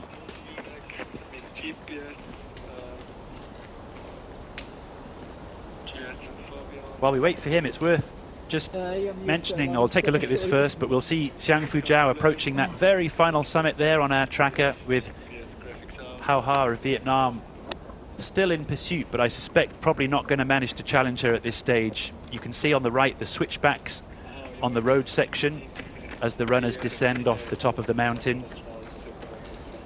That's exactly what we just saw Rokamaga Mankumar running down. Yes. Those switchbacks, quite brutal on the legs actually, even though it gives you a bit of respite from the rocks. But as you can see, both ladies there almost up and over the top, with now an 11-minute gap according to our tracking, which really puts paid, I think, to any hope that Hao Ha has of clinching the victory. Yes. Unless something unfortunate happens to Fujiao on the way down, which of course we hope it does not. So 11 minutes for Hao Ha to make up. Pretty tough at this stage, but she's looking like she should be safe for second place, and it will be an incredibly well-deserved second place on the podium and further elevate her status as a force to be reckoned with on the Asia running scene.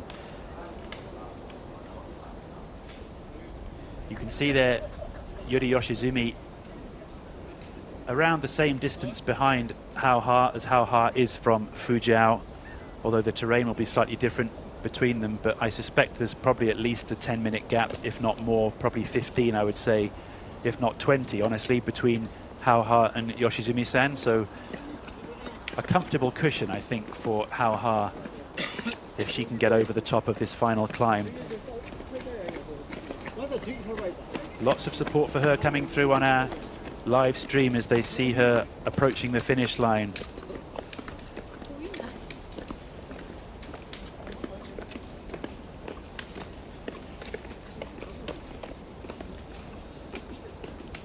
I was just saying earlier before we saw this graphic, just for our interest, across the two races, the short trail 40-kilometer race and the long trail 80K, I've been handed this piece of paper, Solby. It's a very important piece of paper. Okay. With a message that's exclusive and I cannot possibly reveal to the audience.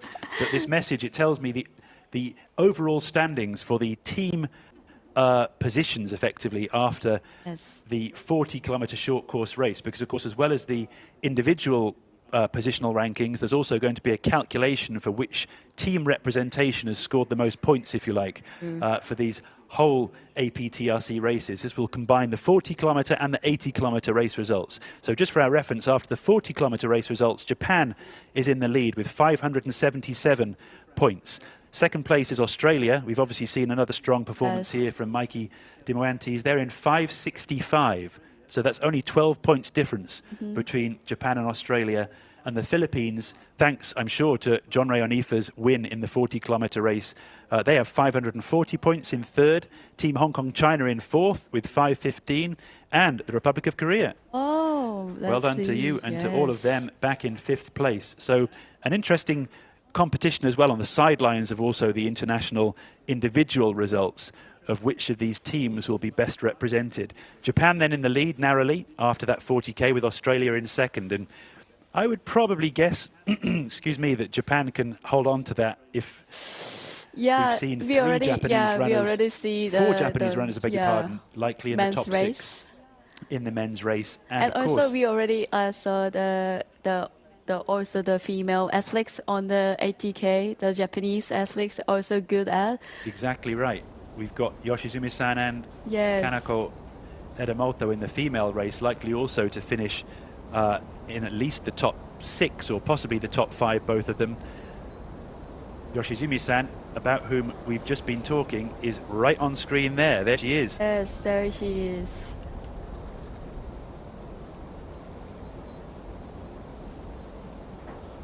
Just tiptoeing her way across this ridge line fairly effortlessly, like she has been all day. What a view. I hope she can enjoy that view as well as looking forward to getting to the bottom of it.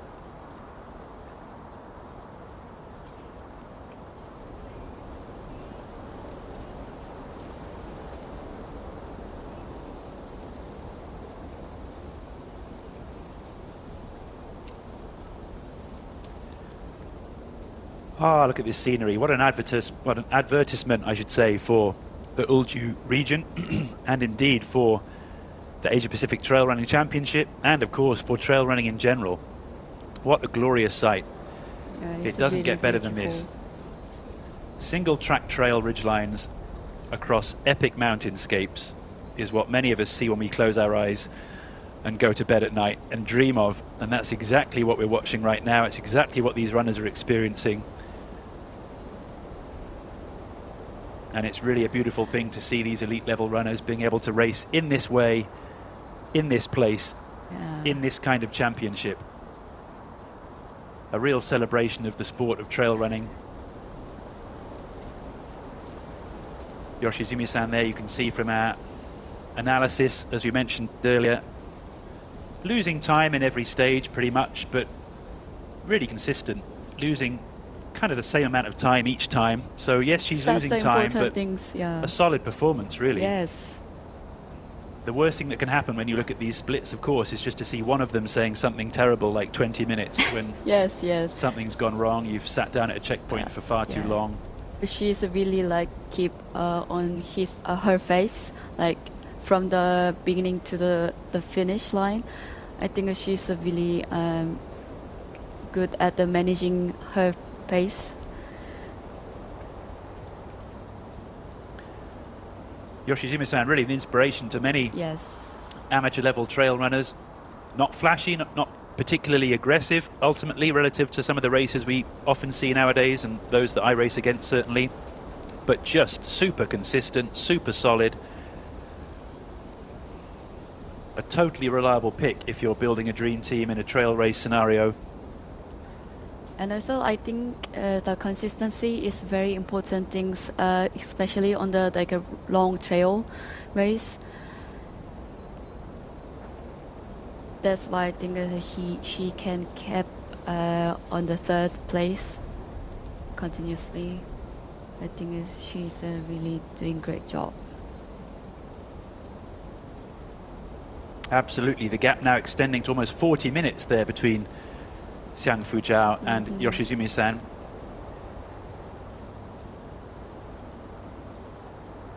But I don't expect, if you looked at Yoshizumi-san's individual splits, she's probably slowed down a whole lot. I think she's just been solid throughout, and perhaps Fujiao and Haoha have continued to push the pace.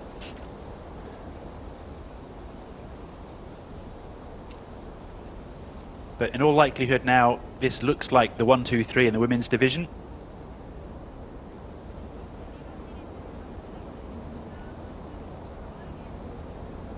As they respectively reach the end of this mountain section and begin their much anticipated descent down to the finish line. And this of course would mean, as we'll no doubt reference again later on in about 20 minutes time, a double win for the People's Republic of China in the form of Min Si and Xiang Fujiao. Fantastic performance by their team, dominating this 80-kilometer race. Yes, I think because of the long trail race, I think it's a team. The ranking also changed because the China is. If the China also win in the female race, I think it's their ranking higher, more higher than yesterday.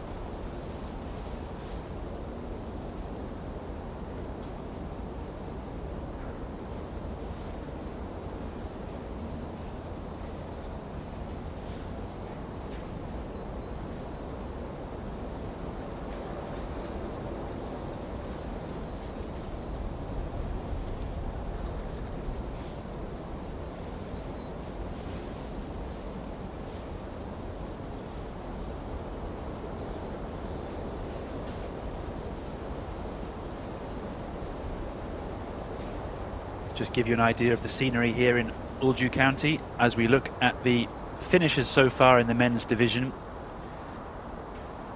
Min Si of the People's Republic of China taking the win, consistently gaining time on everybody after that first couple of splits, but then interestingly losing time on Hiroki Kai in that final section. I think this is when Hiroki-san really just unleashed his 2:15 marathon time, although I believe that Min Si is no slouch when it comes to marathon running either. A highly capable marathoner. Yes. But yeah, look at that, Hiroki-san gaining time back at the end.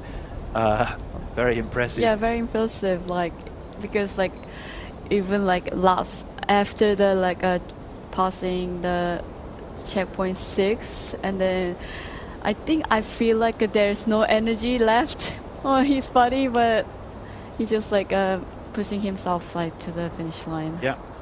In contrast there, you can also see Michael Diamanti struggling really in the latter two sections of this race, losing time at the approach to checkpoint 6 and losing significant time after checkpoint 6 in that brutal climb up to the top of Yongchuk-san and Shimbrul-san, which ultimately I think cost him that second place.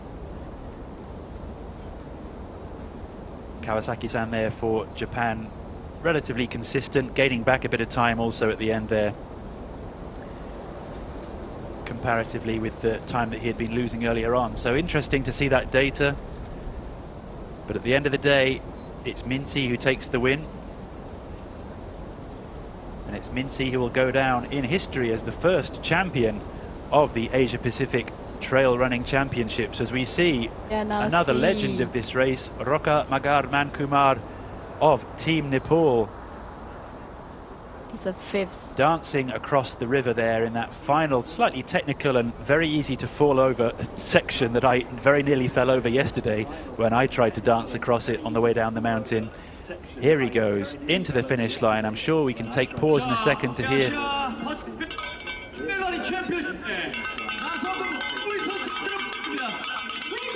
There it is. Yes. The announcement from the finish line. And he grabbed the flag.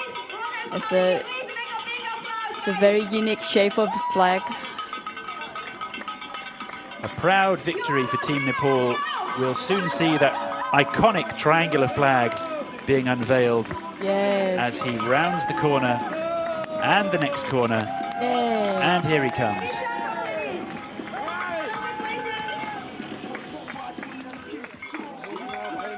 Don't forget to stop the watch. Don't forget to stop your watch.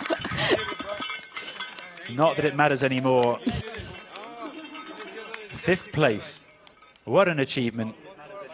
Not just for himself, but of course for the Nepalese team that have faced many challenges to get to the start line here. And they've received a lot of support from a lot of corners who care so much about helping Nepalese runners get a higher platform on the international stage, notably a shout out to the Hong Kong 100 race organizers who have been integral to that, for making this happen. And this is a vindication of their efforts to do so, and for Rajiv there on the left of screen and many of the people who make this possible for Team Nepal. What a proud moment for them all. Such a strong and proud community of runners from Team Nepal.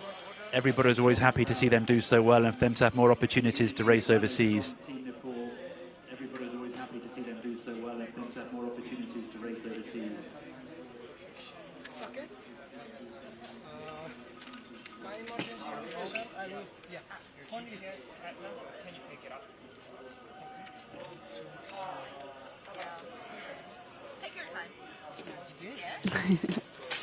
Take your time, says the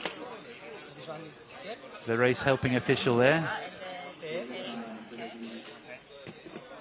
Just as well she didn't say that to him halfway through the race. Take your time. That's the last thing he's been doing for the last 8 hours. Anything but. Here's the recap. First and second.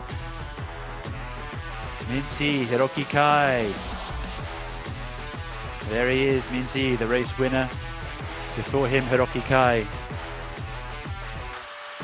the second place finisher.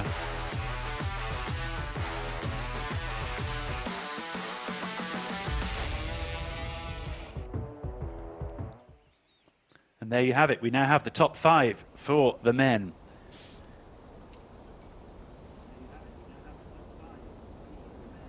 Four of them coming under 8 hours, an incredible performance. Team Nepal bringing home that 5th spot in just over 8 hours. Still an unbelievable time for this kind of distance and terrain. And also it's very incredible because like of the top 5, they have 2 Japanese athletes in here. And then they are really incredible. Quite right, another strong performance from Team Japan, and I suspect the 6th place runner should be Kento Tamura, if I'm correct. Yes. Which would also mean another incredible result for Japan.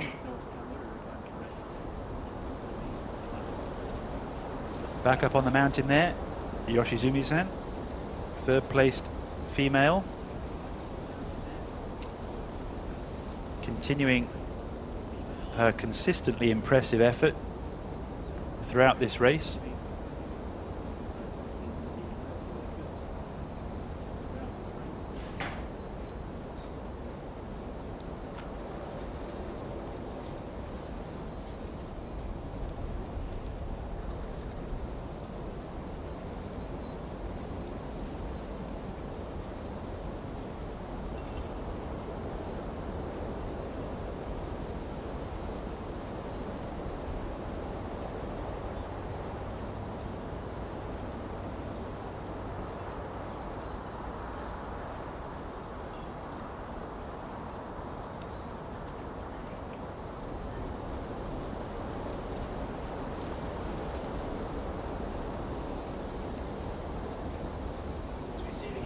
As we see these pictures, excuse me, I'm starting to lose my voice. I apologize for anybody who's been watching all day long, but starting to crack, just about starting to crack. Time for an energy gel.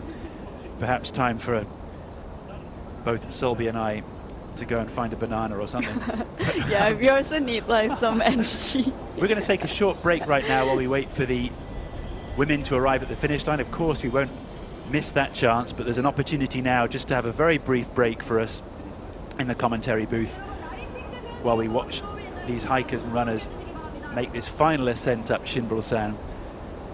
It's been an amazing experience to commentate and chart the last couple of hours of racing for Solby and I as the men have come into the finish line.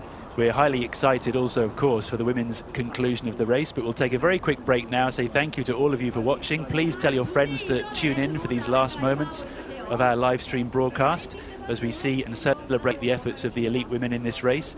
We'll be back very soon. Just take a quick break. Thank you.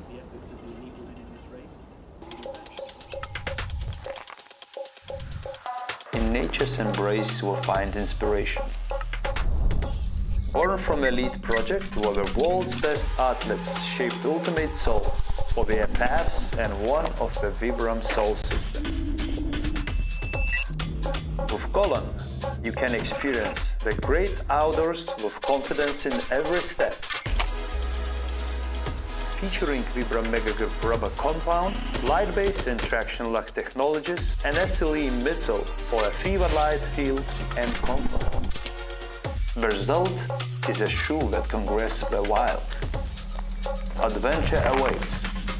Your journey begins here.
Welcome back to the Asia Pacific Trail Running Championships. Delighted to be commentating to bring you to the end of this live stream broadcast as we witness the epic conclusion of the female elite race, and indeed some of the remaining elite men who are also powering their way to the finish line. It's been an amazing event so far for those of you who have joined us throughout. It's been a pleasure to have your company. Please continue to message us with any thoughts on this live broadcast as we try and improve always our live streaming for you and help you enjoy these types of trail races in a new and different way, and innovate as best we can to come up with ways to celebrate this sport that we all love so much. Many of us, like myself, very keen trail runners and racers, and so nice to be able to find ways to share this and the scenery that we all enjoy when we head out into the mountains. So thanks so much for all of your messages of support and encouragement throughout this live stream broadcast. A lot of hard work goes into make this happen, and it's hopefully the start of things to come for many of these future races. We're watching the conclusion then of the 80-kilometer long trail race at the Asia Pacific Trail Running Championships. On the left of screen, you have the unbelievable and incomparable Xiangfu Zhao, a runner who I've had the pleasure to race against and film many times, a true champion of our sport from the People's Republic of China. She is, as always, dancing downhill, making it look effortless. On the right of screen, you have our current third-placed female and likely the third-placed female overall if she can keep moving in the way that she has been, Yuri Yoshizumi, Japan's top-ranked runner. She's making it look a little tough at the moment over this final climb, but boy, she's been consistent throughout, and fantastic work to her. Otsukare-sama deshita for her efforts to climb and power her way over this incredibly tough and technical course. Not long it will be until she can enjoy what Xiangfu Zhao on the left of screen is enjoying, which is what I call the Grand Slalom descent to the finish line. Fu Zhao has her skis on. She's put her poles away. She doesn't even need them for this section as she weaves her way down this Grand Slalom, or for those who like skiing, the Super Grand Slalom, we can call it the Super G, as she weaves her way down to the finish line in true style. And I say again, I mean, she's making this look easy. I did this yesterday with a pair of shoes that aren't actually really designed for trail running, I must add, but gosh, it wasn't nearly as easy as she's making it look. And I had not just run for the last 8 hours as Fu Zhao has. So it's really worth understanding the skill and talent that these runners have and the confidence they have after hours and hours and hours of dedicating themselves to training on the trails to be able to do what she's doing. Do not take this lightly, the skill and effort that it takes to develop yourself into a downhill runner in this way. And we saw yesterday with John Ray Onifa of the Philippines just how devastating this kind of talent can be in the course of competitive trail racing if you can do what Fu Zhao is doing now and just dance down these trails in the way that she is, so light on her feet. Just watch her toes. Really effortless. Yeah, a joy to watch. Only 1 kilometer left. And that's right, Solby, barely a kilometer left for her before she can add yet another crown to her incredible trophy cabinet, Xiangfu Zhao, yes, and become the undisputed Queen of Asia, if you like, if she wasn't already, through winning this inaugural Asia Pacific Trail Running Championship.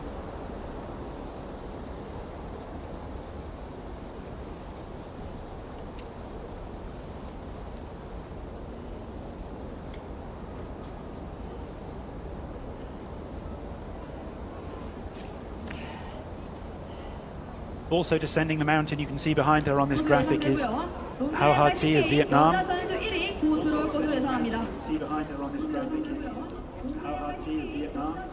As we switch to the finish line here, yeah, they are and await for the arrival of Xiangfu Zhao. Winner of the female long trail.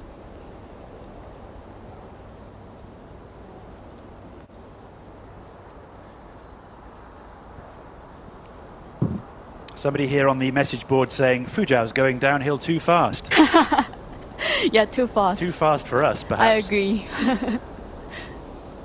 Somebody joking there. Excuse me, my voice is really feels like I've done an ultra. Somebody messaging after that on the message board. Always nice to see this interaction from our viewers. Somebody messaging, this is just normal for Fu Zhao. Okay. What are you talking about? She's barely breaking a sweat. That might be Brendan, is it? I wonder, from the hashtag on his message board. But if it is, a very warm welcome to our stream. Great to have you on board. Messaging perhaps from Hong Kong there. But fantastic to be able to witness the conclusion of this female race, which Solby has been really just as engaging and exciting as the men's race in terms of the competition. I can't remember being involved in covering a race where both the men and the women's race has changed hands in leadership so frequently during a long form race like this. Yeah, I think that's why we can just enjoying like almost 8 hours.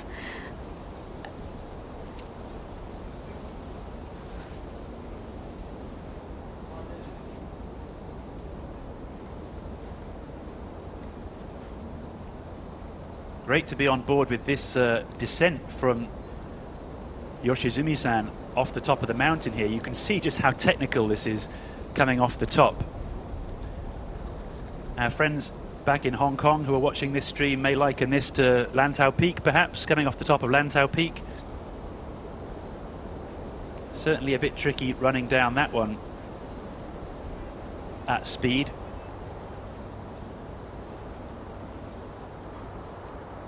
Does look a little bit similar to that, some of the hopping and skipping that Yoshizumi-san's doing.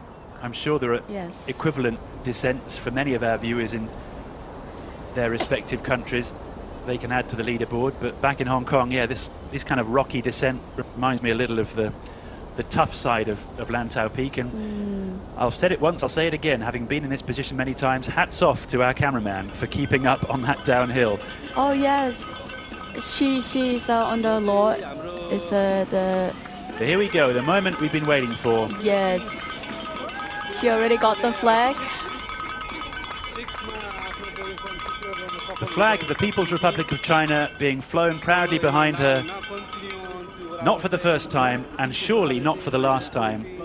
Xiang Fujiao gliding her way to yet another victory in yet another championship race. How it can be possible? Like she went ran the 100-kilometer last week. Etching her way yet again into the history books in Asia-Pacific trail running and global trail running. We present to you, ladies and gentlemen, Xiang Fujiao, the queen of this Asia-Pacific Trail Running Championship.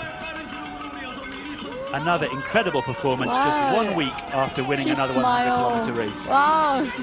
And as is customary for her, a hop and a skip and a jump over the finish line, a bow and a smile. Is there no race this woman cannot win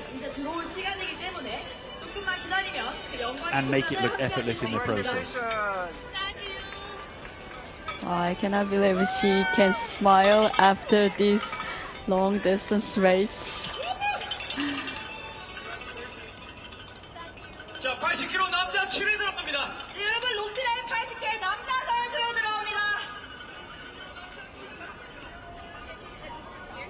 Great to hear a little of the celebrations there at the finish line for Fujiao.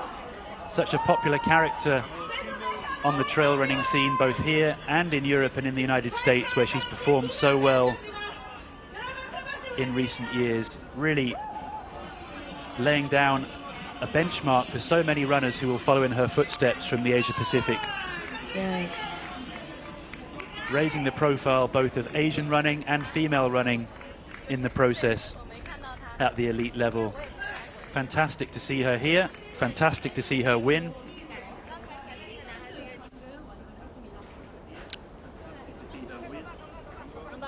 We also have the Malaysian male athletes and the Philippines.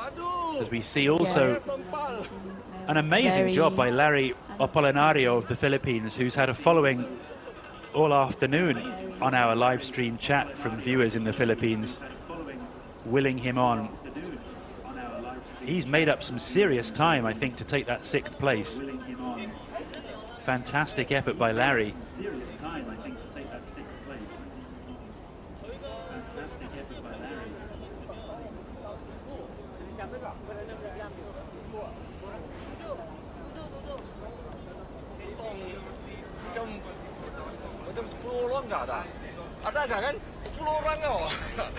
And David Simpat as well, crossing the line of Malaysia. Great to see him featuring in the top 10 already. Yes. What a performance from him. David based, of course, in Sabah, Borneo. An area of great natural beauty, a fantastic place to go trail running in the foothills of Kota Kinabalu. Many great races taking place in Borneo, in the Malaysian side of Borneo. David, part of a community of dedicated trail runners there who have real pedigree in Asia, competing at the highest level. Great to see him doing so well in the top 10.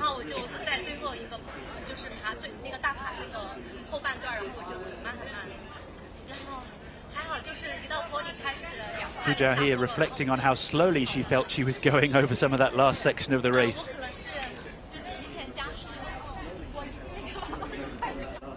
the race.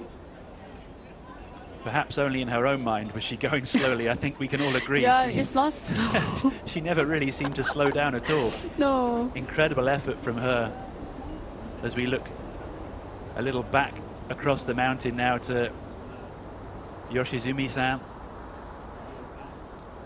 And we await, of course, the arrival for Hauhati, who's on the other side of the mountain, which is slightly more difficult for us to film at this stage. Yes. But we will surely see Hauha soon. For all of her supporters who are asking of her whereabouts in our chat, don't worry, we will soon pick her up as best we can. Yes.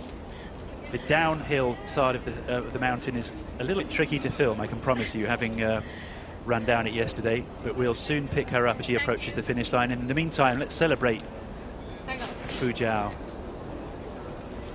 I cannot believe he just finished more than 8 hours long, and then she's still very not sweaty at all. A signature finish, I would say, from San Fujiao. As usual, she crosses the line, Is it? barely broken a sweat. I mentioned this earlier, she ran a 106-kilometer race in Ninghai in China exactly 7 days ago with more than 5,000 meters of climbing, and she won that race as well.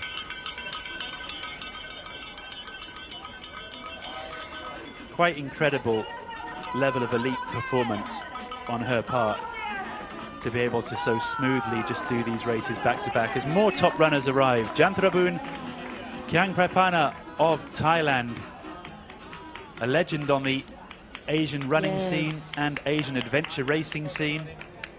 We've been following him already. And Arnie Macarenas of the Philippines, another instantly recognizable face in the Southeast Asian running community, a highly popular figure from the Philippines. We've been seeing messages of support for him all day long. Thick and fast now the runners are coming, and here she is, as promised, for all of her supporters out of Vietnam. Hauhati also laying waste to this downhill. Look at her go. She was flying now.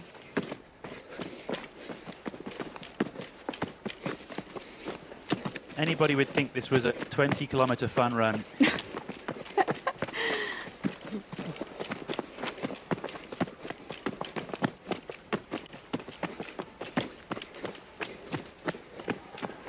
The sound you're hearing is the heavy footsteps of the cameraman. It's not the light, graceful, dancing footsteps of Hauhati. Yes, yes. Oh. But once again, kudos to the cameraman. Goodness me. Going down this with a camera in your hand is no easy feat. But Hauhati, what an effort from her. She led in the early stages of this race. She attacked in the early stages of this race. Yes. She left every single checkpoint in the early stages of this race like her life depended on it. No wonder there are supporters like Casey Chan, I believe, just there from Team Hong Kong China, climbing up the trail to see some of his teammates. He's got his phone out to celebrate her efforts.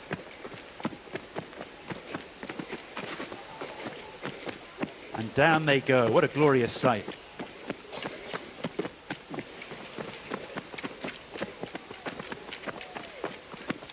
Messages of support for the cameraman here. Fighting Gu cameraman, says one of our viewers from Korea, I think.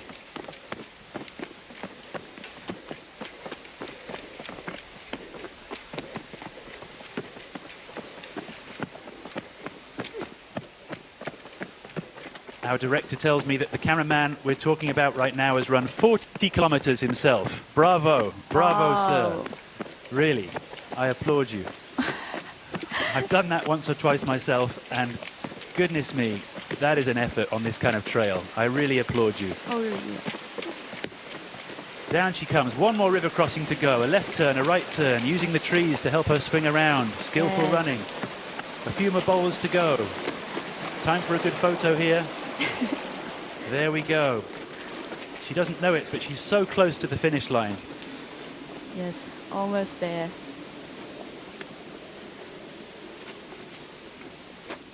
Very soon we'll see her emerge onto this glorious drone shot out of the woods. Yes. Onto the path. Yes, she'll hear the cowbell. now. We can see her. And here she goes. Let's take a breather and admire the efforts of Hauhati today.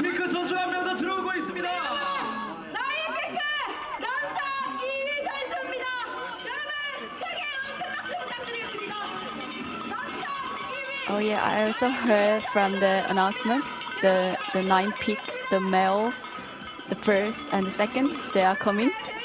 It's like whole day.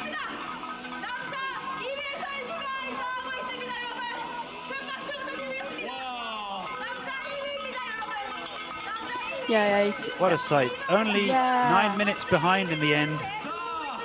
Xiang Fujiao, Hao Hati fighting until the very end. Making up time, I think, in the last stretch based on our previous and then timings. She grabbed the flag and the run. She's igniting our message board with support for Vietnam. And here she comes. Potentially the future see her hat of Asian trail racing. I like her hat. It's a traditional Vietnamese hat.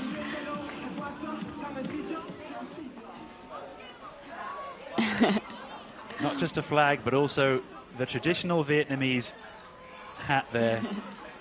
Yeah, in celebration of what has been an incredible performance. Watch out, Asia, watch out the world. Hao Hati is a force to be reckoned with. A woman who, remember, only began competitively trail running at the highest level 2 years ago, winning one of Vietnam's biggest mountain marathons. And here she is, 2 years later, cruising to a second place in the Asia Pacific Trail Running Championship.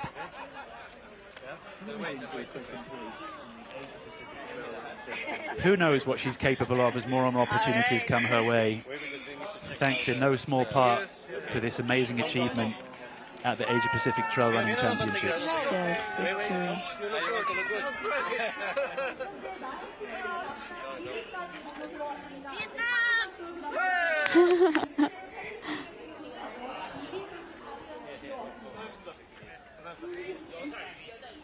Yeah, she's proud of herself to like representative of the Vietnam on this Asian Pacific Champions League.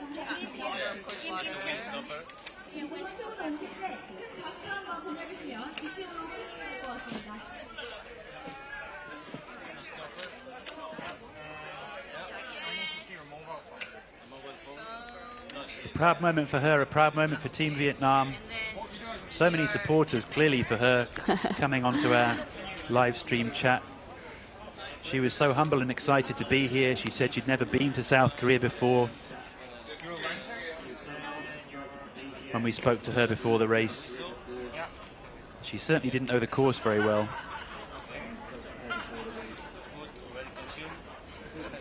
Yet another indication of the burgeoning talent in Asia. Fantastic to be able to share this with her. Now here's a sight. A well-earned rest. Is that a cameraman? For one of our cameramen. Cooling off after what has been an enormous day for many of the crews chasing the women cameraman around. Needs. Quick look at the analysis here of the two women to have finished so far. As you can see, Hao Ha built up some lead on Fujiao in the opening section of the race,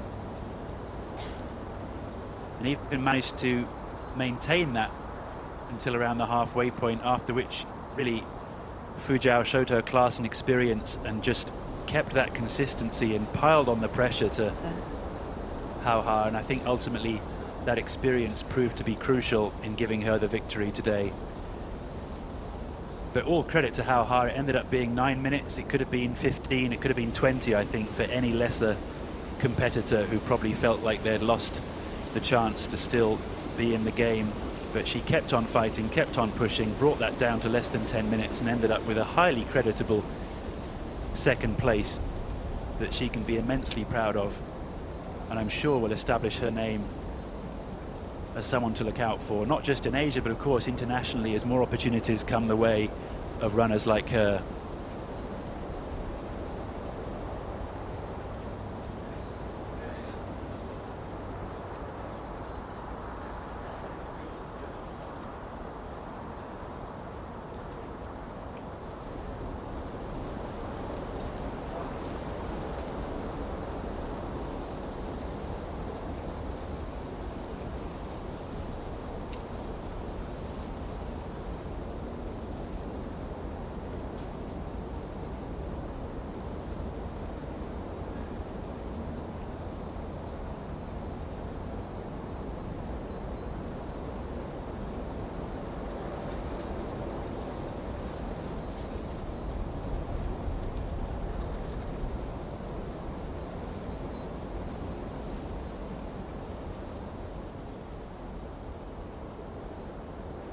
at the Asia Pacific Trail Running Championships here in Ulju in the southern part of South Korea. Some great views here of the finish line area. You can see the waterfall there ahead on our left. A beautiful spot for trail running, a beautiful spot for racing. We've seen some amazing efforts so far as we await the arrival of the third-placed female, Yuri Yoshizumi, highly expected to take the third place. Unlikely really to lose that at this stage from Team Japan. Really great to celebrate everybody's efforts here over the past 8 hours of racing and 9 hours of live stream broadcasting.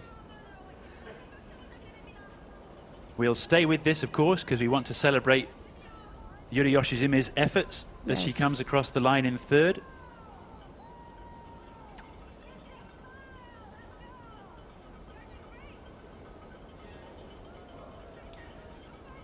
It's nice to take a little step back from the finish line and just reflect on just how many athletes from how many different countries and territories have been represented here. Let's go back to checkpoint 5, where most, if not all, probably all by now of the athletes have passed. Oh, a quick mention here for Milton Amat of Team Malaysia, wearing his T8 shirt there and holding proudly his Malaysian flag. Milton Amat, also of the Sabah region of Malaysia in Borneo.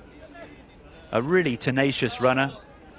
I've run against him many times, most recently back in February of this year on Hong Kong Lantau 70 race. He's earned himself, I believe that would be a 10th place finish in the men's division behind Arnie Macarenas and Super J, as they call him, Kang Chai Papana of Thailand in 8th place. Milton Amat there in 10th. A compatriot of David Simpat, who came in 7th, both of them from the Sabah region of Malaysia. Milton, a really solid and consistent performer, much in the mold of Yuri Yoshizumi and to a certain extent Xiang Fuzhou as well. Milton always be relied upon really to get to the end of these tough races without too much fuss and without too much bother, as was the case in the race I did against him back in February. The Lantau 70 race, 70 kilometers across Lantau Island in Hong Kong. He finished 2nd, I finished 3rd in that race.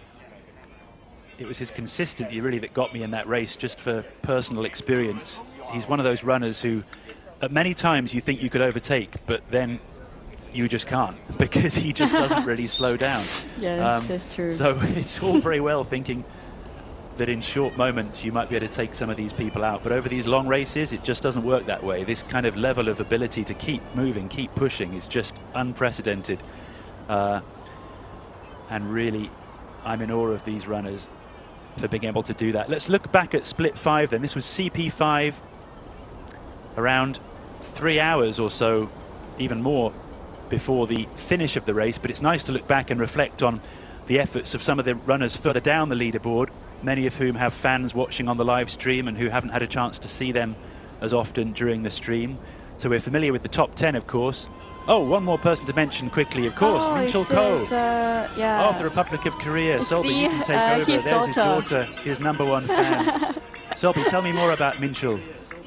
As I already mentioned, he live in the Jeju Island, and he obviously his family in there, and then also she own his own farm in Jeju. I'm not sure like what kind of vegetable he grown, but I share that she is on the farming, and then she also really famous athletes in Korea. And I saw many races he won, and I remember he also won several times in the Ulju 9 peak before. That's why he known this area. Then follow his a good race today. Many congratulations to Minchul Ko, the first finisher from the Republic of Korea, from South Korea, to cross the line. A very solid performance from him. I'm sure his daughter will be happy to see her daddy again. Yes. After waving him goodbye in the early hours of the morning. Let's take a look then at the lowdown from checkpoint 5, looking back earlier into the race also in the women's division, just to celebrate some of the other female athletes who have been involved today. Skipping down perhaps from the top three, we know about them, to fourth place and onwards. Cecilia Matas from Australia. We've seen her running very solidly today. She's likely to still take fourth place. Behind her, Kanako Edamoto, a friendly face from Japan who I've raced against many times. Always a smile on her face in these long distance races. Elizabeth Dangadang from the Philippines. She's got many supporters messaging us on our live chat. She's put in an incredible performance here in terrain that's no doubt very different to the one she's used to back home. More Japanese athletes lower down. You see Emi Iwai, Arika Ito, and a shout out to Man Yi Chung of Team Hong Kong China. Man Yi, a very popular figure in Hong Kong trail racing. A nurse by trade, by day, but somehow manages to sleep enough to continue training so hard to do so well in races like this.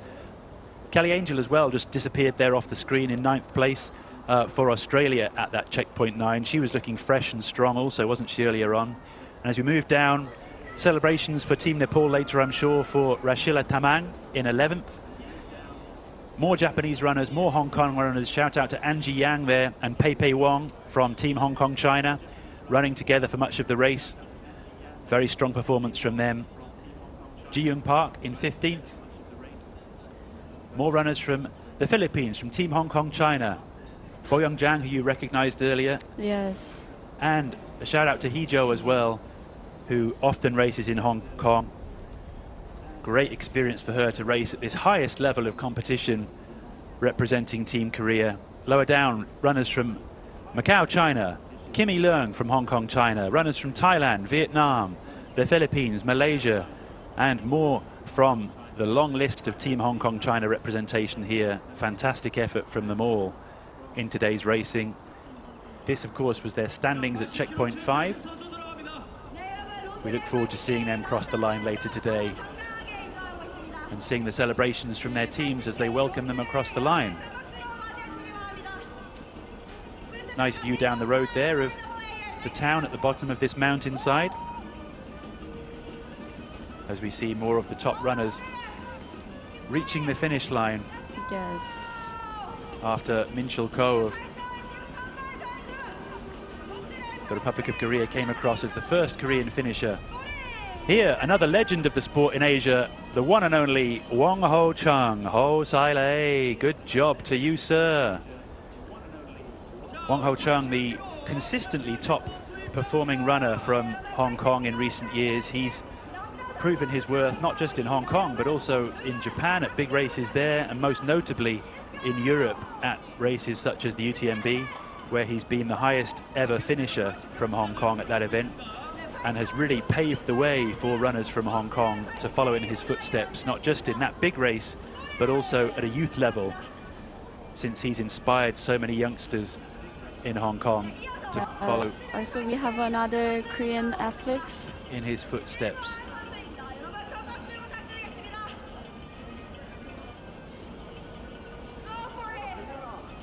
Jung Hyun Lim there of the Republic of Korea, yeah. Another strong finish for him from the local running community here in Korea.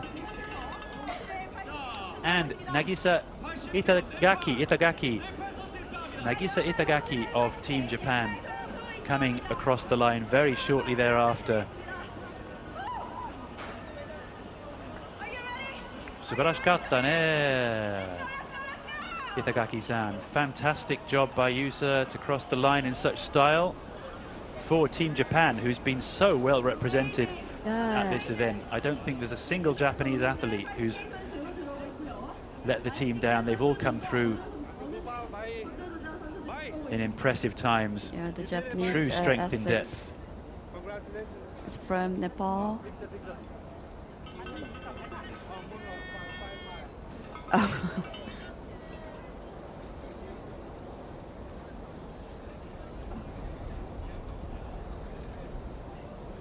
And speaking of strength in depth, another of the Nepalese team there crossing the line. They've really proved themselves to be a trail running force at this event. Nepal, only 6 runners representing them here at the Asia Pacific Trail Running Championships, but every one of them doing a fantastic job. hopefully opening up more opportunities for them, of course, to race overseas.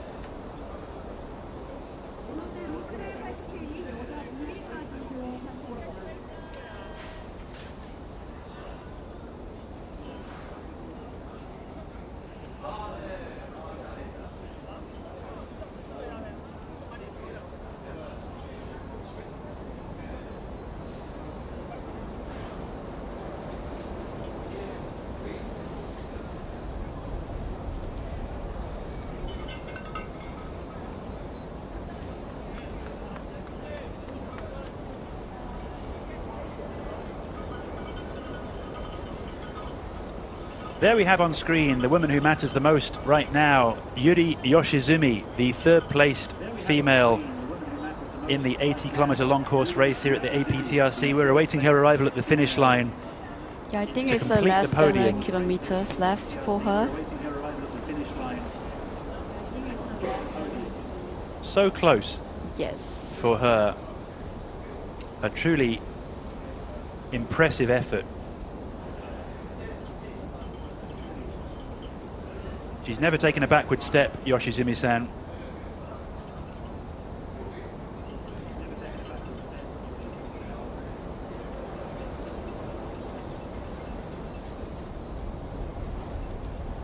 There's our cameraman lying in wait for her on this final downhill, what we've been calling the slalom, the super slalom, the super grand slalom. Get your skis on and lock in for this final descent.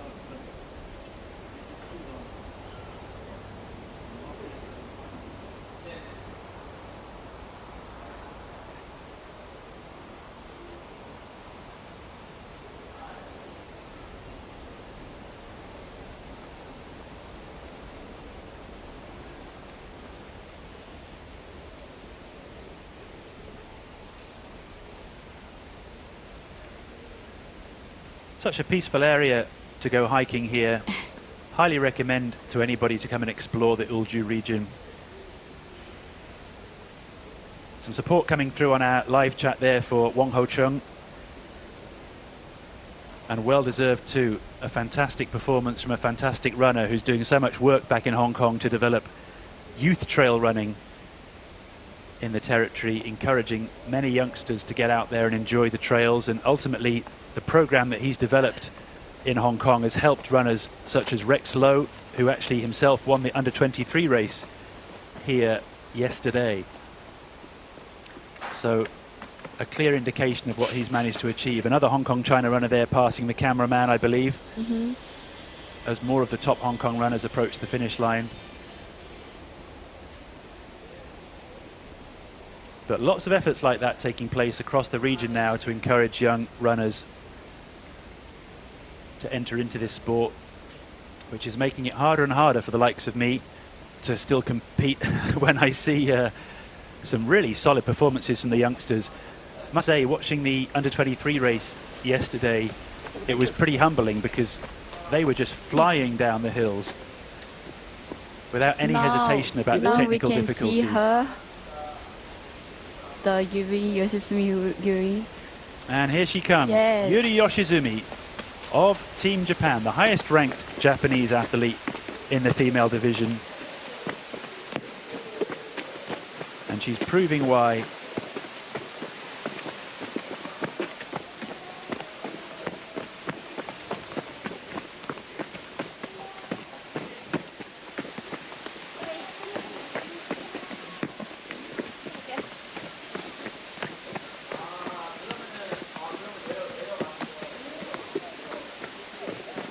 Yeah, now we can see the river at the very end of the race.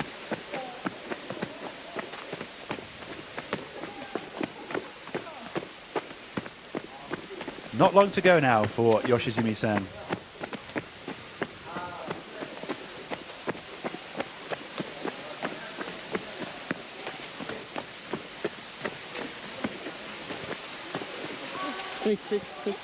Oh. Yeah, she lost her almost way. a wrong turn before the end, but it won't matter. She's built up enough of a cushion.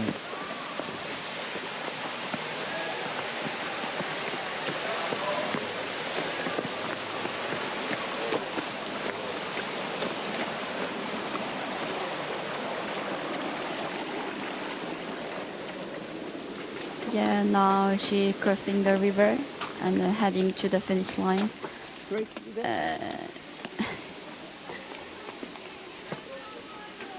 Yeah, I think the cameraman helped her not to lose the way.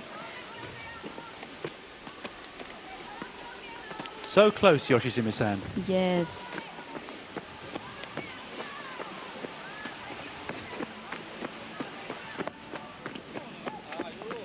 Yes, it's off the forest. And here she goes, out of the forest, onto the tarmac. And then she sprints to the finish line.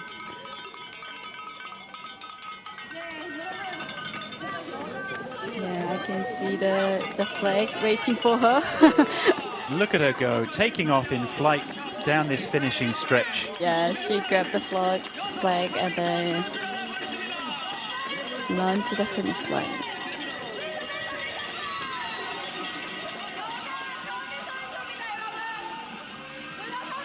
The time difference now just doesn't matter. She's got third place. She's earned it through hours of hard work on the trails.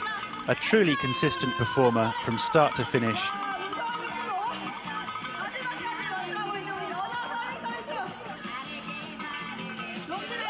And never breaking a smile. I really love her smile. Like, from the start to the end.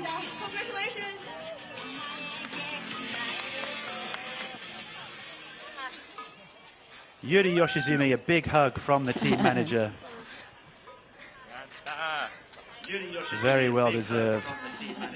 Yeah, she lie on the floor. Truly, otsukare-sama deshita for Yuri Yoshizumi.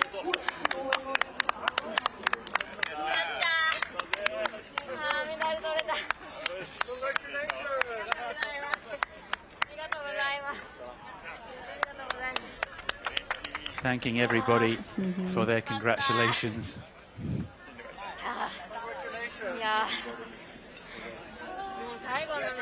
Yatta, she says, it is done. It is done.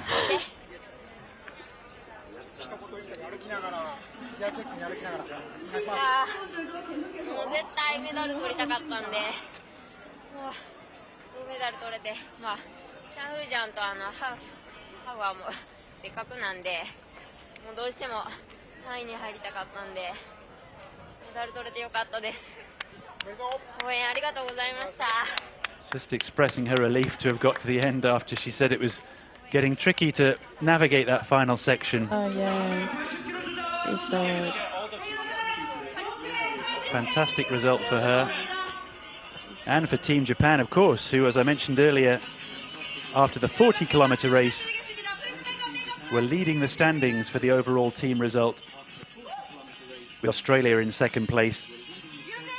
We'll see how that pans out after the conclusion of all of the mathematics from the 80-kilometer race, but it's hard to see past Japan at this stage with some really impressive results here in the 80-kilometer race. Although, of course, we mustn't forget that it was a back-to-back double win for this lady here, Xiang Fujiao, in the women's race, and her compatriot Min Xi in the men's race. 2 wins for the People's Republic of China in the 80-kilometer race, which will earn them many points in the overall team standing. But there, Xiang Fujiao taking the win just around 30 minutes ago.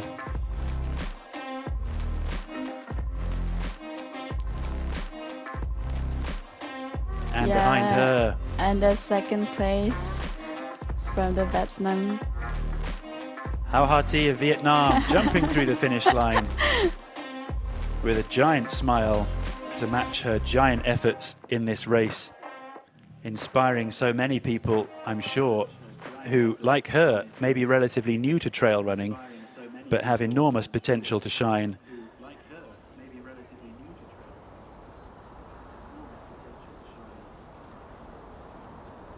And let's just recap the results there in the women's long trail 80-kilometer race here at the Asia Pacific Trail Running Championship. In first place, of course, Xiang Fujiao.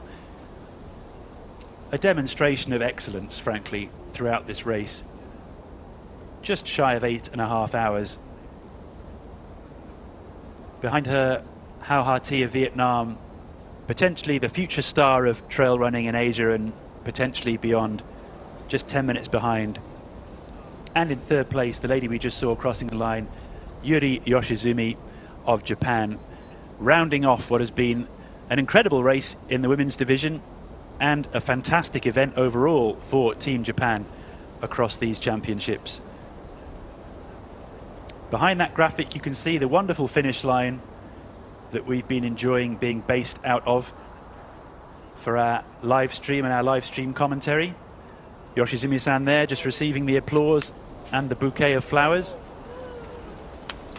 from the people at the finish line, along with the unforgettable team manager of Team Japan, who you can always spot from a mile off at these events. Yes. For obvious reasons. It's a great team from Japan. It's great to have them here in so many numbers and in such strength and depth. Just coming back to this big wide shot here as we start to round up our live stream coverage for you today. It's been a real pleasure to broadcast the first ever Asia Pacific Trail Running Championships from the Ulju county of South Korea. As you can see from this shot, it's an incredible place to come and visit. Flanked by mountains on all sides, endless opportunities for hiking and running, and a fantastic place to come and enjoy broadcasting from for this inaugural Asia Pacific Trail Running Championships. From myself, Richard Kimber, known often as the drone runner in trail running circles, and Solby Park. Hi. It's been so nice to have your company throughout this many hours of commentating. Thank you so much. Yeah, I really enjoy. Like, I even think that this is already like a almost 9-hour pass through through whole like a race. But I really enjoy it, and then really thank you to you. And then I also I don't have any experience to like trail running on the Ulju, but when I see their race, I really like want to do it. Maybe next year or something. Yeah. Please do Fightingu. Maybe we can both come back and just enjoy running next time. Yeah, right. I'm sure our voices will be thankful for running instead of talking for so long. But just a few final thank yous just to celebrate this live stream broadcast, because it's important to acknowledge all the efforts that have gone into making this possible. First of all, as you can see on screen there, excuse me, our producer, Mr. Raphael Huber-Svensson, who has been up all night in Europe making sure we can stay on air, and his team through the Livemotion TV operation. I'll just run through some names for you because I really want to honor the efforts of many of the cameramen and the graphics operators who have been making this possible for us. We've had Mr. Philip Steck, who's been doing the audio, thanks to him, to Alex Bodzek, who's been running around with cameras all day long, his camera team, Nicola Haga, Fabian Ebersold, and some of the local runners who have been helping us out doing running camera work. We have Chan, Rocky, Toksu and Hangi, who have been charging around the race course, helping to carry cameras. We've also had the amazing drone operations of Marvin Rohr and Edgar Spartans. Thanks so much to them. Raphael, I've mentioned already, has been talking to us throughout the broadcast to help us understand what's coming next and occasionally update us on the status of the runners. Alex Wenger also doing the graphics that we've seen on screen. Thanks to him. Yanis Gudel, our technical wizard, who's been holding everything together and making sure that the GPS tracking data is all working. Oh, the next person on the list is me. Sorry, I'm just reading this crew list. That's me. The next person is Solby, who you're familiar with. And I'd like to say thank you also to Wanjai, our translator, who's been helping us to organize much of the broadcast. Thanks also to the APTRC. You can see the sign behind me up there, who's hosted this whole event and brought all of these athletes together from around Asia. Thanks to the Ulju Trail 9 Peaks team just on the other side of them, who have hosted this event basically on top of their own event. And of course, thanks to ITRA, the International Trail Running Association, who have been responsible for conceiving this idea and ultimately making it happen. A huge endeavor, the first we hope of many. And of course, we hope to be able to broadcast this to you in the same way, even better hopefully, of course, in future iterations and bring, hopefully, the sport of trail running to a whole new audience and spread our love, not just for trail running, but to the trails themselves, and help all of these athletes achieve the kind of recognition they really deserve for being such amazing and dedicated athletes in a sport that many people still don't truly appreciate. And hopefully this live broadcast has really brought that home to many of viewers around Asia. So thanks so much. If you did enjoy this broadcast, I really encourage you to continue to leave messages on our chat. We'll try and collate those and save them and help it to inspire future multimedia broadcasts of the same nature. And we look forward to hopefully seeing you again, all of us involved in the broadcasting operation, at another race, at another place, and another time. But for now, it's goodbye from us. It's annyeonghaseyo, and it's kamsahamnida from South Korea, from myself, Richard, and from Selby.